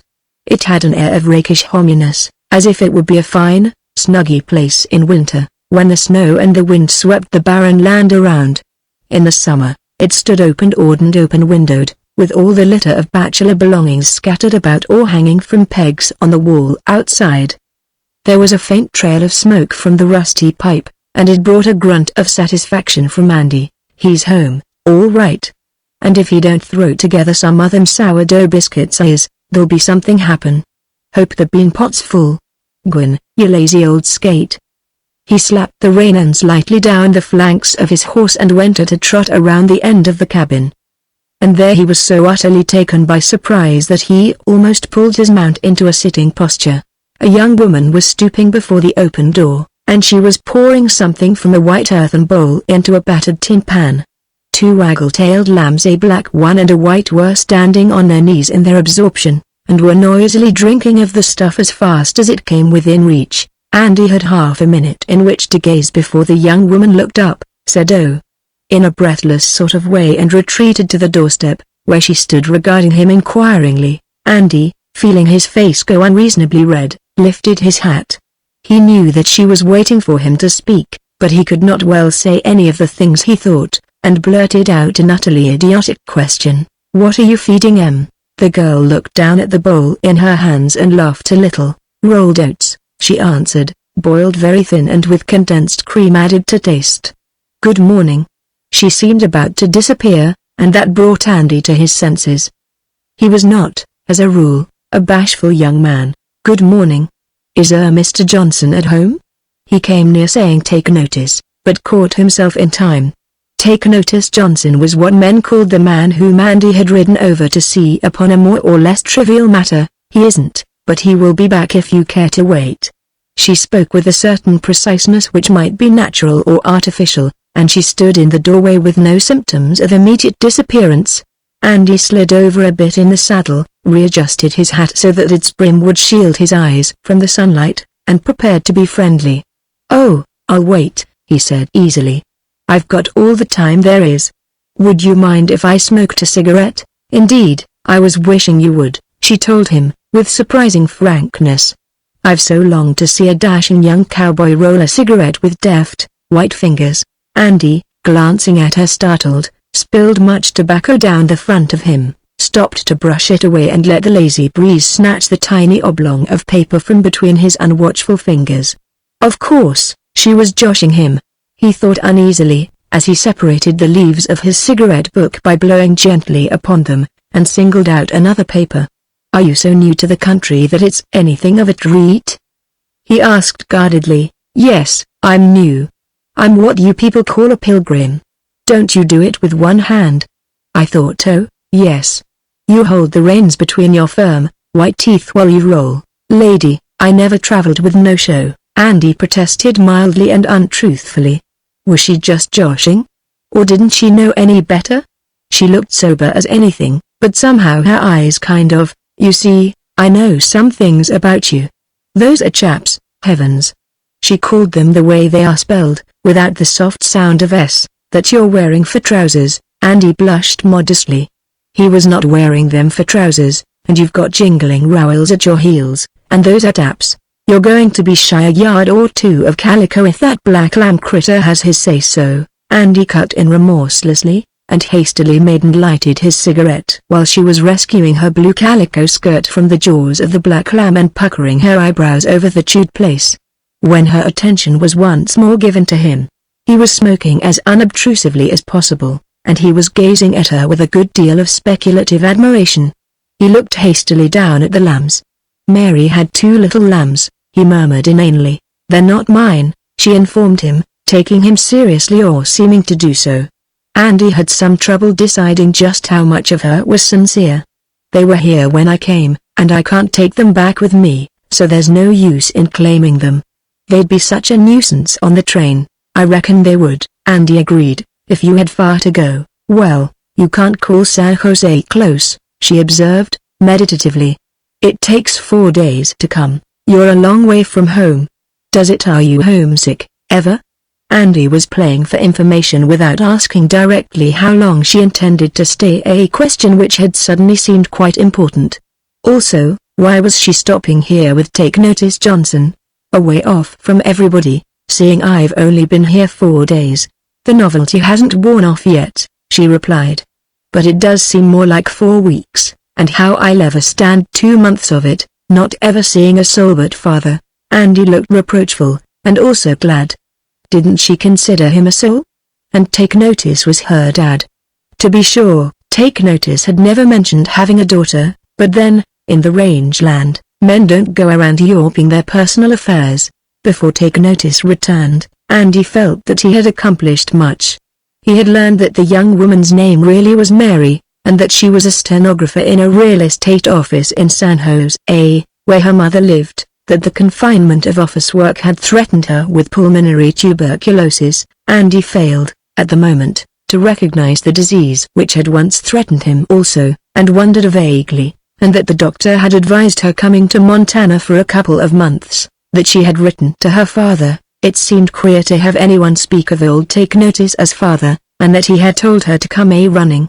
She told Andy that she had not seen her father for 5 years. Andy knew that Take Notice had disappeared for a whole winter, about that long ago, and that no one had discovered where he went, because he and her mother were not congenial.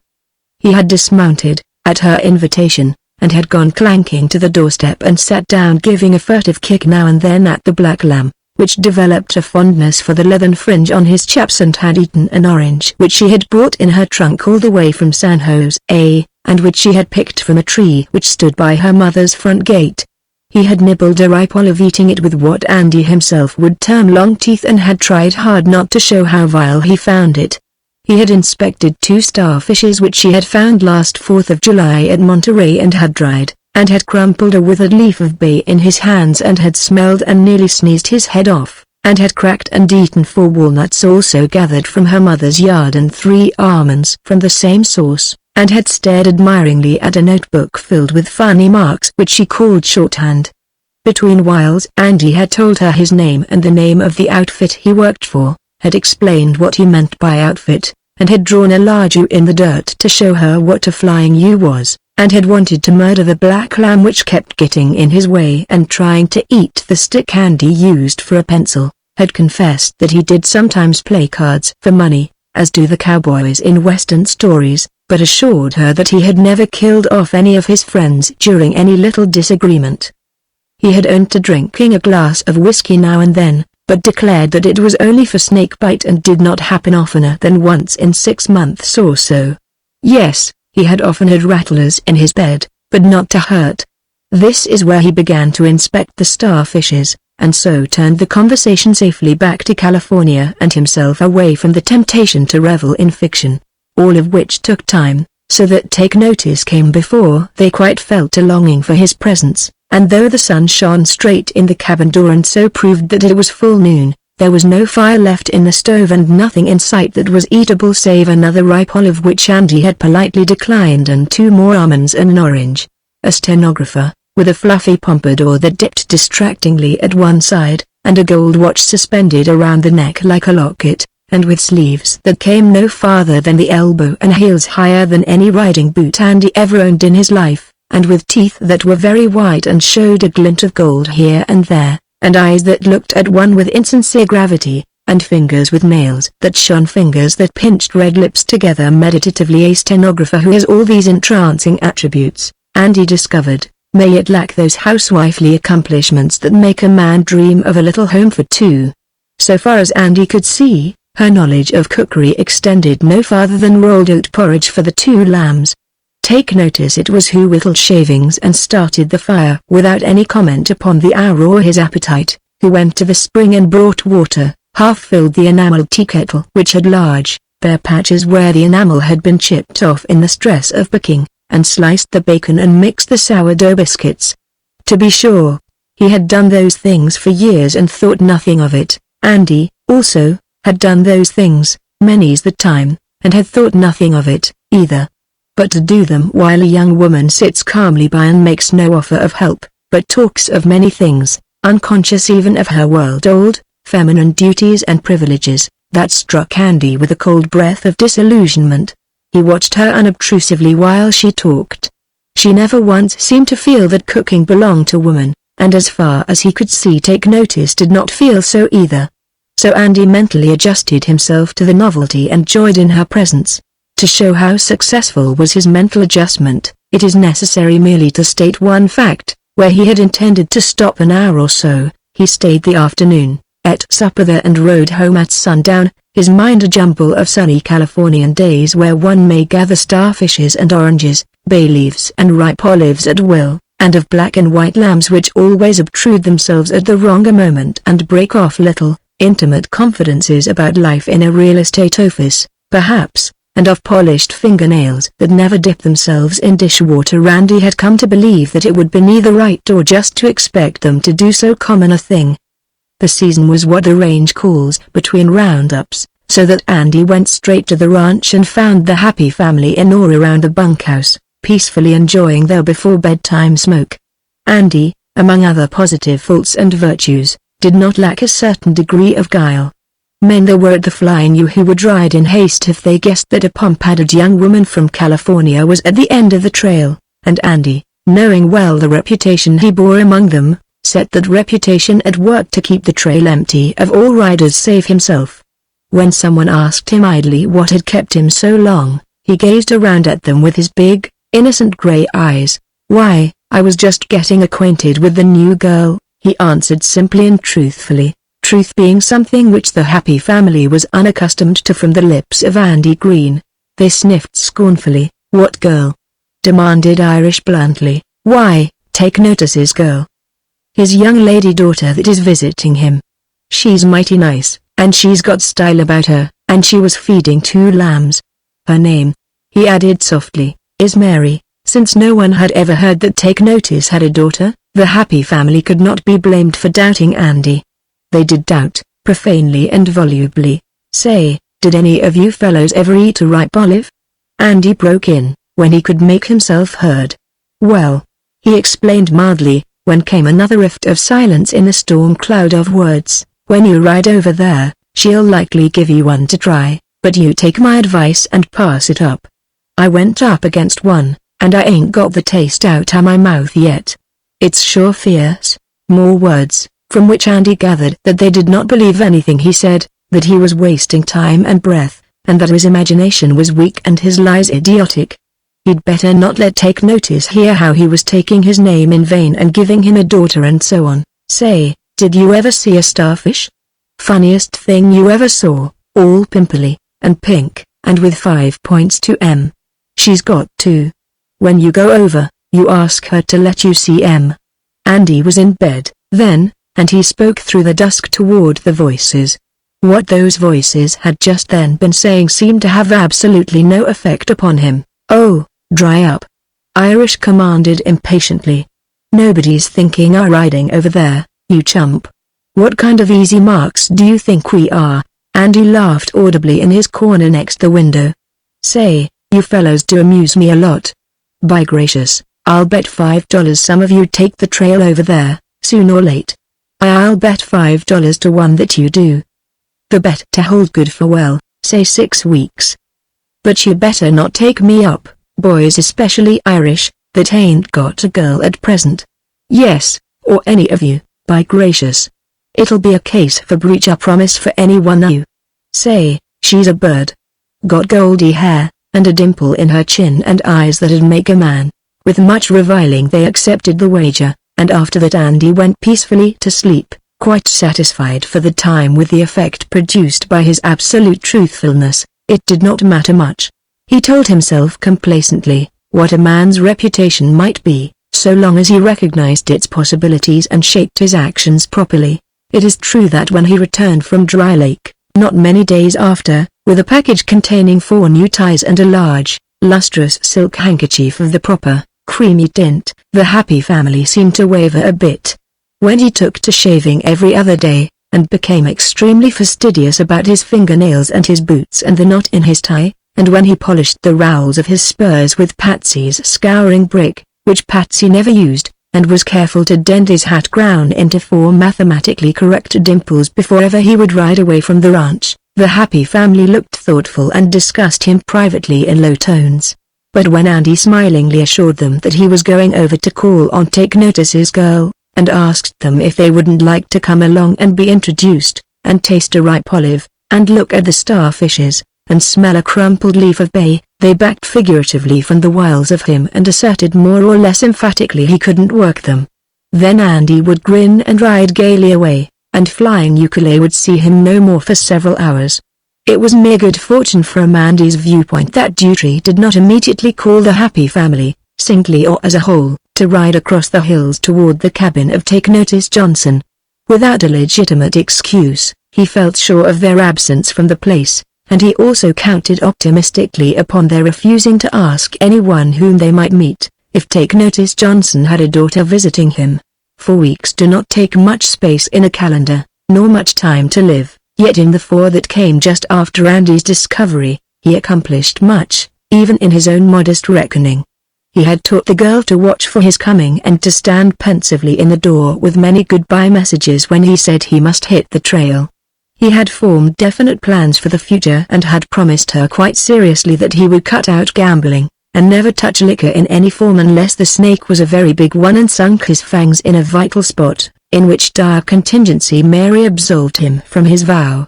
He had learned the funny marks that meant his name and hers in shorthand and had watched with inner satisfaction her efforts to learn how to fry canned corn in bacon grease, and to mix sourdough biscuits that were neither yellow with too much soda nor distressfully soggy with too little, and had sat a whole, blissful afternoon in his shirt sleeves, while Mary bent her blonde pompadour domestically over his coat, sewing in the sleeve linings that are prone to come loose and torment a man.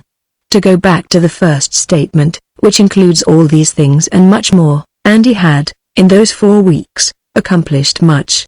But a girl may not live forever in that lonely land with only Andy Green to discover her presence, and the rumors which at first buzzed unheeded in the ears of the happy family, stung them at last to the point of investigation, so that on a Sunday, the last Sunday before the flying U-wagons took again to the trailless rangeland, Irish and Jack Bates rode surreptitiously up the coulee half an hour after Andy, blithe in his fancied security, had galloped that way to spend a long half-day with Mary.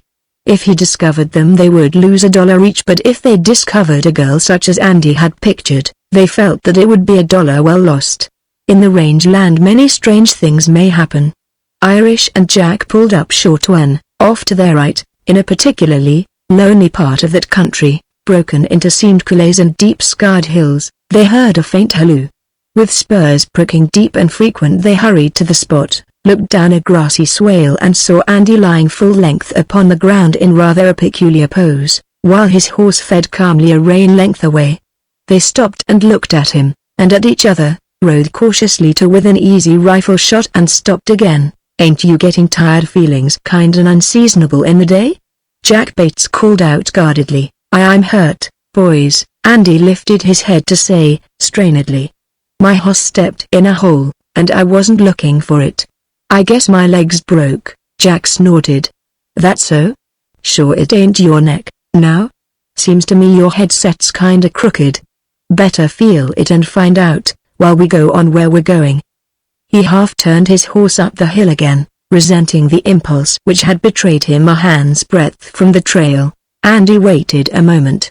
Then, "On the dead, boys, my leg's broke like you'd bust a dry stick. Come and see for yourselves," maybe Irish began, uncertainly, in an undertone. Andy's voice had in it a note of pain that was rather convincing. "Or, he's just trying to head us off. Didn't I help pack him up that ungodly bluff last spring, thinking he was going to die before we got him to the top, and him riding off and giving us the horse laugh to pay for it? You can bite, if you want to, I'm going on.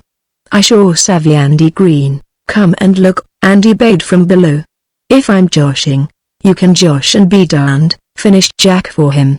"I don't pack you uphill more than once, old-timer. We're going to call on your Mary girl. When you get good and refreshed up, you can come and look on at me and Irish acting pretty and getting a stand-in.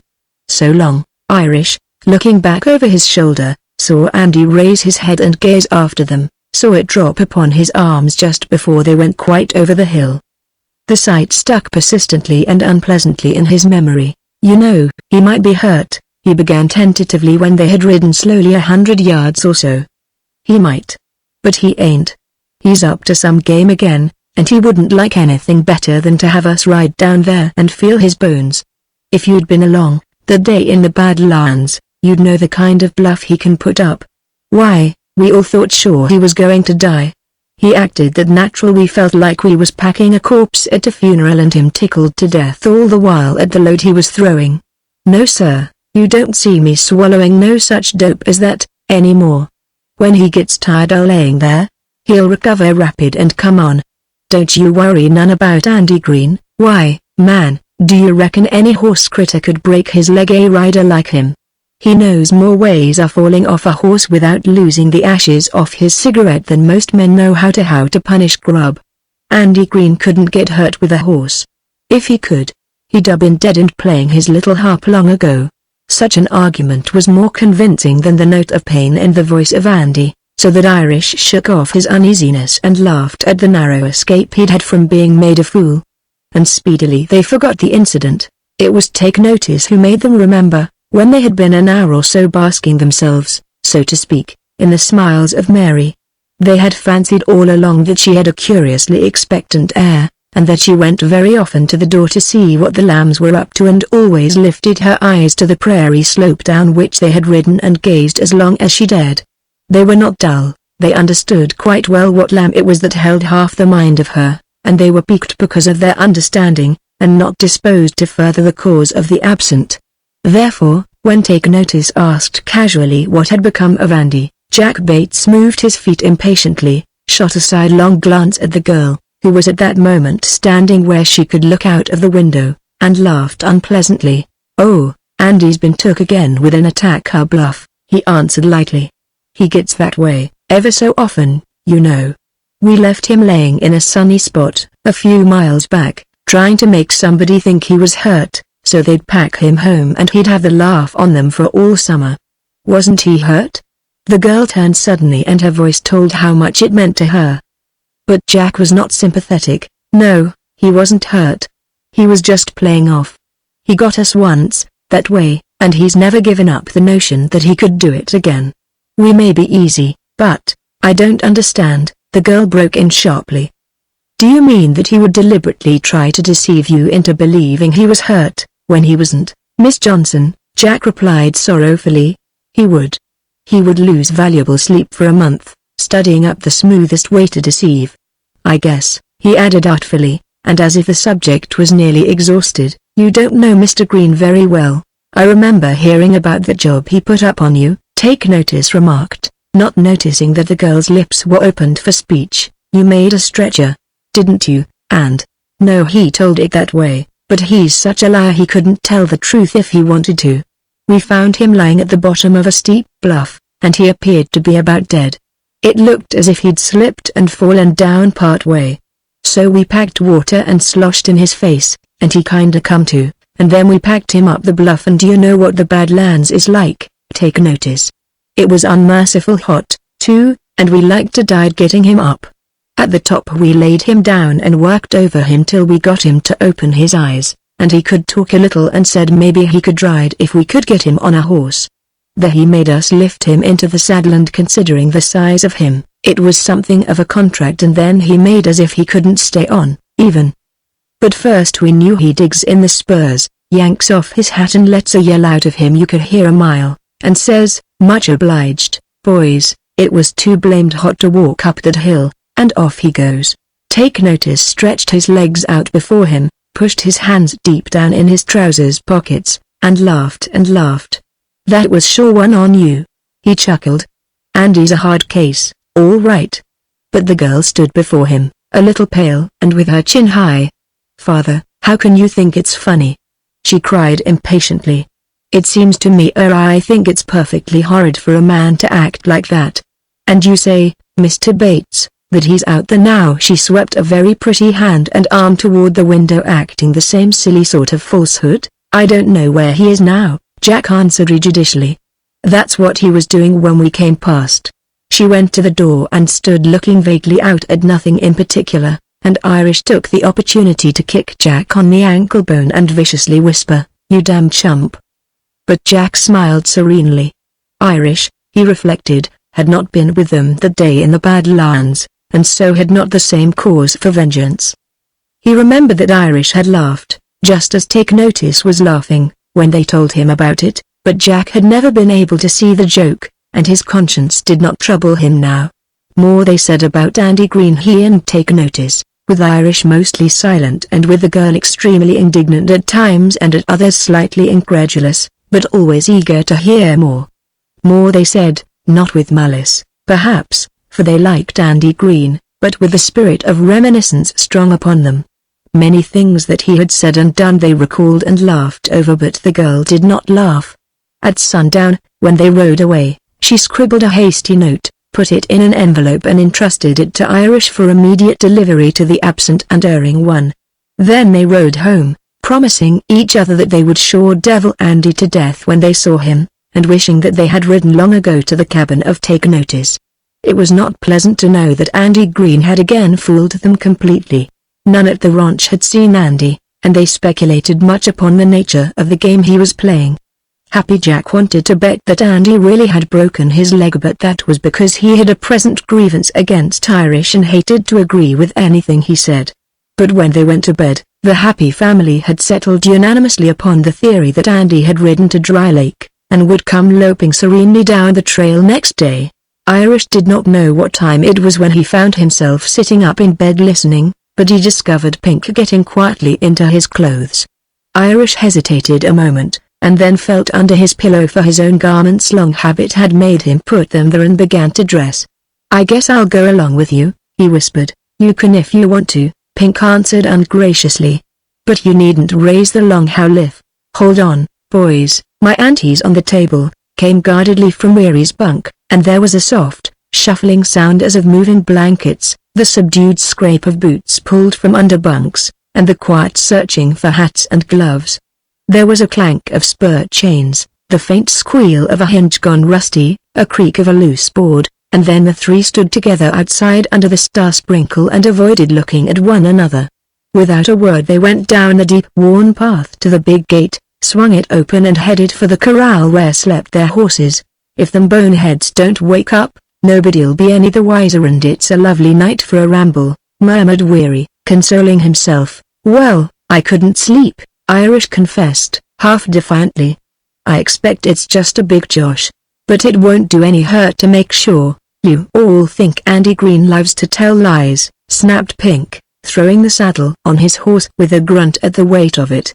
The horse flinched away from its impact, and Pink swore at it viciously. "You might have gone down and made sure, anyhow," he criticized. "Well, I was going to, but Jack said." Irish stooped to pick up the latigo and did not finish. "But I can't get over the way his head dropped down on his arms when we were riding out of sight. As if, oh, hell. If it was a Josh, I'll just about beat the head off him for spoiling my sleep this way. Get your foot off the train, you damned, clumsy bench." This last to his horse. They rode slowly away from the ranch and made the greater haste when the sound of their galloping could not reach the dulled ears of those who slept. They did not talk much, and when they did it was to tell one another what great fools they were, but even in the telling they urged their horses to greater speed. "Well," Pink summed up at last, "if he's hurt, out here, we're doing the right thing, and if he ain't, he won't be there to have the laugh on us, so it's all right either way." There was black shadow in the grassy swale where they found him. His horse had wandered off, and it was only the sure instinct of Irish that led them to the spot where he lay, a blacker shadow in the darkness that a passing cloud had made. Just at first they thought him dead, but when they lifted him he groaned and then spoke. "It's one on me, this time," he said, and the throat of Irish pinched workingly together at the sound of his voice, which had in it the note of pain he had been trying to forget. After that he said nothing at all, because he was a senseless weight in their arms. At daylight Irish was pounding vehemently the door of the White House and calling for the little doctor. Andy lay stretched unconscious upon the porch beside him, and down in the bunkhouse the happy family was rubbing eyes and exclaiming profanely at the story Pink was telling. "And here," finished Irish a couple of hours later, when he was talking the thing over with the little doctor, "here's a note. Take notice his girl gave me for him. I don't reckon there's any good news in it, so maybe you better hold it out on him till he's got over the fever.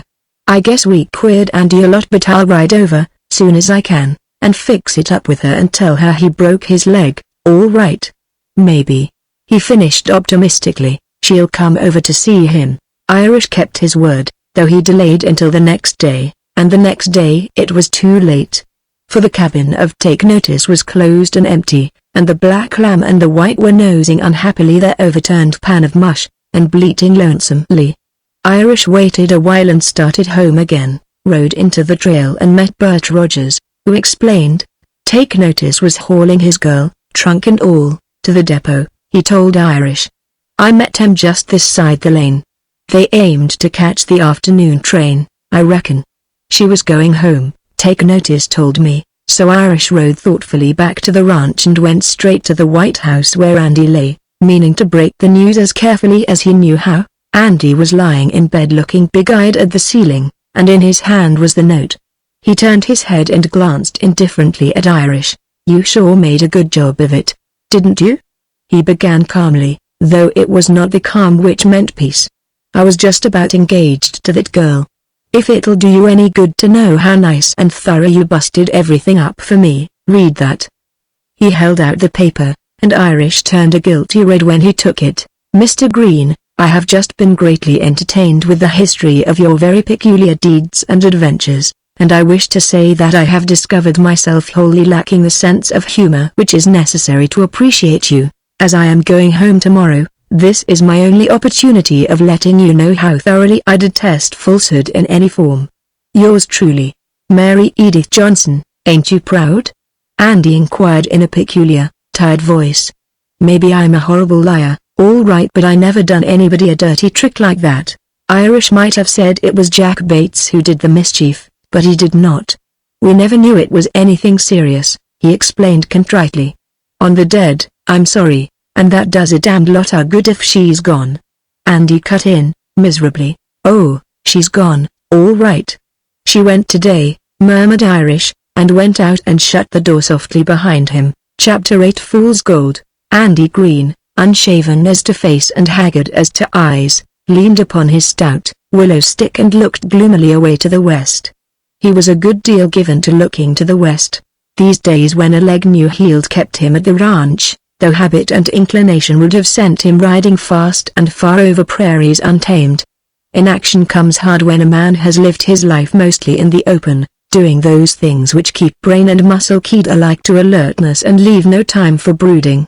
If Andy had not broken his leg but had gone with the others on roundup, he would never have spent the days glooming unavailingly because a girl with a blonde pompadour and teasing eyes had gone away and taken with her a false impression of his morals, and left behind her the sting of a harsh judgment against which there seemed no appeal. As it was, he spent the time going carefully over his past in self-justification, and in remembering every moment that he had spent with Mary Johnson in those 4 weeks when she stayed with her father and petted the black lamb and the white. In his prejudiced view, he had never done anything to make a girl hate him.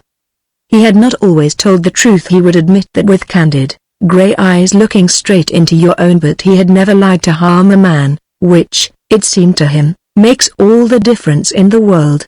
If he could once have told her how he felt about it, and showed her how the Wide West breeds wider morals, he did not quite know how you would put these things, but he felt them very keenly.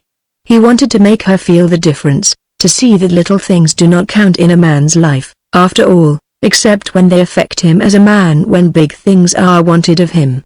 A little cowardice would count, for instance, because it would show that the man would fail at the test, but a little lie?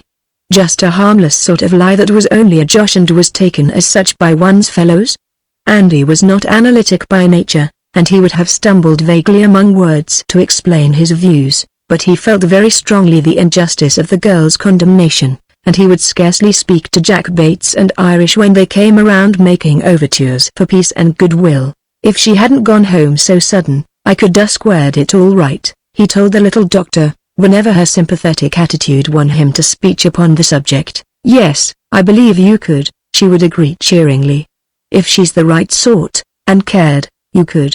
She's the right sort, I know that, Andy would assert with much decision, though modesty forbade his telling the little doctor that he was also sure she cared. She did care, if a girl's actions count for anything, or her looks and smiles. Of course she cared. Else why did she rush off home like that, a good month before she had intended to go? They had planned that Andy would get a layoff and go with her as far as Butte, because she would have to wait there several hours, and Andy wanted to take her out to the Columbia Gardens and see if she didn't think they were almost as nice as anything California could show. Then she had gone off without any warning because Jack Bates and Irish had told her a lot of stuff about him. Andy, if that didn't prove she cared, argued Andy to himself, what the dickens would you want for proof? It was from thinking these things over and over while he lay in bed, that Andy formed the habit of looking often towards the west when his hurt permitted him to hobble around the house. And when a man looks often enough in any direction, his feet will, unless hindered by fate itself, surely follow his gaze if you give them time enough. It was the excursion rates advertised in a Great Falls paper that first put the idea consciously into the brain of Andy. They seemed very cheap, and the time limit was generous. In San Jose was not very far from San Francisco, the place named in the advertisement, and if he could only see the girl and explain it would be another month before he would be able to work, anyway, and a man might as well get rid of 100 or so traveling, as to sit in a poker game and watch it fade away, and he would really get more out of it. Anyhow, nobody need know where he had gone. They could think he was just going to Butte. And he didn't give a darn if they did find it out. He limped back into the house and began inspecting, with much dissatisfaction, His wardrobe. He would have to stake himself to new clothes, but he needed clothes, anyway, that fall. He could get what he wanted in Butte, while he waited for the train to Ogden. Now that Andy had made up his mind to go, he was in a great hurry and grudged the days, even the hours, that must pass before he could see Mary Edith Johnson. Not even the little doctor knew the truth. When Andy appeared next morning dressed for his journey, ate a hasty and unsatisfactory breakfast and took the old man to one side with elaborate carelessness and asked for a sum that made the old man blink. But no man might have charge of the happy family for long without attaining that state of mental insulation which renders a shock scientifically impossible. The old man wrote a check, twisted his mouth into a whimsical knot and inquired mildly, "What's the brand of devilment this time, and how long's it going to take you?" With a perceptible emphasis on the word "this," for probably the first time in his life Andy blushed and stammered over a lie, and before he had got out more than 2 words, the old man seemed to understand the situation quite thoroughly. He said, "Oh, I see. Well, get a round-trip ticket and be dead sure you don't outstay the limit." He took out his pipe and filled it meditatively. Andy blushed again. 6 weeks indoors had lightened the tan on his face so that his blushes showed very plainly and made desperate denial. "I'm only going up to Butte. But a fellow can't have any kind of a time there without a fair-sized roll, and I'll be back in 2 or 3 weeks soon as my leg's mended thorough." "I get along with you," growled the old man, though his eyes twinkled. "Doggone it, don't you lie to me. Think I was shipped in on the last train? A man don't get red in the face when he's just merely headed for Butte. Why, doggone you." The last words had to serve for a farewell, because Andy was limping away as fast as he could, and did not come back to the house again.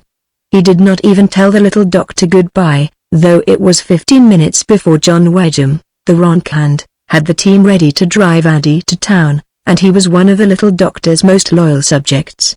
Andy walked haltingly down a palm-shaded street in San Jose and wondered just what would be the best and quickest way in which to find Mary Edith Johnson. 3 ways were open to him. He could hunt up all the Johnsons in town. There were 3 full pages of them in a directory, as he remembered with a sigh, and find out which one was the right one, but San Jose, as he had already discovered, was not a village, and he doubted if he could stand the walking. He could visit all the real estate offices in town, and he was just beginning to realize that there were almost as many real estate offices as there were Johnsons. And he could promenade the streets in the hope of meeting her. But always there was the important fact to face, the fact that San Jose is not a village. He came upon a particularly shady spot and a bench placed invitingly. Andy sat down, eased the new-heeled leg out before him and rolled a cigarette. "This is going to be some different from hunting a stray on the range," he told himself, with an air of deliberate cheerfulness. "If I could get out and scurry around on a horse, and round her up that way, but this footing it all over town is what grinds me." He drew a match along the underside of the bench and held the blaze absently to the cigarette. There was one thing she told about an orange tree right beside her mother's front gate. Maybe he looked around him hopefully. Just across the street was a front gate, and beside it an orange tree. He knew because there were ripe oranges hanging upon it. He started to rise, his blood jumping queerly, sat down again and swore. "Every darn gate in town, just about, has got an orange tree stuck somewhere handy by. I remember now, damn 3 cigarettes he smoked while he sat there. When he started on again his face was grimmily set toward the nearest business street. At the first real estate sign he stopped, pulled together his courage, and went in. A girl sat in a corner of the room before a typewriter. Andy saw at a glance that her hair was too dark, murmured something and backed out. At the next place, a man was crumpled into a big chair, reading a paper. Behind a high desk a typewriter clicked, but Andy could not see the operator without going behind the railing, and he hesitated, "Looking for a snap?" asked the man briskly, coming up from his crumpled state like a spring. "Well, I was looking, now, here. It may not be what you want, but I'm just going to show you this proposition and see what you think of it. It ain't going to last. Somebody's going to snap it up before you know it. Now, here." It was half an hour before Andy got away from that office, and he had not seen who was running the machine behind the desk. Even then, he had, however, spoken rather loudly and had informed the man that he was from Montana, with no effect whatever upon the clicking.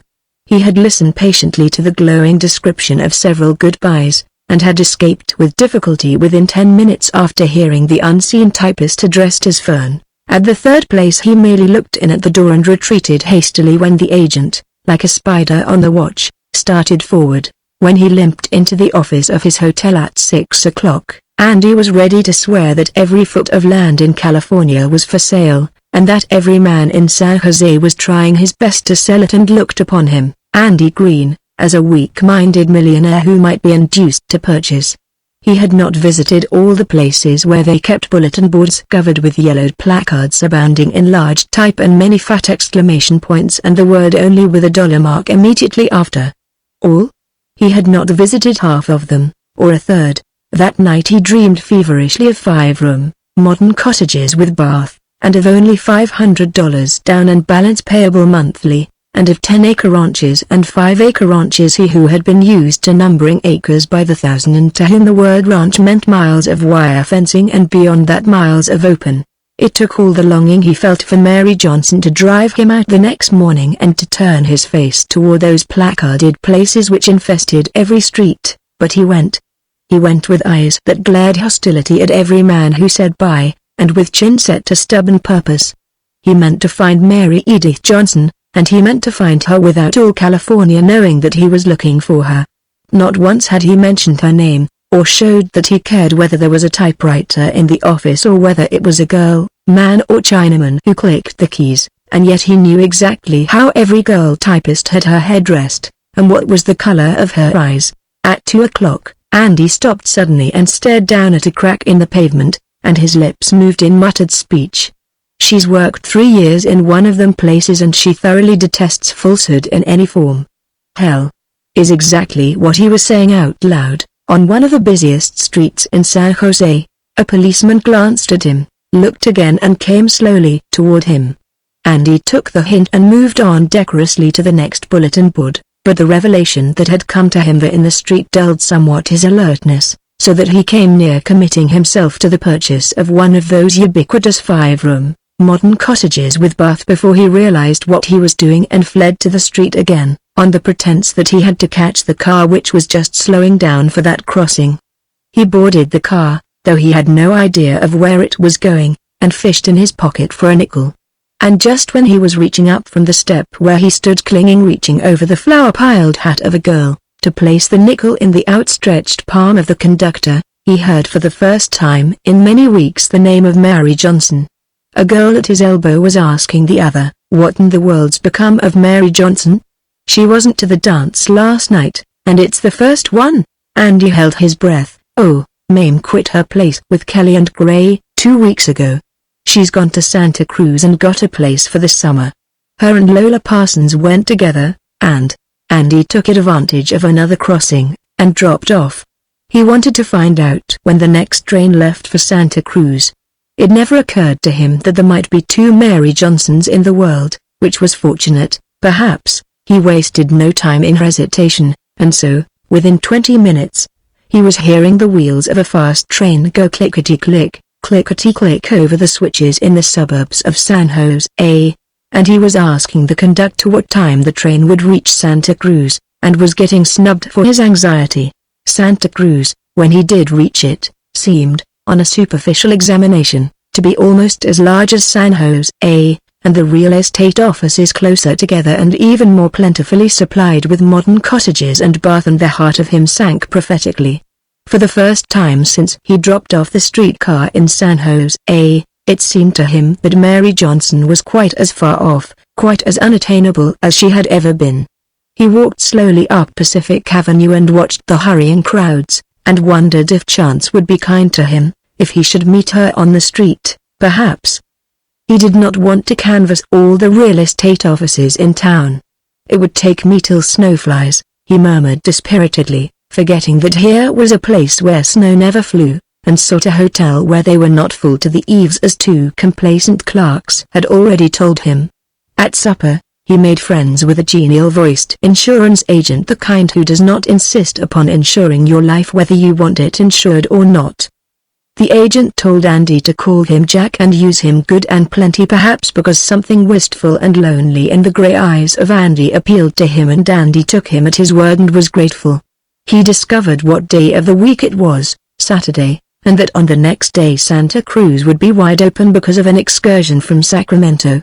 Jack offered to help him lose himself in the crowd, and again Andy was grateful. For the first time since leaving the Flying U, he went to bed feeling not utterly alone and friendless, and awoke pleasantly expectant. Friend Jack was to pilot him down to the casino at 11, and he had incidentally made one prediction which stuck closely to Andy, even in his sleep. Jack had assured him that the whole town would be at the beach, and if the whole town were at the beach, why then, Mary would surely be somewhere in the crowd. And if she were in the crowd, if she's there, I'll sure get a line on her before night, Andy told himself, with much assurance. A fellow that's been in the habit of cutting any certain brand of critter out of a big herd ought to be able to spot his girl in a crowd, and he hummed softly while he dressed. The excursion train was already in town, and the esplanade was, looking down from Beach Hill, a slow-moving river of hats, with splotches of bright colors and with an outer fringe of men and women. "That's a good-sized trailhead of humans," Andy remarked, and the insurance agent laughed appreciatively. "You wait till you see them milling around on the boardwalk," he advised impressively. "If you happen to be looking for anybody, you'll realize that there's some people scattered around in your vicinity. I had a date with a girl down here one Sunday during the season, and we hunted each other from 10 in the morning till 10 at night and never got sight of each other." Andy gave him a sidelong, suspicious glance, but friend Jack was evidently as innocent as he looked, and so Andy limped silently down the hill to the casino and wondered if fate were going to cheat him at the last moment. Once in the crowd, it was as Jack had told him it would be. He could not regard the moving mass of humanity as individuals, though long living where men a few had fixed upon him the habit. Now, although he observed far more than did Jack, he felt somewhat at a loss. The realization that Mary Johnson might pass him unrecognized troubled him greatly. It did not once occur to him that he, with his gray Stetson hat and his brown face and keen eyes and tall, straight-backed figure, looked not at all like the thousands of men all around him, so that many eyes turned to give him another glance when he passed. Mary Johnson must be unobserving in the extreme if she failed to know him, once she glimpsed him in the crowd. Somewhere near 1 o'clock he lost Jack completely, and drifted aimlessly alone. Jack had been hailed by a friend, had stopped for a minute to talk, and several hundred men, women and children had come between him and Andy, pushing and crowding and surging, because a band had started playing somewhere. Andy got down the steps and out upon the sand, and Jack was thereafter but a memory.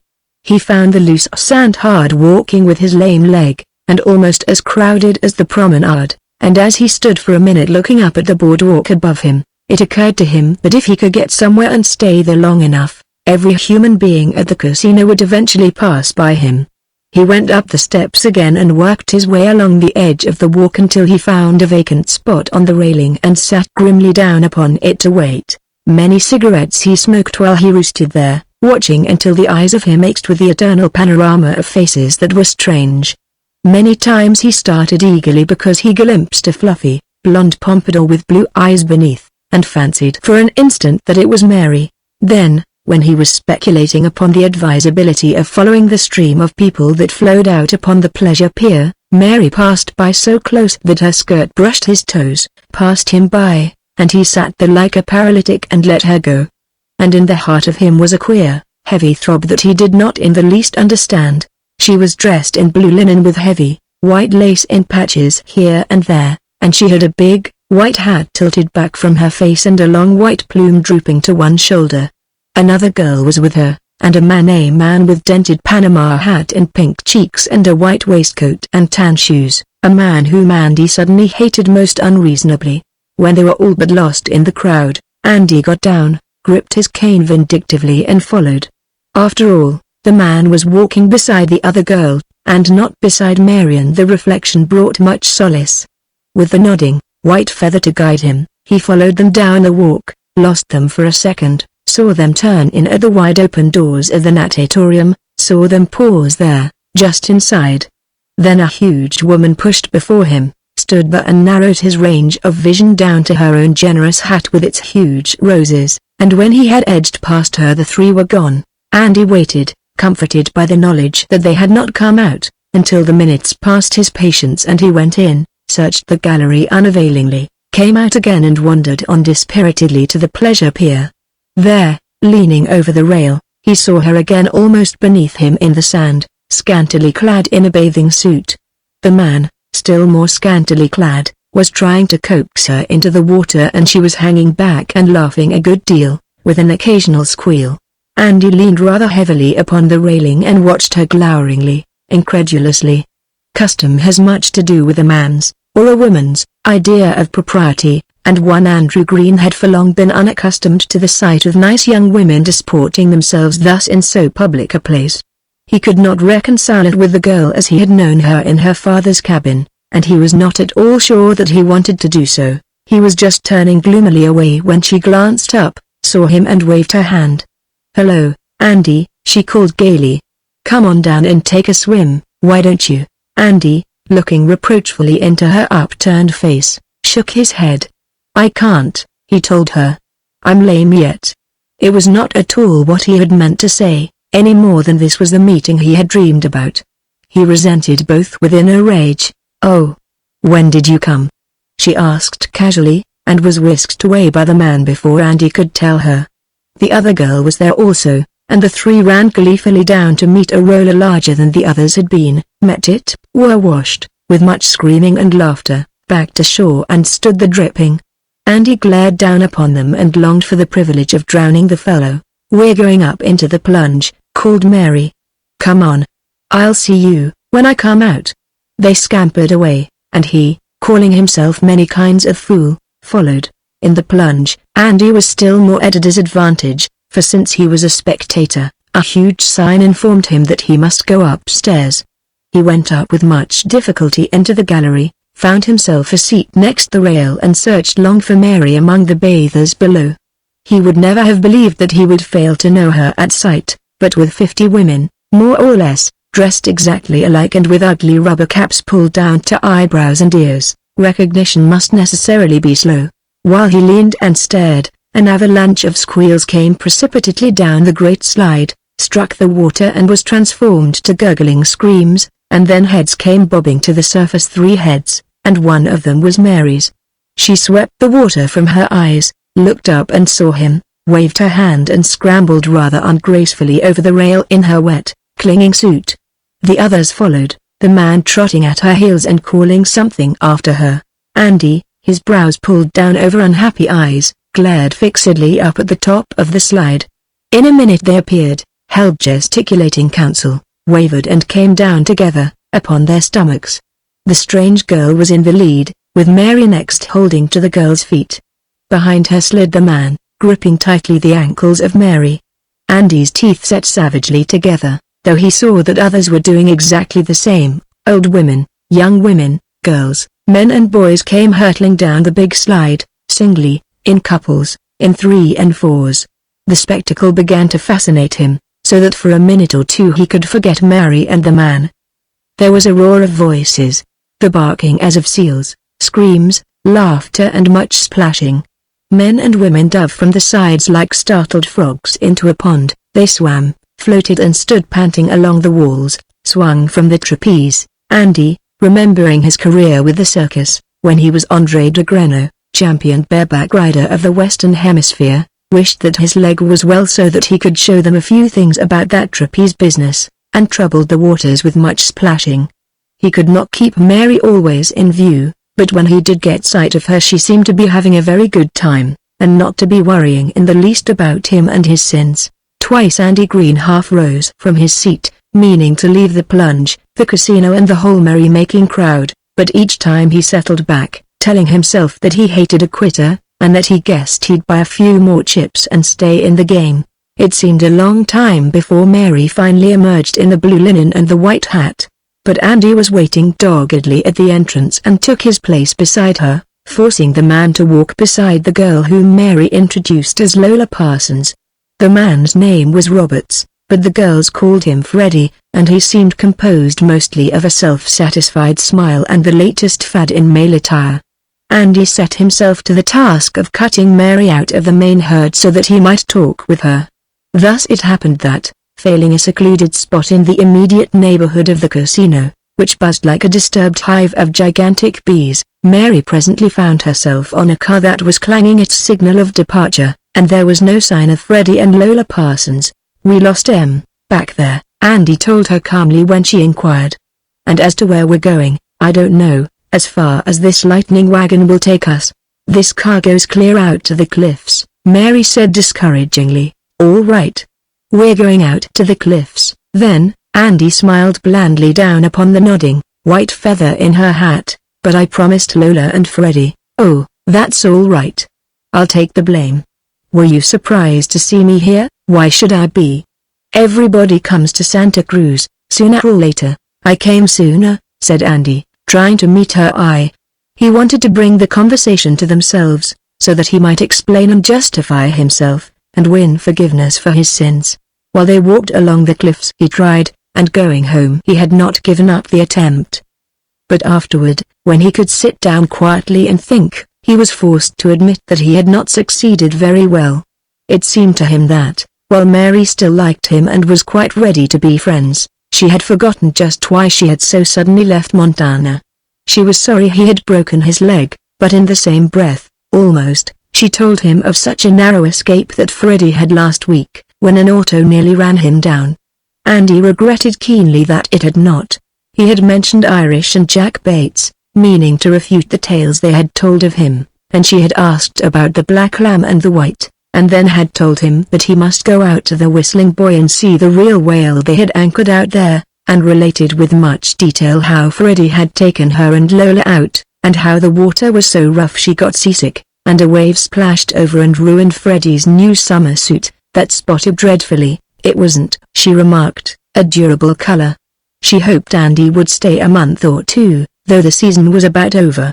She knew he would just love the plunge and the surf bathing, and there was going to be a Boomer's barbecue up at the big trees in 2 weeks and it would seem like home to him, seeing a cow roasted whole.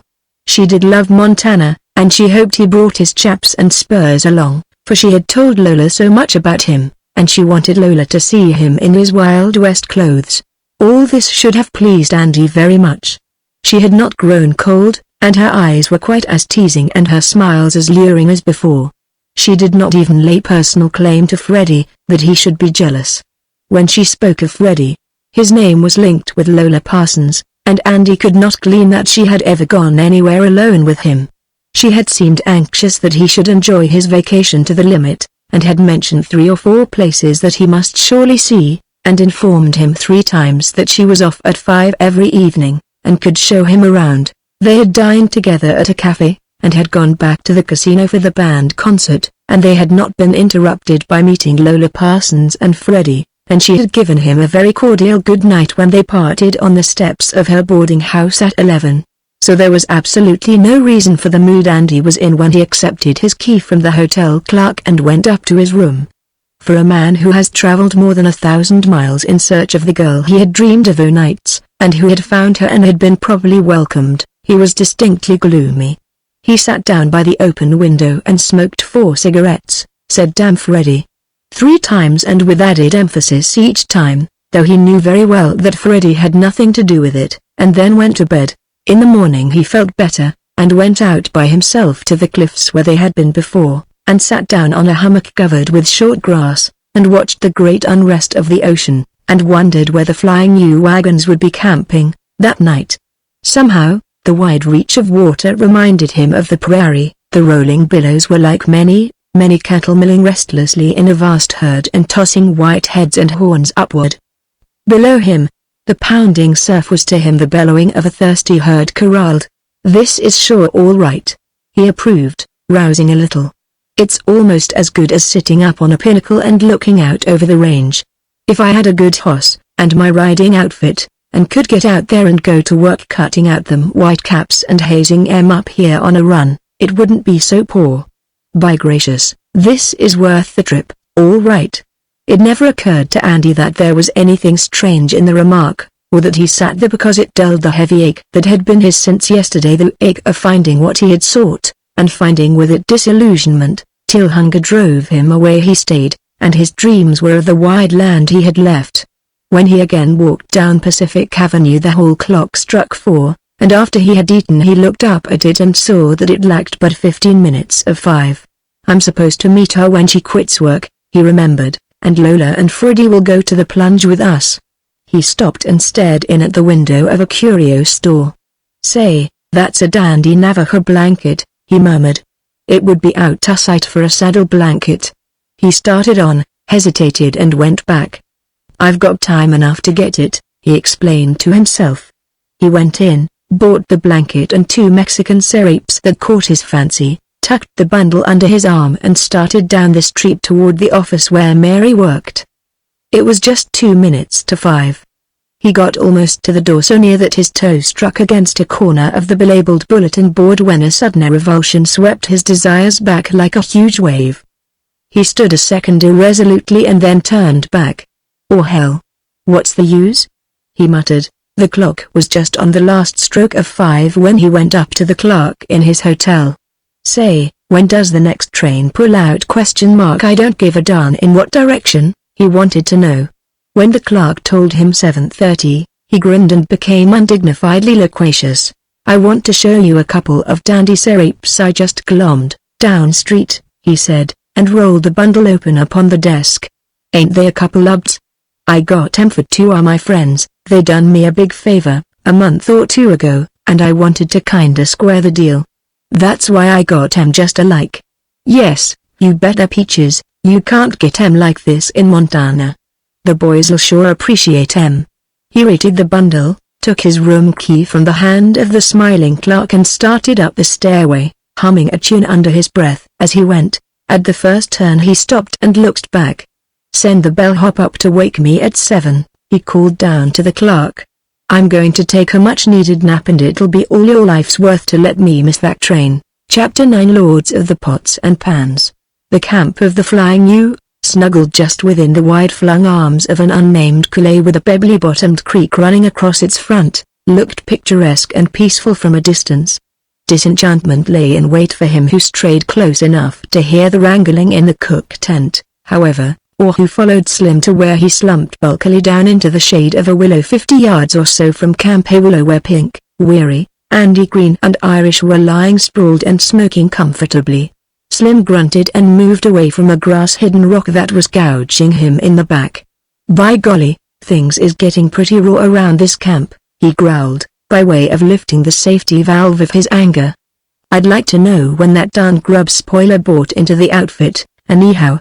He's been trying to run it to suit himself all spring, and if he keeps on, by golly, he'll be firing the wagon boss and giving all the orders himself." It would seem that sympathy should be offered him, as if the pause he made plainly hinted that it was expected. Andy Green rolled over and sent him a friendly glance just to hearten him a bit. "We were listening to the noise of battle," he observed, "and we were going over, in a minute, to carry off the dead. You had a kinda animated discussion over something, didn't you?" Andy was on his good behavior, as he had been for a month. His treatment of his fellows lately was little short of angelic. His tone soothed Slim to the point where he could voice his woe. "Well, by golly, I guess he knows what I think of him, or pretty near. I've stood a lot from Patsy, off and on, and I've took just about all I'm going to. It's got so you can't get nothing to eat, hardly, when you ride in late, unless you fight for it. Why, by golly, I caught him just as he was going to empty out the coffee boiler and he knew blamed well I hadn't eat. He'd left everything go cold, and he was packing away the grub like he was late breaking camp and had a 40-mile drive before dinner. By golly. I just did save myself some coffee, and that was all, but it was cold as that Greek, and habit impelled him to stop there long enough to run his tongue along the edge of a half-rolled cigarette, and accident caused his eyes to catch the amused quirk on the lips of Pink and Irish, and the laughing glance they exchanged. Possibly if he could have looked in all directions at the same time he would have been able to detect signs of mirth on the faces of the others as well, for Slim's grievances never seemed to be taken seriously by his companions, which is the price which one must pay for having a body shaped like Santa Claus and a face copied after our old friend in the moon. Well, by golly, maybe it's funny, but I took notice you done some yowling, both of you, the other day when you didn't get no pie, he snorted, lighting his cigarette with unsteady fingers. We wasn't laughing at that, lied Pink pacifically. And then, by golly, the old devil lied to me and said there wasn't no pie left, went on Slim complainingly, his memory stirred by the taunt he had himself given. But I wouldn't take his word for a thing if I knew it was so. I went on a still hunt around that tent on my own hook, and I found a pie, a whole pie, by golly ! Cached away under an empty flour sack behind the stove. That, he added, staring, round-eyed, at the group, that there was right where me and Patsy mixed. The lying old devil said he never knew a thing about it being there at all. Pink turned his head cautiously so that his eyes met the eyes of Andy Green. The two had been at some pains to place that pie in a safe place so that they might be sure of something appetizing when they came in from standing guard that night, but neither seemed to think it necessary to proclaim the fact and clear Patsy. I'll bet you didn't do a thing to the pie when you did find it? Pink half questioned, more anxious than he would have owned. By golly, I eat the whole thing and I cussed Patsy between every mouthful, boasted Slim, almost in a good humor again. I sure got the old boy stirred up. I left him swearing Dutch cuss words that sounded like he was peevish. But I'll bet he won't throw out the coffee till I've had what I want after this. By golly, Happy Jack is out yet, Weary observed after a sympathetic silence. You oughtn't to have put Patsy on the fight till everybody was filled up, Slim. Happy's liable to go to bed with an empty tummy, if you don't try it out and warn him to approach easy. Listen over there. From where they lay, so still was the air and so incensed was Patsy, they could hear plainly the rumbling of his wrath while he talked to himself over the dishwashing. When he appeared at the corner of the tent or plodded out toward the front of the wagon, his heavy tread and stiff neck proclaimed eloquently the mood he was in. They watched and listened and were secretly rather glad they were fed and so need not face the storm which Slim had raised, for Patsy, thoroughly roused, was very much like an angry bull. Till his rage cooled he would charge whoever approached him, absolutely blind to consequences. Well, I ain't going to put nobody next, Slim asserted. Happy's got to take chances, same as I did. And while we're on the subject, Patsy was on the prod before I struck camp, or he wouldn't acted the way he done. Somebody else riled him up. By golly, I never. Well, you sure did put the finishing touches to him, contended Irish, guiltily aware that he himself was originally responsible, for Patsy never had liked Irish very well because of certain incidents connected with his introduction to Weary's double. Patsy never could quite forget, though he might forgive, and resentment lay always close to the surface of his mood when Irish was near. Happy Jack, hungry and quite unconscious that he was riding straight into the trail of trouble, galloped around a ragged point of serviceberry bushes, stopped with a lurch at the prostrate corral and unsaddled hastily. Those in the shade of the willow watched him, their very silence proclaiming loudly their interest. They might have warned him by a word, but they did not, for Happy Jack was never eager to heed warnings or to take advice, preferring always to abide by the rule of opposites. Stiff-legged from long riding, the knees of his old, leather chaps bulging out in transient simulation of bowed limbs, he came clanking down upon the cook tent with no thought but to ease his hunger. Those who watched saw him stoop and thrust his head into the tent, heard a bellow and saw him back out hastily. They chuckled unfeelingly and strained ears to miss no word of what would follow. Or, Gwan. Happy Jack expostulated, not yet angry. I got here quick as I could and I ain't heard nothing about no new laws are getting here when the whistle blows. Gimme what there is, anyhow. Some sentences followed which, because of guttural tones and German accent emphasized by excitement, were not quite coherent to the listeners. However, they did not feel at all mystified as to his meaning, knowing Patsy as they did. Or, come off. Somebody must have slipped you a 2-gallon jug or something. I've rode the range about as long as you've cooked on it, and I never knowed a man to go without his supper yet, just because he come in late. I bet you dasn't stand and say that before Chip, you blamed old Dutch just the Happy Jack dodged and escaped, getting more than a third of the basin of water which came splashing out of the tent. The group under the willows could no longer lie at ease while they listened. They jumped up and moved closer, just as a crowd always does, surge nearer and nearer to an exciting center. They did not, however, interfere by word or deed. "If you wasn't just about ready to die of old age and general cussedness," stormed Happy Jack, "I'd just about kill you for that." This, however, is a revised version and not intended to be exact. "I want my supper, and I want it blame quick, too, or there'll be a dead Dutchman in camp." "No, you don't. You get out of that tent and lemme get in," or Happy Jack had the axe in his hand by then, and he swung it fearsomely and permitted the gesture to round out his sentence.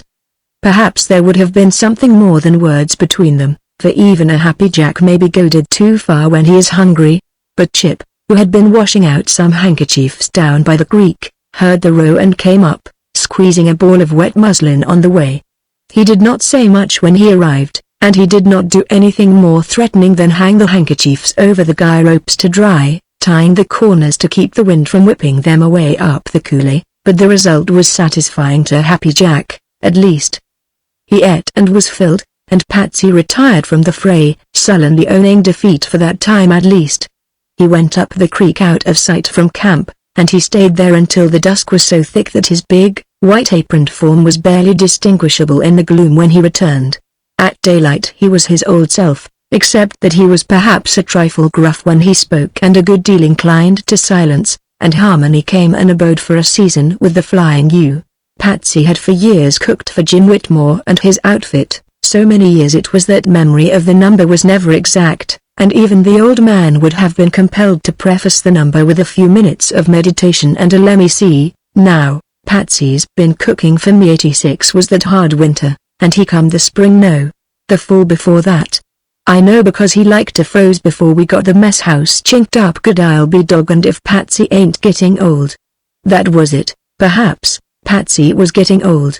And old age does not often sweeten one's temper, if you notice. Those angelic old men and old ladies have nearly all been immortalized in stories and songs, and the unsung remainder have nerves and notions and rheumatism and tongues sharpened by all the disappointments and sorrows of their long lives. Patsy never had been angelic. He had always been the victim of more or less ill-timed humor on the part of the Happy family, and the victim of hunger-sharpened tempers as well. He had always grumbled and rumbled Dutch profanity when they goaded him too hard, and his amiability had ever expressed itself in juicy pies and puddings rather than in words. On this roundup, however, he was not often amiable and he was nearly always rumbling to himself. More than that, he was becoming resentful of extra work and bother, and he sometimes permitted his resentment to carry him farther than was wise.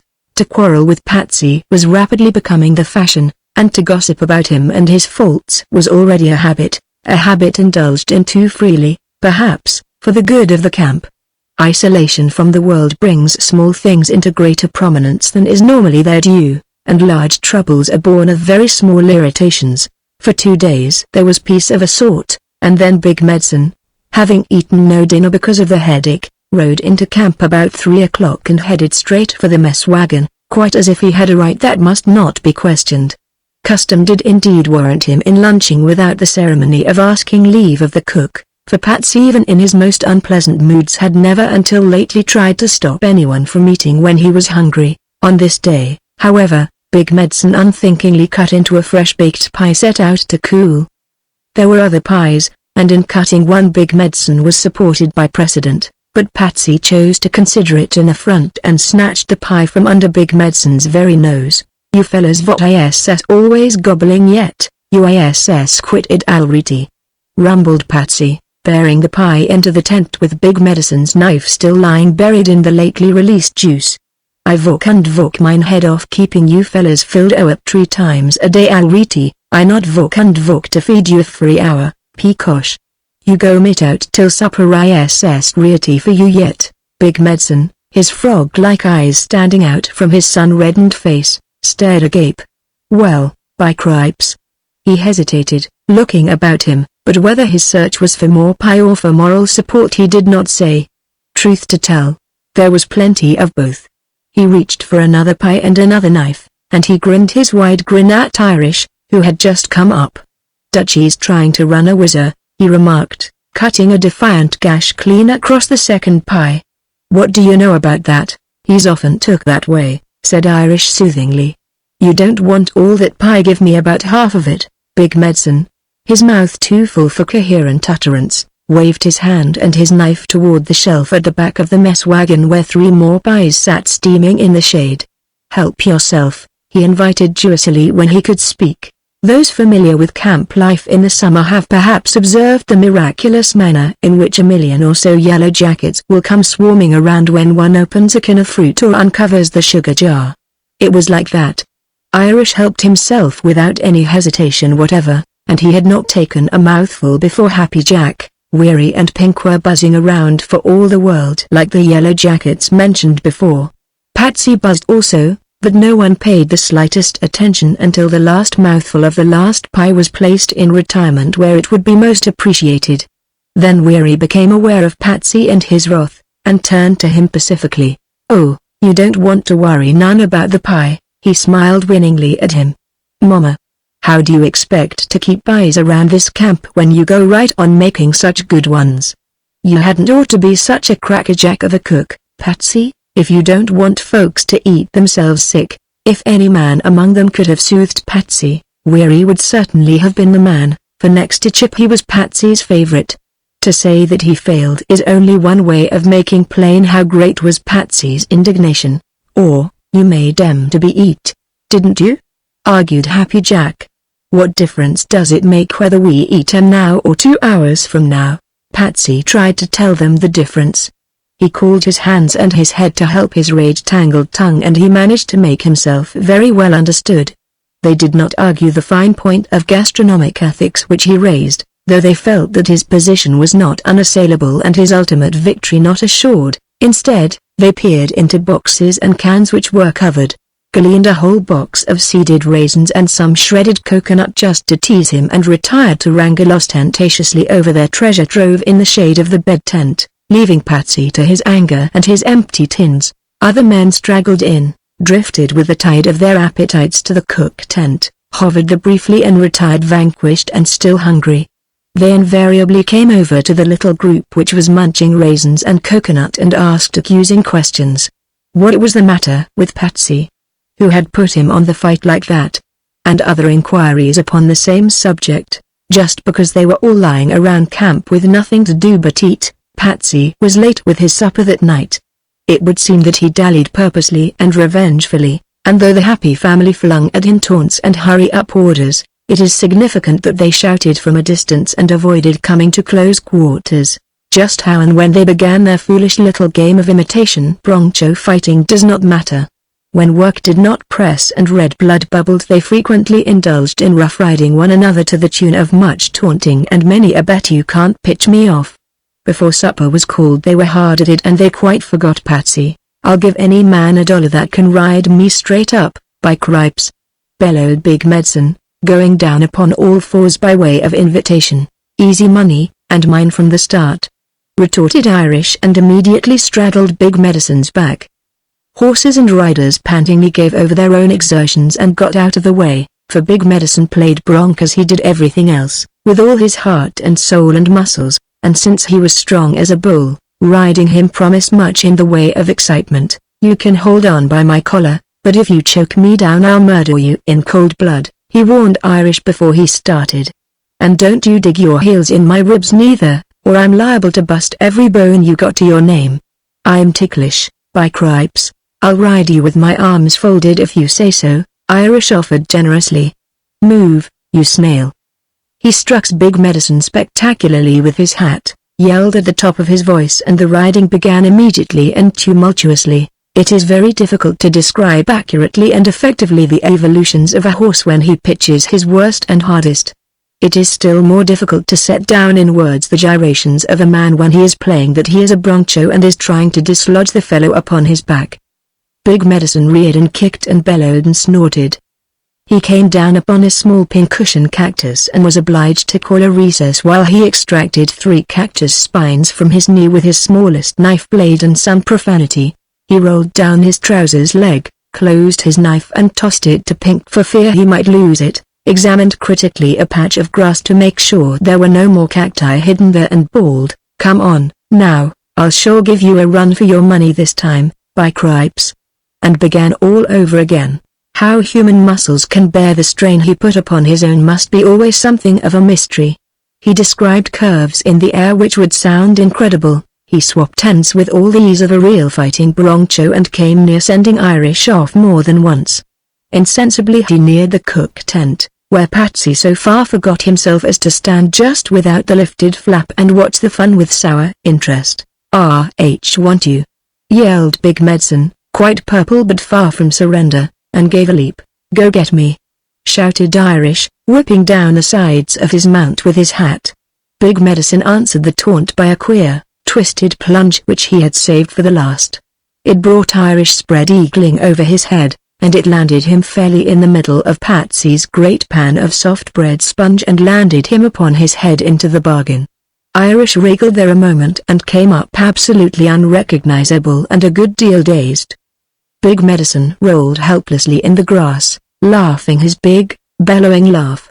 It was straight into that laugh and the great mouth from where it issued, that Patsy, beside himself with rage at the accident, deposited all the soft dough which was not clinging to the head and face of Irish. He was not content with that. While the happy family roared appreciation of the spectacle, Patsy returned with a kettle of meat and tried to land that neatly upon the dough.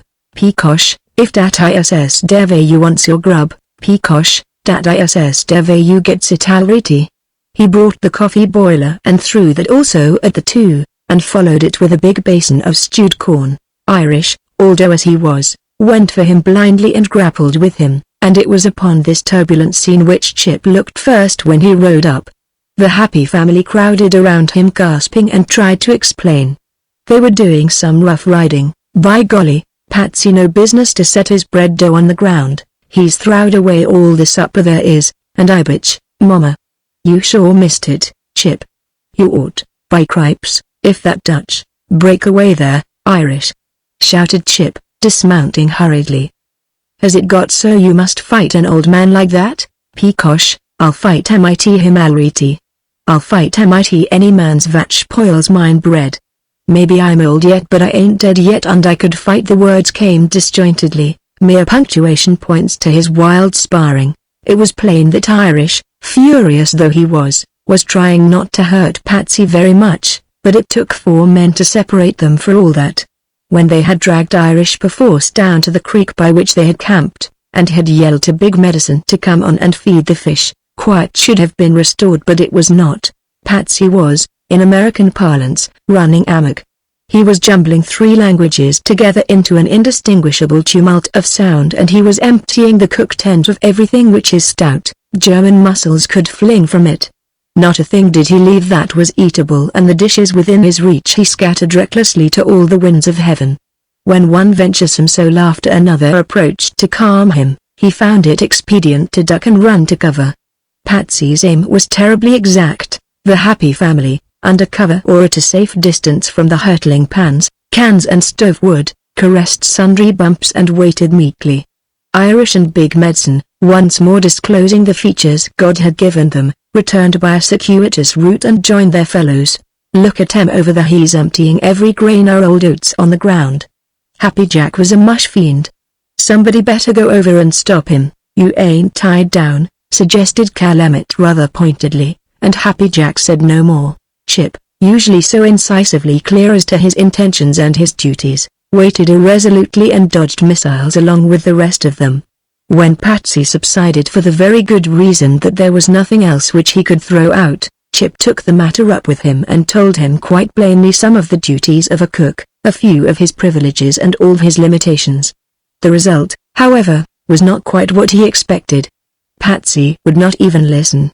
"Peacosh, I not stand for dose poise no more," he declared, wagging his head with its shiny crown and the fringe of grizzled hair around the back. "I not cook grub for dat Irish and dat Big Medicine and Happy Jack and all dose vat cooms and eats mine pies and spoils mine bread and makes yourselves fools all der time. If dose fellas stay on dis camp I quits him already." To make the bluff convincing he untied his apron, threw it spitefully upon the ground and stamped upon it clumsily, like a maddened elephant. "Well, quit then." Chip was fast losing his own temper, what with the heat and his hunger and a general distaste for camp troubles. "This jangling has got to stop right here. We've had about enough of it in the last month. If you can't cook for the outfit peaceably." He did not finish the sentence, or if he did the distance muffled the words, for he was leading his horse back to the vicinity of the rope corral that he might unsaddle and turn him loose. He heard several voices muttering angrily, but his wrath was ever of the stiff-necked variety, so that he would not look around to see what was the matter. The tumult grew, however, until when he did turn he saw Patsy stalking off across the prairie with his hat on and his coat folded neatly over his arm, and Irish and Big Medicine fighting wickedly in the open space between the two tents. He finished unsaddling and then went stalking over to quell this latest development. "They're trying to find out who was to blame," Weary informed him when he was quite close. "Bud hasn't got much tact," he called Irish a doughhead. Irish didn't think it was true humor, and he hit Bud on the nose. He claims that Bud pitched him into that dishpan of dough with malice aforethought. Better let em argue the point to a finish. Now they're started. It's black eyes for the peacemaker, you believe me. While the dusk folded them close and the nighthawks swooped from afar, the happy family gathered round and watched them fight. Chip and Weary thoughtfully went into the bed tent and got the guns which were stowed away in the beds of the combatants, so that when their anger reached the killing point they must let it bubble harmlessly until the fires which fed it went cold. Which was exceeding wise of the two, for Big Medicine and Irish did get to that very point and raged all over the camp because they could not shoot each other. The hottest battle must perforce end sometime, and so the camp of the Flying U did at last settle into some semblance of calm. Irish rolled his bed, saddled a horse and rode off toward town, quite as if he were going for good and all. Big Medicine went down to the creek for the second time that evening to wash away the marks of strife, and when he returned he went straight to bed without a word to anyone. Patsy was gone, no man knew whither, and the cook tent was as nearly wrecked as might be. "Makes me think of that time we had the ring-tailed tiger in camp," sighed Andy Green, shaking sand out of the tea kettle so that it could be refilled. "By golly, I'd rather have a whole band of tigers than this fighting bunch," Slim affirmed earnestly. Slim was laboring sootily with the stovepipe which Patsy had struck askew with a stake of wood. Outside, Happy Jack was protesting in what he believed to be an undertone against being installed in Patsy's place. "Or, that's always the way. Anything comes up, it's Happy, you get in and rustle some chuck. I ain't no cook, or if I be they might pay me cook's wages. I bitch there ain't another man in camp would stand for it. Somebody's got to take that bacon down to the creek and wash it off, if you want any meat for supper. There ain't no time to boil beef. If I'd a been boss of this outfit, I bitch no blame cook on earth would a made rough house like Patsy done." But no one paid the slightest attention to Happy Jack, having plenty to think of and to do before they slept. Not even the sun, when it shone again, could warm their hearts to a joy in living. Happy Jack cooked the breakfast, but his coffee was weak and his biscuits soggy, and Patsy had managed to make the butter absolutely uneatable with sand. Also they were late and Chip was surly over the double loss of cook and cowboy. Happy Jack packed food and dishes in much the same spirit which Patsy had shown the night before, climbed sullenly to the high seat, gathered up the reins of the 4 restive horses, released the brake and let out a yell surcharged with all the bitterness bottled within his soul. He had not done anything to precipitate the trouble. Beyond eating half a pie he had been an innocent spectator, not even taking part in the rough riding. Yet here he was, condemned to the mess wagon quite as if he were to blame for Patsy's leaving. The eyes of Happy Jack gazed gloomily upon the world, and his driving seemed a reckless invitation to disaster. "I bitch I'll make 'em good and sick of my cooking," he plotted while he went rattling and bumping over the untrailed prairie. He succeeded so well that 2 days later Chip gave a curt order or two and headed his wagons, horses and his lean-stomached bunch of riders for Dry Lake, passing by even the Flying Ukulele in his haste. Just outside the town, upon the creek which saves the inhabitants from dying of thirst or delirium tremens, he left the wagons with Happy Jack, Slim and one alien to set up camp and rode Dust Dog to the little, red depot. The telegram which went speeding to Great Falls and to a friend there was brief, but it was eloquent and not quite flattering to Happy Jack. It read like this: John G. Scott. The Palace, Great Falls, for God's sake send me a cook by return train, must deliver goods or die hard, Bennett, Flying U. Whether the cook must die hard, or whether he meant the friend, Chip did not trouble to make plain. Telegrams are bound by such rigid limitations, and he had gone over the 10-word rate as it was.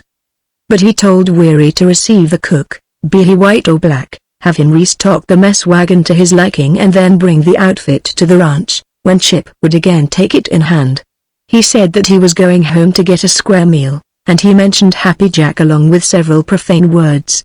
Johnny Scott will send a cook, and a good one, he added hopefully. Johnny never threw down a friend in his life and he never will. And say, Weary, if you wires, you collect the message and act accordingly. I'm going to have a decent supper, tonight. He was riding a good horse and there was no reason why he should be late in arriving, especially if he kept the gate at which he left town. In 2 hours Weary, Pink and Andy Green were touching hat brims over a telegram from Johnny Scott, a telegram which was brief as Chip's, and more illuminating. Chip Bennett. Dry Lake, kidnapped Park Hotel chef, best cook in town will be on next train. J.G. Scott. Sounds good, mused Andy, reading it for the 4th time. But there's 13 words in that telegram, if you notice. I wish you wouldn't try to butt in on Happy Jack's specialty, Weary remonstrated, folding the message and slipping it inside the yellow envelope.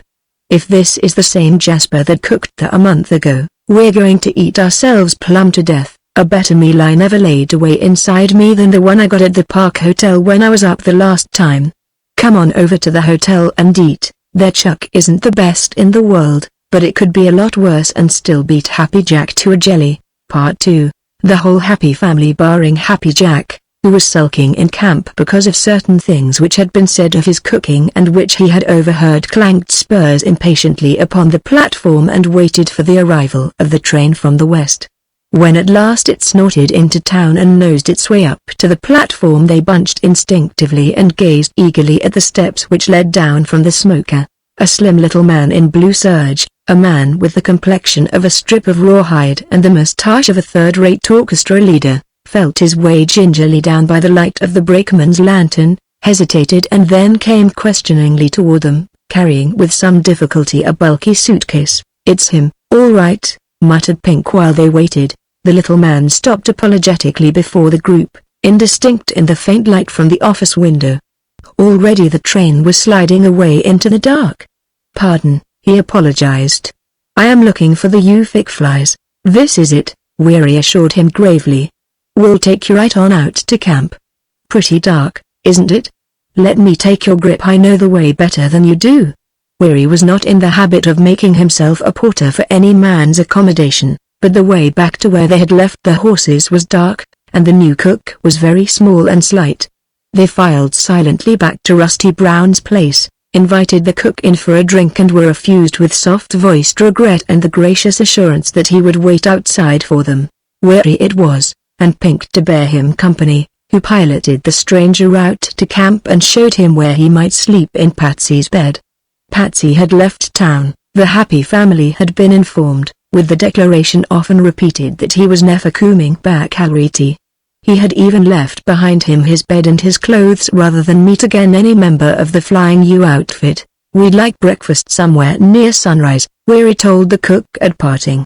Soon as the store opens in the morning, we'll drive in and you can stock up the wagon. We're pretty near down to cases, judging from the meals we have been getting lately. Hope you make out all right. I will do very nicely, I thank you, smiled the new cook in the light of the lantern which stood upon the fireless cook stove. I wish you good night, gentlemen, and sweet dreams of loved ones. Say, he's a polite son of a gun, Pink commented when they were riding back to town. The UFIC flies, that's a good one. What is he, do you think?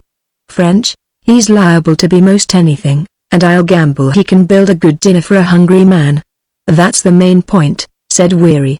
At daybreak Weary woke and heard him humming a little tune while he moved softly about the cook tent and the mess wagon, evidently searching mostly for the things which were not there, to judge from stray remarks which interrupted the love song.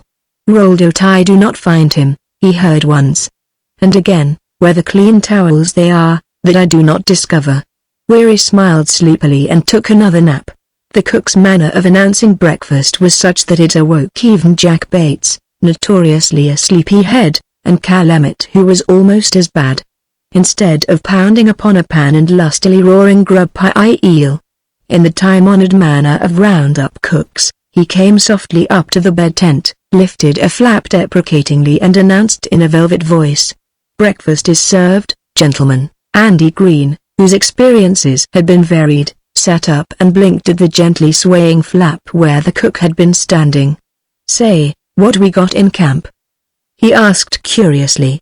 "A butler? By golly, that's the way a cook ought to be," vowed Slim, and reached for his hat. They dressed hastily and trooped down to the creek for their morning ablutions, and hurried back to the breakfast which waited. The new cook was smiling and apologetic and anxious to please. The happy family felt almost as if there were a woman in camp and became very polite without in the least realizing that they were not behaving in the usual manner, or dreaming that they were unconsciously trying to live up to their chef. "The breakfast, it is of a lacking in many things which I shall endeavor to remedy," he assured them, pouring coffee as if he were serving royalty. He was dressed immaculately in white cap and apron, and his moustache was waxed to a degree which made it resemble a cat's whiskers. The happy family tasted the coffee and glanced eloquently at one another. It was better than Patsy's coffee, even, and as for Happy Jack, there were biscuits, the like of which they never had tasted before. The bacon was crisp and delicately brown and delicious, the potatoes cooked in a new and enticing way. The happy family showed its appreciation as seemed to them most convincing. They left not a scrap of anything and they drank 2 cups of coffee apiece when that was not their habit. Later, they hitched the 4 horses to the mess wagon, learned that the new cook, though he deeply regretted his inefficiency, did not drive anything. "The small burro," he explained, "I ride him, yes, and also the automobile drive I when the way is smooth. But the horses I make not acquainted with him. I could ride upon the elevated seat, yes, but to drive the quartet I would not presume." "Happy, you'll have to drive," said Weary, his tone a command. "Or, Gwan." Happy Jack objected. "He rode out here all right last night unless somebody took him up in front on the saddle, which I hain't heard about nobody doing. A cook's supposed to do his own driving." "I bitch." Weary went close and pointed a finger impressively. "Happy, you drive," he said, and Happy Jack turned without a word and climbed glumly up to the seat of the mess wagon. "Well, are you coming or ain't you?" he inquired of the cook in a tone surcharged with disgust. "If you will so kindly permit, it give me great pleasure to ride with you and to make better friendship. It now occurs to me that I have not yet introduced. Gentlemen, Jacques I have the honor to be named. I am delighted to meet you and I hope for pleasant association." The bow he gave the group was of the old school. Big Medicine grinned suddenly and came forward. "Honest to Grandma, I'm happy to know you," he bellowed, and caught the cook's hand in a grip that sent him squirming upon his toes. "These here are my friends, Happy Jack up there on the wagon, and Slim and Weary and Pink and Cal and Jack Bates and Andy Green, and there's more scattered around here, that don't really count except when it comes to eating. We like you, by cripes, and we like your cooking fine. Now, you amble along to town and load up with the best there is, huh?" It occurred to him that his final remarks might be construed as giving orders, and he glanced at Weary and winked to show that he meant nothing serious. "So long, Jakey," he added over his shoulder and went to where his horse waited. Jacques ever afterward he was known as Jakey to the Flying U clambered up the front wheel and perched ingratiatingly beside Happy Jack, and they started off behind the riders for the short mile to Dry Lake. Immediately he proceeded to win Happy from his glum aloofness. "I would say, Mr. Happy, that I should like exceeding well to be friends together," he began purringly. "So superior a gentleman must win the admiration of the onlooker, and so I could presume to question for advisement. I am experience much dexterity for cooking, yes, but I am yet so ignorant concerning the duties pertaining to camp. If the driving of these several horses transpire to pertain, I will so gladly receive the necessary instruction and endeavor to fulfill the accomplishment."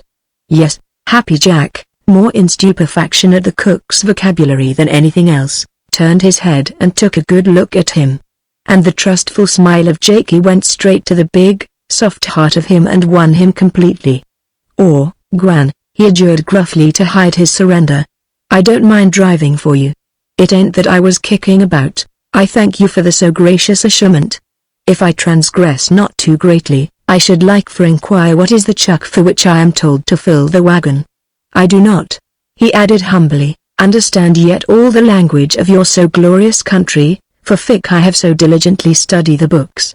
Words I have not yet assimilated completely, and the word chuck have yet escaped my knowledge." "Chuck," grinned Happy Jack, "is grub." "Chuck, it is grub," repeated Jakey thoughtfully. "And grub, that is yes?" Happy Jack struggled mentally with the problem. "Well, grub is grub, all the stuff you eat is grub. Meat and flour and coffee and, the light it dawns," exclaimed Jakey joyously. "Grub it is the supply of provision fic I must obtain for camping, yes. I thank you so graciously for the information, because," he added a bit wistfully, "that little word chuck she annoy me exceeding and make me for not sleep that I must grasp the meaning fic allude. I am now happy that I do not make the extensive blunder for one small word fic I apprehend must be a food fic I must buy and perhaps not to understand the preparation of it. Yes. It is the excellent jest at the expense of me. There ain't much chuck in camp," Happy observed helpfully, "so you might as well start in and get anything you want to cook. The outfit is good about one thing, they don't never kick on the stuff you eat. The cook always loads up to suit himself, and nobody don't ask questions or make a holler so long as there's plenty and it's good." Jakey listened attentively, twisting his mustache ends absently. "It is simply that I purchase the supplies fic I shall choose for my judgment," he observed, to make quite sure that he understood. "I am to have carte blanche." "Yes, sure, if you want it," said Happy Jack. "Only they might not keep it here. You can't get everything in a little place like this." It is only fair to Happy Jack to state that he would have understood the term if he had seen it in print. It was the pronunciation which made the words strange to him. Jakey looked puzzled, but being the soul of politeness he made no comment, perhaps because Happy Jack was at that moment bringing his 4 horses to a reluctant stand at the wide side door of the store. The horses, they are of the vivacious temperament, yes. Jakey had scrambled from the seater within the door and was standing there smiling appreciatively at the team. "Or, they're all right. You go on in, I guess Weary's there. If he ain't, you go ahead and get what you want. I'll be back after a while." Thirst was calling Happy Jack. He heeded the summons and disappeared, leaving the new cook to his own devices. So, it would seem, did every other member of the Flying U. Weary had been told that Miss Satterley was in town, and he forgot all about Jakey in his haste to find her. No one else seemed to feel any responsibility in the matter, and the store clerks did not care what the Flying U outfit had to eat. For that reason the chuck wagon contained in an hour many articles which were strange to it, and lacked a few things which might justly be called necessities. "Say, you fellows are sure going to live swell," one of the clerks remarked, when Happy Jack finally returned. "Where did you pick his nibs? Ain't he a little bit new and shiny?" "Or, he's all right," Happy Jack defended jealously. "He's a real chef, and he can build the swellest meals you ever eat. Patsy can't cook within a mile of him. And clean I bitch he don't keep his bread dough setting around on the ground for folks to tromp on." Which proves how completely Jakey had subjugated Happy Jack. That night nobody but the horse wrangler and Happy Jack had shown up at dinner time. The boys of the Flying U dined luxuriously at their new-made camp upon the creek bank at the home ranch, and ate things which they could not name but which pleased wonderfully their palates. There was a salad to tempt an epicure, and there was a pudding the like of which they had never tasted. It had a French name which left them no wiser than before asking for it, and it looked, as Pink remarked, like a snowbank with the sun shining on it, and it tasted like going to heaven. "It makes me plumb sore when I think of all the years I've stood for Patsy's slops," sighed Cal Emmett, rolling over upon his back because he was too full for any other position. Putting it plainly, "By golly, I never knowed there was such cookin' in the world," echoed Slim. "Why, even Miss Bixby can't cook that good." "The Countess had ought to come down and take a few lessons," declared Jack Bates emphatically. "I'm going to take up some of that pudding and ask her what she thinks of it." "You can't," mourned Happy Jack. There ain't any left and I never got more taste. Next time, I'm going to tell Jakey to make it in a wash tub, and make it full, with some you gobblers in camp." He looked up and discovered the little doctor approaching with Chip. She was smiling a friendly welcome, and she was curious about the new cook. By the time she had greeted them all and had asked all the questions she could think of and had gone over to meet Jakey and to taste, at the urgent behest of the happy family, a tiny morsel of salad which had been overlooked, it would seem that the triumph of the new cook was complete and that no one could possibly give a thought to old Patsy. The little doctor, however, seemed to regret his loss, and that in the face of the delectable salad and the smile of Jakey. "I do think it's a shame that Patsy left the way he did," she remarked to the happy family in general, being especially careful not to look toward Big Medicine. The poor old fellow walked every step of the way to the ranch, and Claude, that was Chip's real name, says it was 25 or 6 miles. He was so lame and he looked so old and so well, friendless, that I could have cried when he came limping up to the house.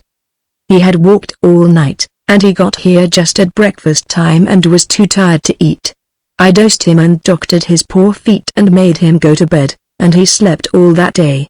He wanted to start that night for Dry Lake, but of course we wouldn't let him do that. He was wild to leave, however, so JG had to drive him in the next day. He went off without a word to any of us, and he looked so utterly dejected and so old. Claude says he acted perfectly awful in camp, but I'm sure he was sorry for it afterwards.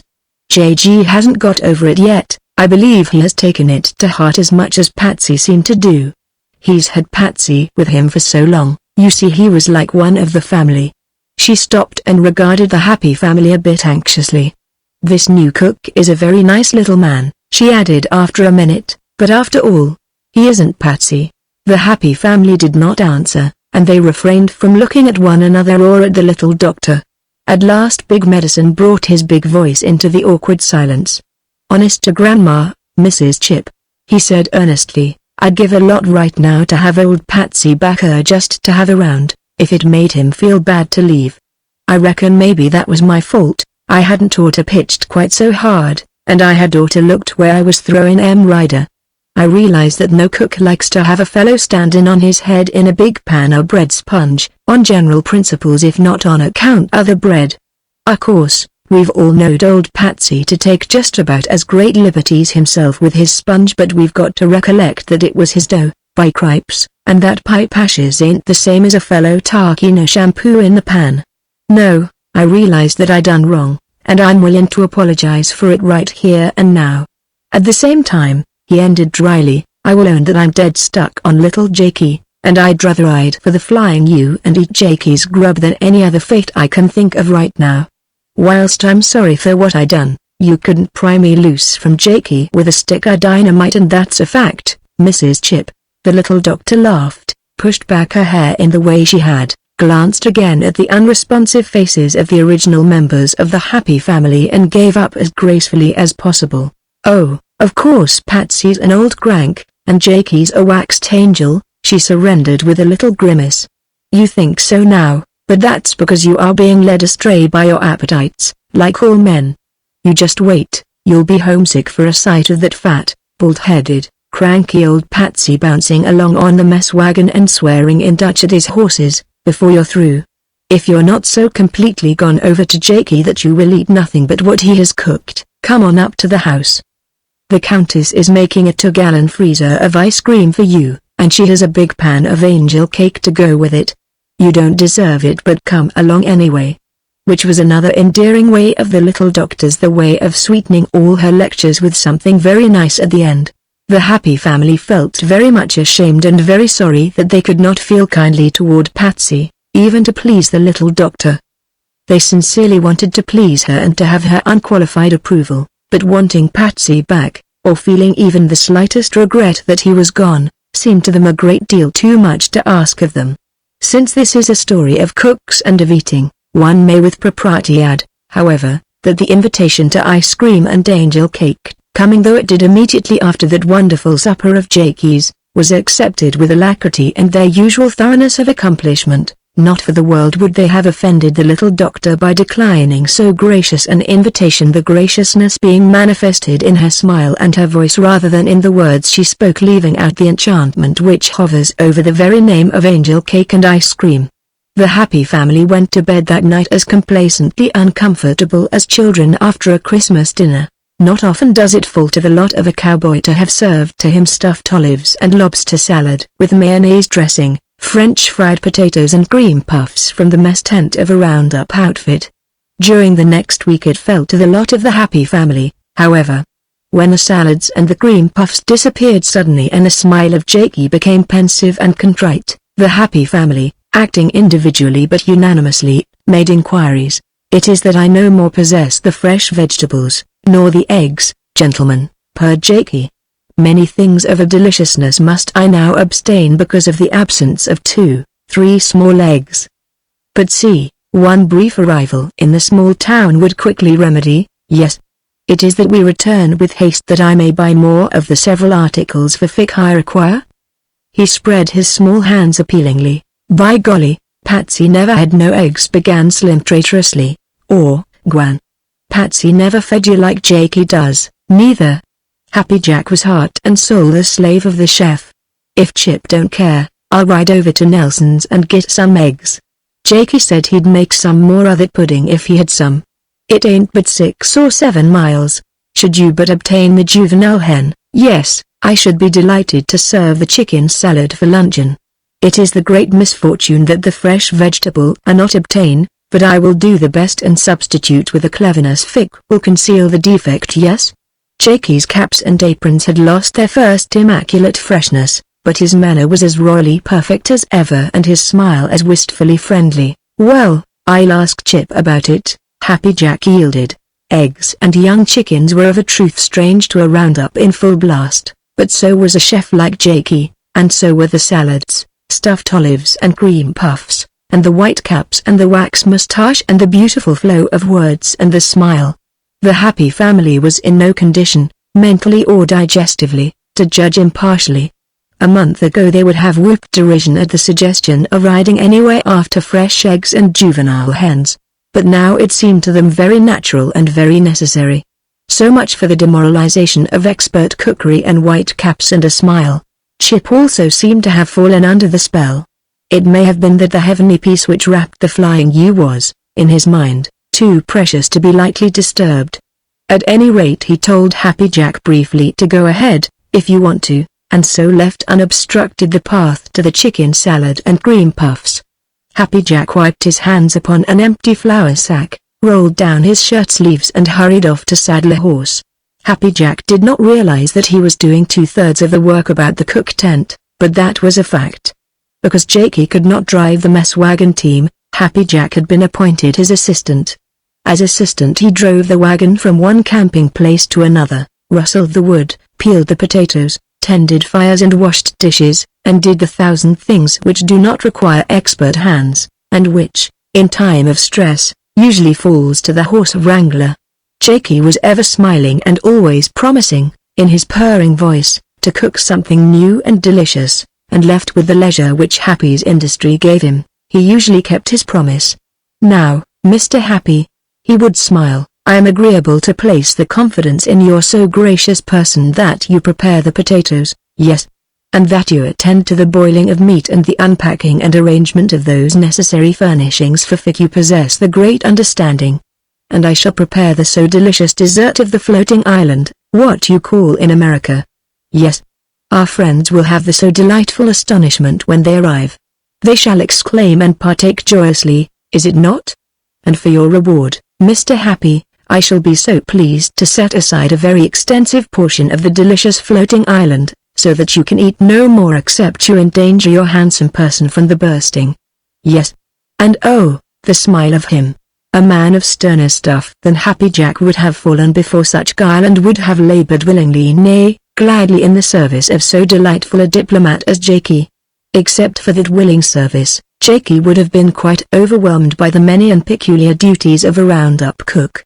He would have been perfectly helpless before the morning and noon packing of dishes and food, and the skillful haste necessary to unpack and prepare a meal for 15 ravenous appetites within the time limit would have been utterly impossible. Jakey was a chef, trained to his profession in well-appointed kitchens and with assistants always at hand, which is a trade apart from cooking for a roundup crew. Happy Jack, in the fullness of time, returned with the eggs. That is, he returned with 6 eggs and a quart or 2 of a yellowish mixture thickly powdered with shell. He took the pail to Jakey and he saw the seraphic smile fade from his face and an unpleasant glitter creep into his eyes. It is the omelette fig you furnish, yes. The 6 eggs. They will not make the pudding. The omelette I do not perceive yet the desirableness of the omelette. And the juvenile hen yes? Or, they wouldn't sell no chickens. Happy Jack's face had gone long and scarlet before the patent displeasure of the other. And my horse was scared of the bucket and pitched with me. Jackie looked again into the pail, felt gingerly the yellow mess and discovered one more egg which retained some semblance of its original form. The misfortune distresses me, he murmured. It is that you return hastily, Mr. Happy, and procure their eggs thick you will place unbroken in my waiting hands. Yes. Happy Jack mopped his forehead and glanced at the sun, burning hotly down upon the prairie. They had made a short move that day and it was still early.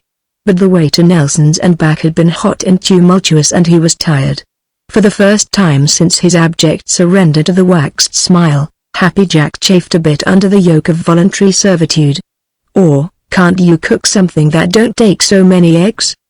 He asked in something much like his old, argumentative tone. The unpleasant glitter in the eyes of Jakey grew more pronounced, grew even snaky, in the opinion of Happy Jack.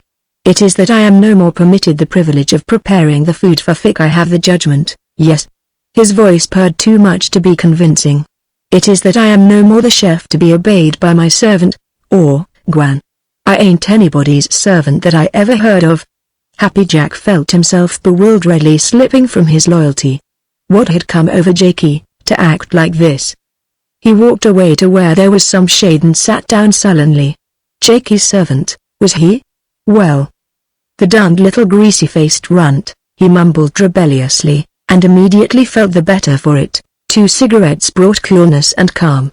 Happy Jack wanted very much to lie there and take a nap, but his conscience stirred uneasily. The boys were making a long circle that day and would come in with the appetites and the tempers of wolves. It occurred to Happy Jack that their appetites were much keener than they had ever been before, and he sat there a little longer while he thought about it. For Happy Jack's mind was slow and tenacious, and he hated to leave a new idea until he had squeezed it dry of all mystery. He watched Jakey moving in desultory fashion about the tent but most of the time Jakey stayed inside. I bitch the boys ain't getting enough old stand-by you Chuck, he decided at length. Float an island and stuffed olives for them that likes stuffed olives and salad and all that junk tastes good but I bitch the boys need a good feed Dobbins. Which certainly was brilliant of Happy Jack. Even if it did take him a full hour to arrive at that conclusion. He got up immediately and started for the cook tent. Say, Jakey, he began before he was inside, ain't the time enough to boil a pot Dobbins if I make you a good fire? I bitch the boys would like a good feed, Happy Jack insisted afterward that it sounded like the snarling of a wolf over a bone. Is it that you come here to give the orders? Is it that you insult? Followed a torrent of molten French, as it were. Followed also Jakey, with the A's of a snake and the toothy grin of a wild animal and with a knife which Happy Jack had never seen before, a knife which caught the sunlight and glittered horridly.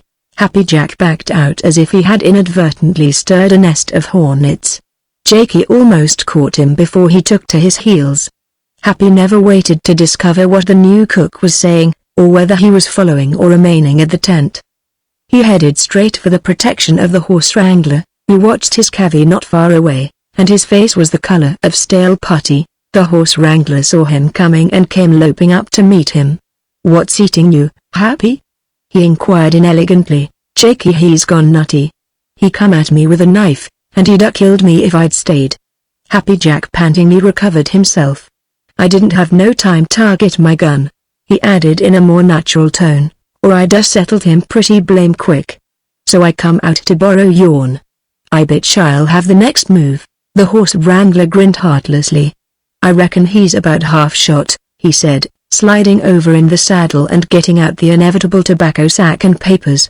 Old Pete Williams rode past while you were gone, loaded to the guards and with a bottle of whiskey in each saddle pocket and 2 in his coat. He gave me a drink, and then he went on and stopped at camp. He was hung up there for quite a spell, I noticed. I didn't see him pass any other vile liquor to little Jakey, but he twirled a blackened match stub in his fingers and then tossed it from him. Or, Gwan. Jakey wouldn't touch nothing when he was in town, Happy Jack objected. I bitch he's gone crazy, or else. Well, interrupted the horse wrangler, I've told you what I know and all I know. Take it or leave it. He rode back to turn the lead horse from climbing a ridge where he did not want the herd to follow. He did not lend Happy Jack his gun, and for that reason perhaps Jakey remained alive and unpunctured until the first of the riders came loping into camp. The first riders happened to be Pink and Big Medicine. They were met by a tearful, contrite Jakey who seemed much inclined to weeping upon their shirt fronts and to confessing all his sins, particularly the sin of trying to carve Happy Jack. That perturbed gentleman made his irate appearance as soon as he found that reinforcements had arrived. Big Medicine disengaged himself from the clinging arms of the chef, sniffed suspiciously and wiped away the tears from his vest. Well, say, he bellowed in his usual manner of trying to make Ulst County hear what he had to say, I ain't to blame if he got away on you. You hadn't ought to a done it or else you oughta made a clean job of it so's we could hang you proper. Supper ready? It is that the supply of eggs is inadequate, wept Jakey, steadying himself against the tent pole while he wiped his eyes upon his apron. Because of it I could not prepare the floating island, and without the dessert I have not the heart to prepare the dinner. Yes.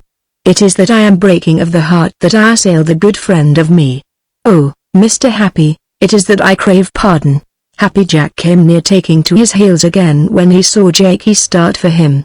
He did back up hastily, and his evident reluctance to embrace and forgive started afresh the tears of remorse. Jakey wailed volubly and, catching Pink unaware, he wept upon his bosom. Others came riding in, saw the huddle before the mess tent and came up to investigate. With every fresh arrival Jakey began anew his confession that he had attempted to murder his good friend, Mr. Happy, and with every confession he wept more copiously than before. The Happy family tacitly owned itself helpless. A warlike cook they could deal with. A lazy cook they could kick into industry. A weeping, wailing, conscience-stricken cook, a cook who steadfastly refused to be comforted, was an absolutely new experience. They told him to buck up, found that he only broke out anew, threatened, cajoled and argued. Jakey clung to whoever happened to be within reach and mixed the English language unmercifully.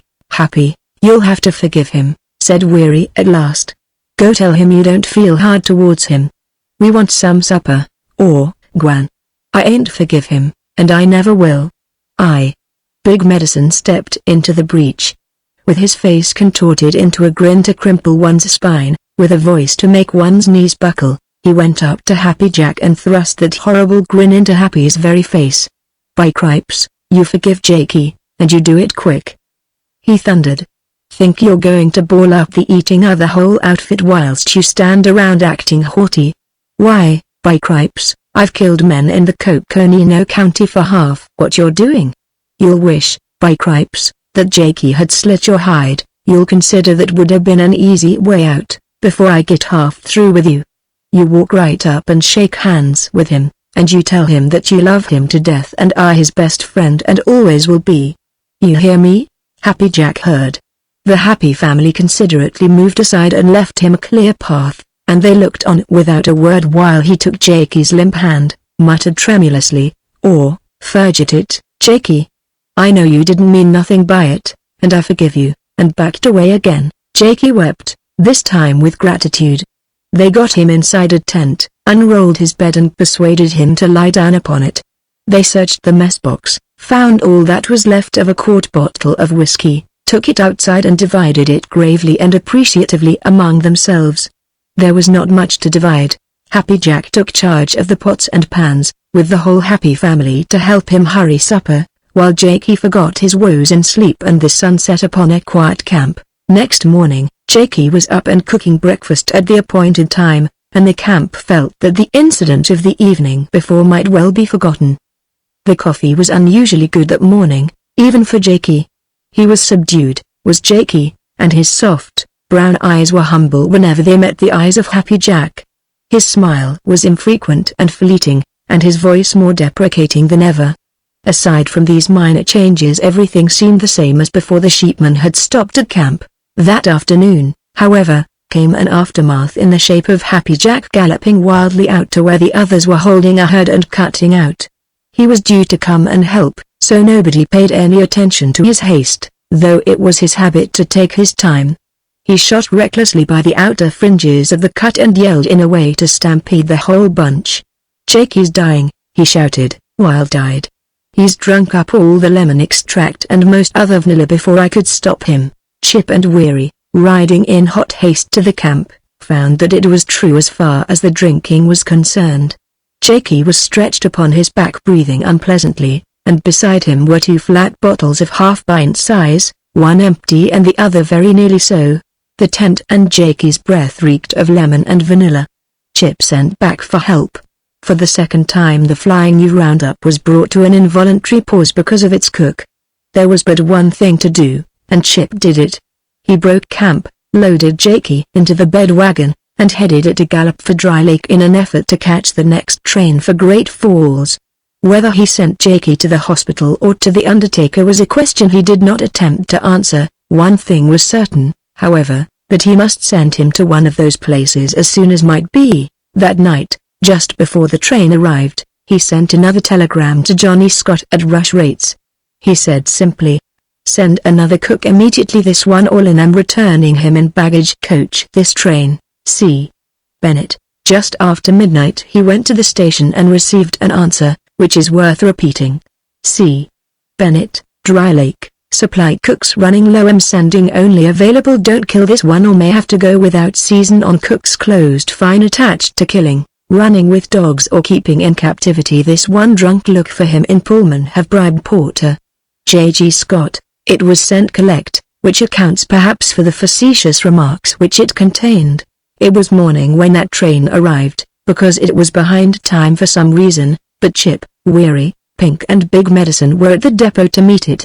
The new cook having been reported drunk, they wanted to make sure of getting him off the train in case he proved unruly.